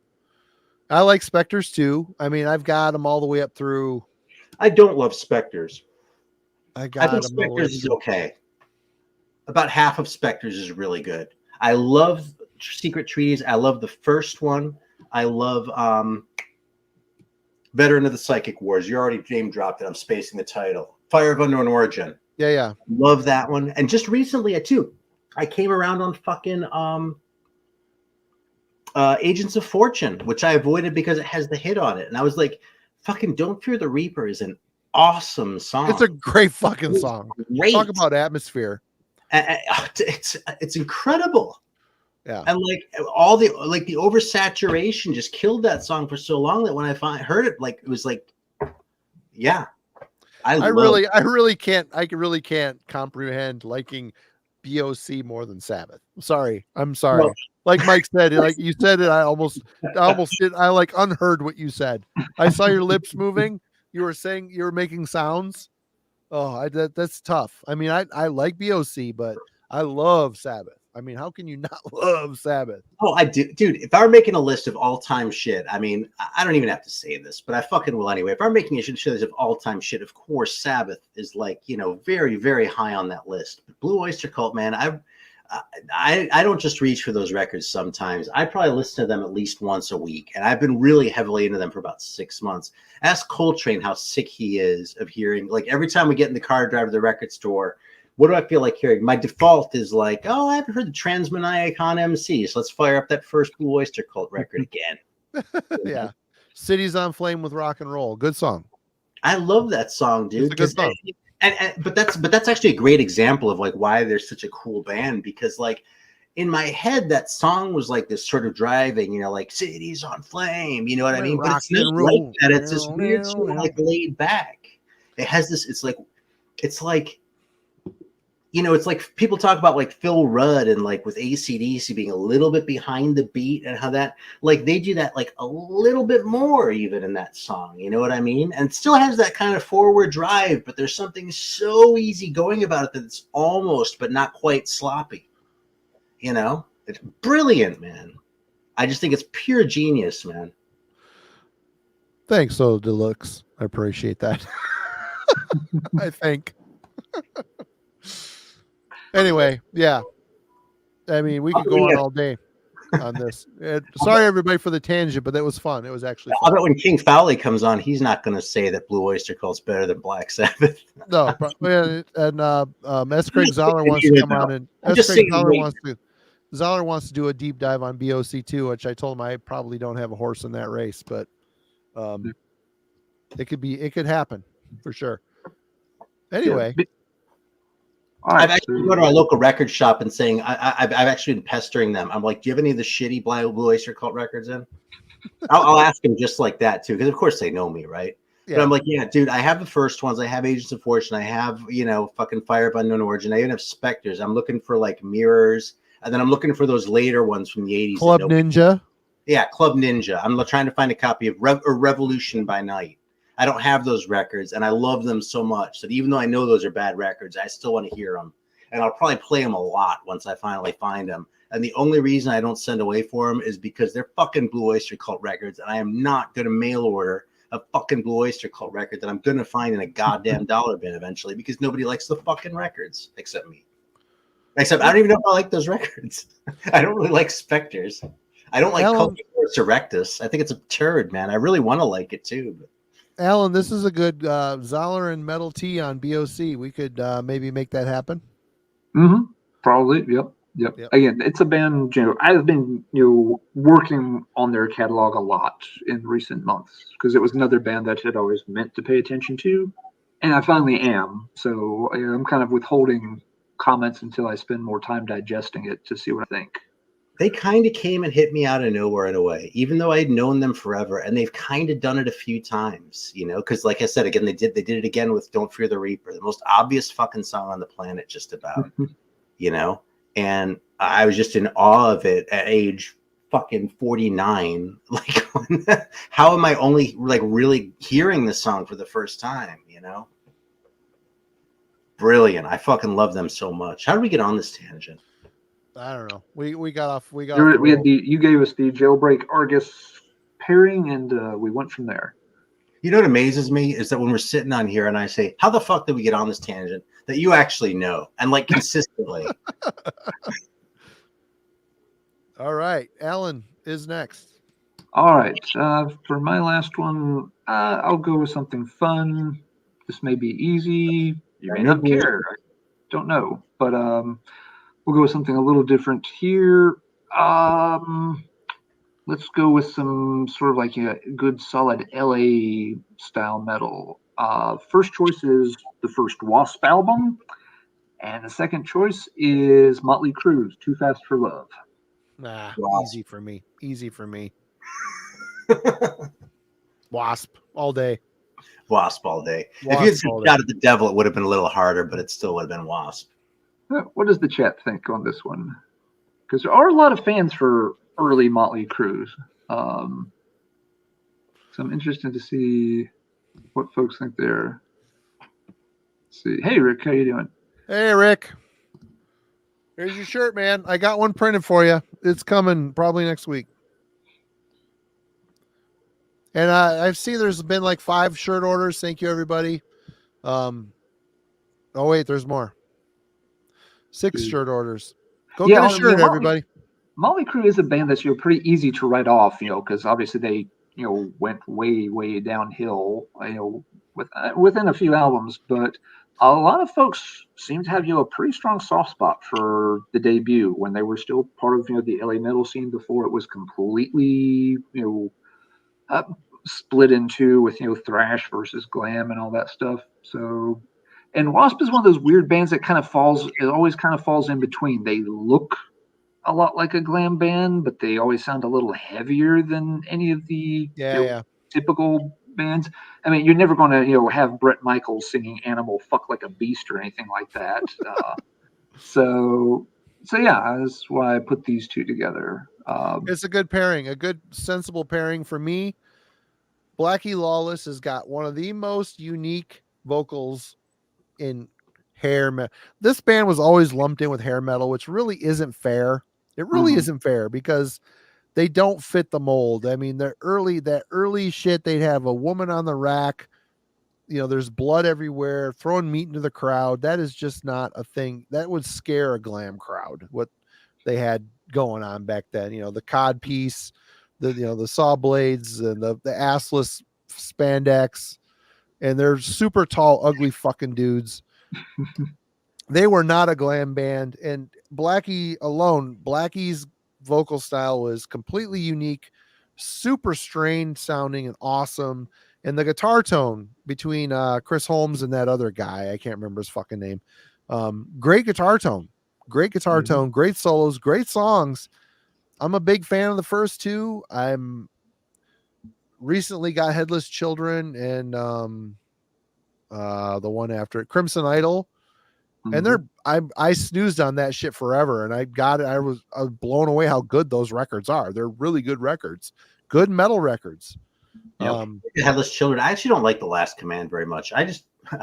Someone gave me a really cool pressing of that recently too. It's like a Japanese one with like a poster and certain shit like that. So I was like, oh, I better pay my respects. And I put it on, and that one to me sounds like what people think Wasp sounds like. You know what I mean? But the first one doesn't, and Headless Children doesn't. So if you're lumping in Crimson Idol with Headless Children, I'm going to give Crimson Idol a chance. The Crimson Idol is really good. It's kind of a rock opera type of thing. But it's a good concept, and it's good. It goes right good with Headless Children for sure. Yeah, it's somewhat autobiographical, and it plays out. Story wise, it plays out there's parallels to like Sabotage's Streets, the rock icon that rises and crashes and all that. But yeah, it's got a lot of good songs on it. But, I'd agree about Last Command too. Last Command it was never as good as I wanted it to be. Let me see. I got to look at the track listing. I mean, Blind in Texas was fun. That's on it. Yeah. I don't think it's terrible, but I just don't think it's. I don't think it's anywhere near. If the first one's a 10, then that one's probably a 4. And this is just by comparison. I'm not saying it's a 4 metaphysically. It might be better than that. It might be worse than that though too. I don't know it very well, but it just never grabbed me in the same way. Wild Child's a great song. Ball Crusher's a good song. Fistful of Diamonds. I mean, the first side's really good. Widowmaker, what a great great closer to side one. It's a good song. Blind in Texas, Cries in the Night. I guess second side maybe not as strong. Last Command, Running Wild in the Streets, and Sex Drive. I don't remember that. I remember side one a lot more fondly than I remember side two, I guess. But I didn't hear anything as good as Tormentor in that list.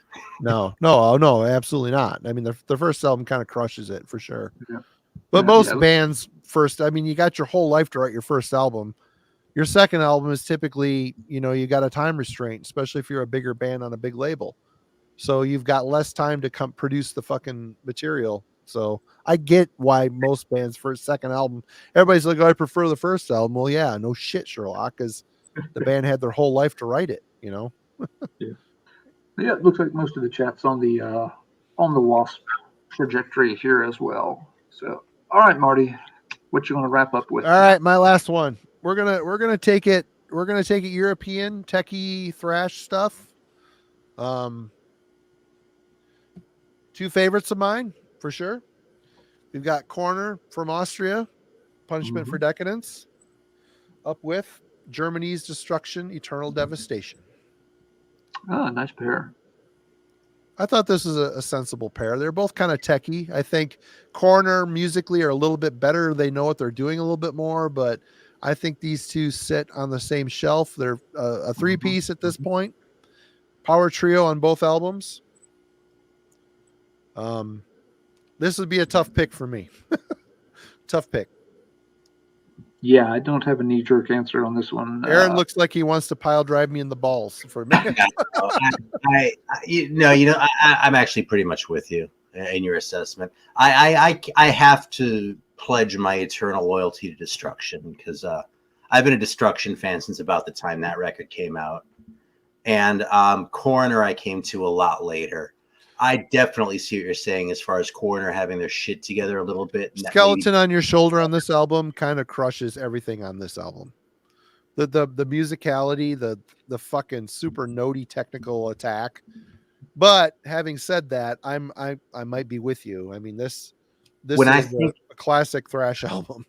If you asked me to put together a top 10 list of like heavy metal moments, like not songs, but like just moments, the opening of Curse the Gods would probably be on that list. Yeah.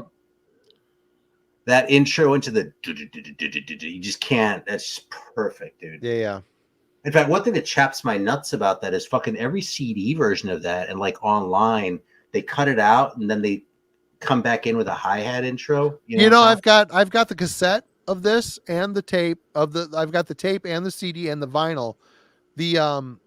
The tape and the CD versions are cut different. There's like this, like you said, there's like a hi-hat thing and there's like different shit mixed in between the tracks. It's weird. I don't know what's up with that, but the record, I mean, that's just and then I mean that thing's loaded with great songs. I mean, Eternal Ban. Confound Games, Life Without Sense, United by Hatred, Eternal Ban, A Coming Devastation, and Confused Mind. But this has got Absorbed, Masked Jackal, Skeleton on Your Shoulder. And you know something, dude? None of those song titles mean as much to me as those Destruction ones. Because you haven't spent as much time with this record. Exactly. The only thing that's a drag about this record that pisses me off is they mix the vocals too quiet. The vocals on this are way too quiet in the mix, which is stupid. It's not that way on the debut, and it's not that way on No More Color after it. Yeah, very close here, but and let's see. Yeah, I'll go ahead, Aaron. Oh, I was just mumbling the Corners. I mean, I already said Corner might be a better record, but that Destruction record is my record. Yeah. The Corners. I mean, more anytime you've got Tommy Barron on your team, you're going to win the technicality battle. You're just going to do that. But in terms of Aaron, I'm on the same page Aaron is in terms of that Destruction album. Yeah, that's my Destruction album. I like several of their albums, but I love Infernal Devastation too. That's a great fucking record. Yeah, it's evil as fuck. Yes, it great is. Record. If you'd put Infernal Devastation versus this Corner album, I'd be picking Corner. if you had put this Destruction album against R.I.P., I'd be crying in the bathroom right now. R.I.P. is my favorite Corner album. I love that. Yeah, but with this So particular pair, the Destruction album wins here. Although the Corner album is extremely good. I like both of those. I've played both of those a lot within the past year or two. I've come back, I circled back around to the German and Swiss thrash stuff, and they both hold up so well. Yeah. But I'm taking Destruction. My first ever stage diving experience was during a Destruction set. They were playing with the Cro-Mags in like 88 or 89. And it was actually at the Theater, which is where Fuck You by Overkill was recorded. Oh, I love that. I love that live record. That's a fun record. Yeah. Someone said here they just did not see Eternal Devastation as a technical record. It really is. Listen to the riffs. The riffs are coming out of a different fucking dimension. They're technical and strange. They're not technical in a way that really like overwhelms you. It's not really up in your face the way that a lot of other tech sounding albums are, where it's just like, we are tech metal, and it's you can't get around it. With Destruction, it's like we're playing just nasty ass vicious German thrash, but we're doing it really, really well. Yeah. Yep, absolutely. If I'd gotten into them a little bit earlier, like it's a big step away from Infernal Overkill. I wonder how much was part of that, because that thing, I mean, that's like what black metal sounded like in the 80s, right? I see Infernal Overkill as a first wave black metal album influence. Yeah. And I've said that before, and people call me a fucking idiot. But no, it's totally true. And I also see Pleasure to Kill as that as well. But Eternal Devastation isn't. That's on another level, and it's maybe not technical like some of the really masturbatory shit, but it's a lot more technical compared to where they were coming from. Yeah. They're definitely stepping it up in the chops department, and you're right about the riffs. Yep. Well, there we go. We made it through. And Aaron, thank you so much for hanging out with us tonight. I can't believe we went 4 hours. It's been a blast. It's been fun, man. These are fun episodes, and we're glad we had you on. And you will, of course, be on again at some point, my friend, for sure. Absolutely. And people, I want to remind you, we've got shirts. We've got shirts. One of those. In streaming, there is no law. If you want to get a Heavy Metallurgy t-shirt, the link for the shirts are in the description. Please go click. It helps support the channel, helps pay for the StreamYard fees. The 5 people that have already ordered, thank you so much. I appreciate that a lot. But Alan, do you have anything else to add? Aaron, you guys have anything else to add? Just a big thanks to everybody in the chat for hanging out. There's been tons of great comments. A lot of folks have been on almost the entire 4 hours with us, which is really cool to see everybody hanging out. Hope folks have had a good time. We've had a lot of cool discussions, cool pairings, a few very interesting tangents along the way too. And big thanks to Aaron for joining us. Aaron's always got very interesting takes on things and all kinds of cool stuff to show off. He is definitely a great addition to the Heavy Metallurgy trio, and we love every time he's on. And if you're unaware of his channel, go to the Metal Theologian channel on YouTube and please subscribe. He's been doing it forever, and he needs way more subscribers. He always gives a very candid and unfiltered view of the stuff he's talking about, and we all greatly appreciate his contribution to the Metalverse here on YouTube.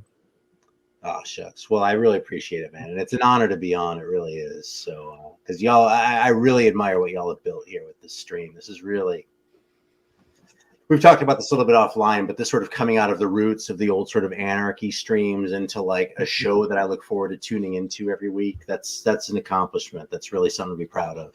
Well, thanks, man. So it's an honor to be asked, and I'm happy to be on. So, because it's fucking fun. We've had a great time. We've had a great time doing this, and bringing our friends on with us it's made the one of the few things during the week I look forward to. I think I'm speaking for Alan as well here. Yes, absolutely. This has been a long, grindy week, and knowing this was coming up tonight was just the push through all this crap, and then we'll go do something really cool and have some fun with Marty and Aaron and a whole bunch of cool folks in the chat as well. And we'll do it again next Friday night too. We're lined up to have not just one guest, but several next week. Yeah, for sure. Gonna be a big stream next week, folks. It'll be a lot of fun, and you'll all know soon enough what's going on with that. But again, everybody, thank you so much. Check out our shirts in the link in the description. Check out Metal Theologian, and everybody have a great night. Thank you for joining us. Appreciate it. Have a good weekend.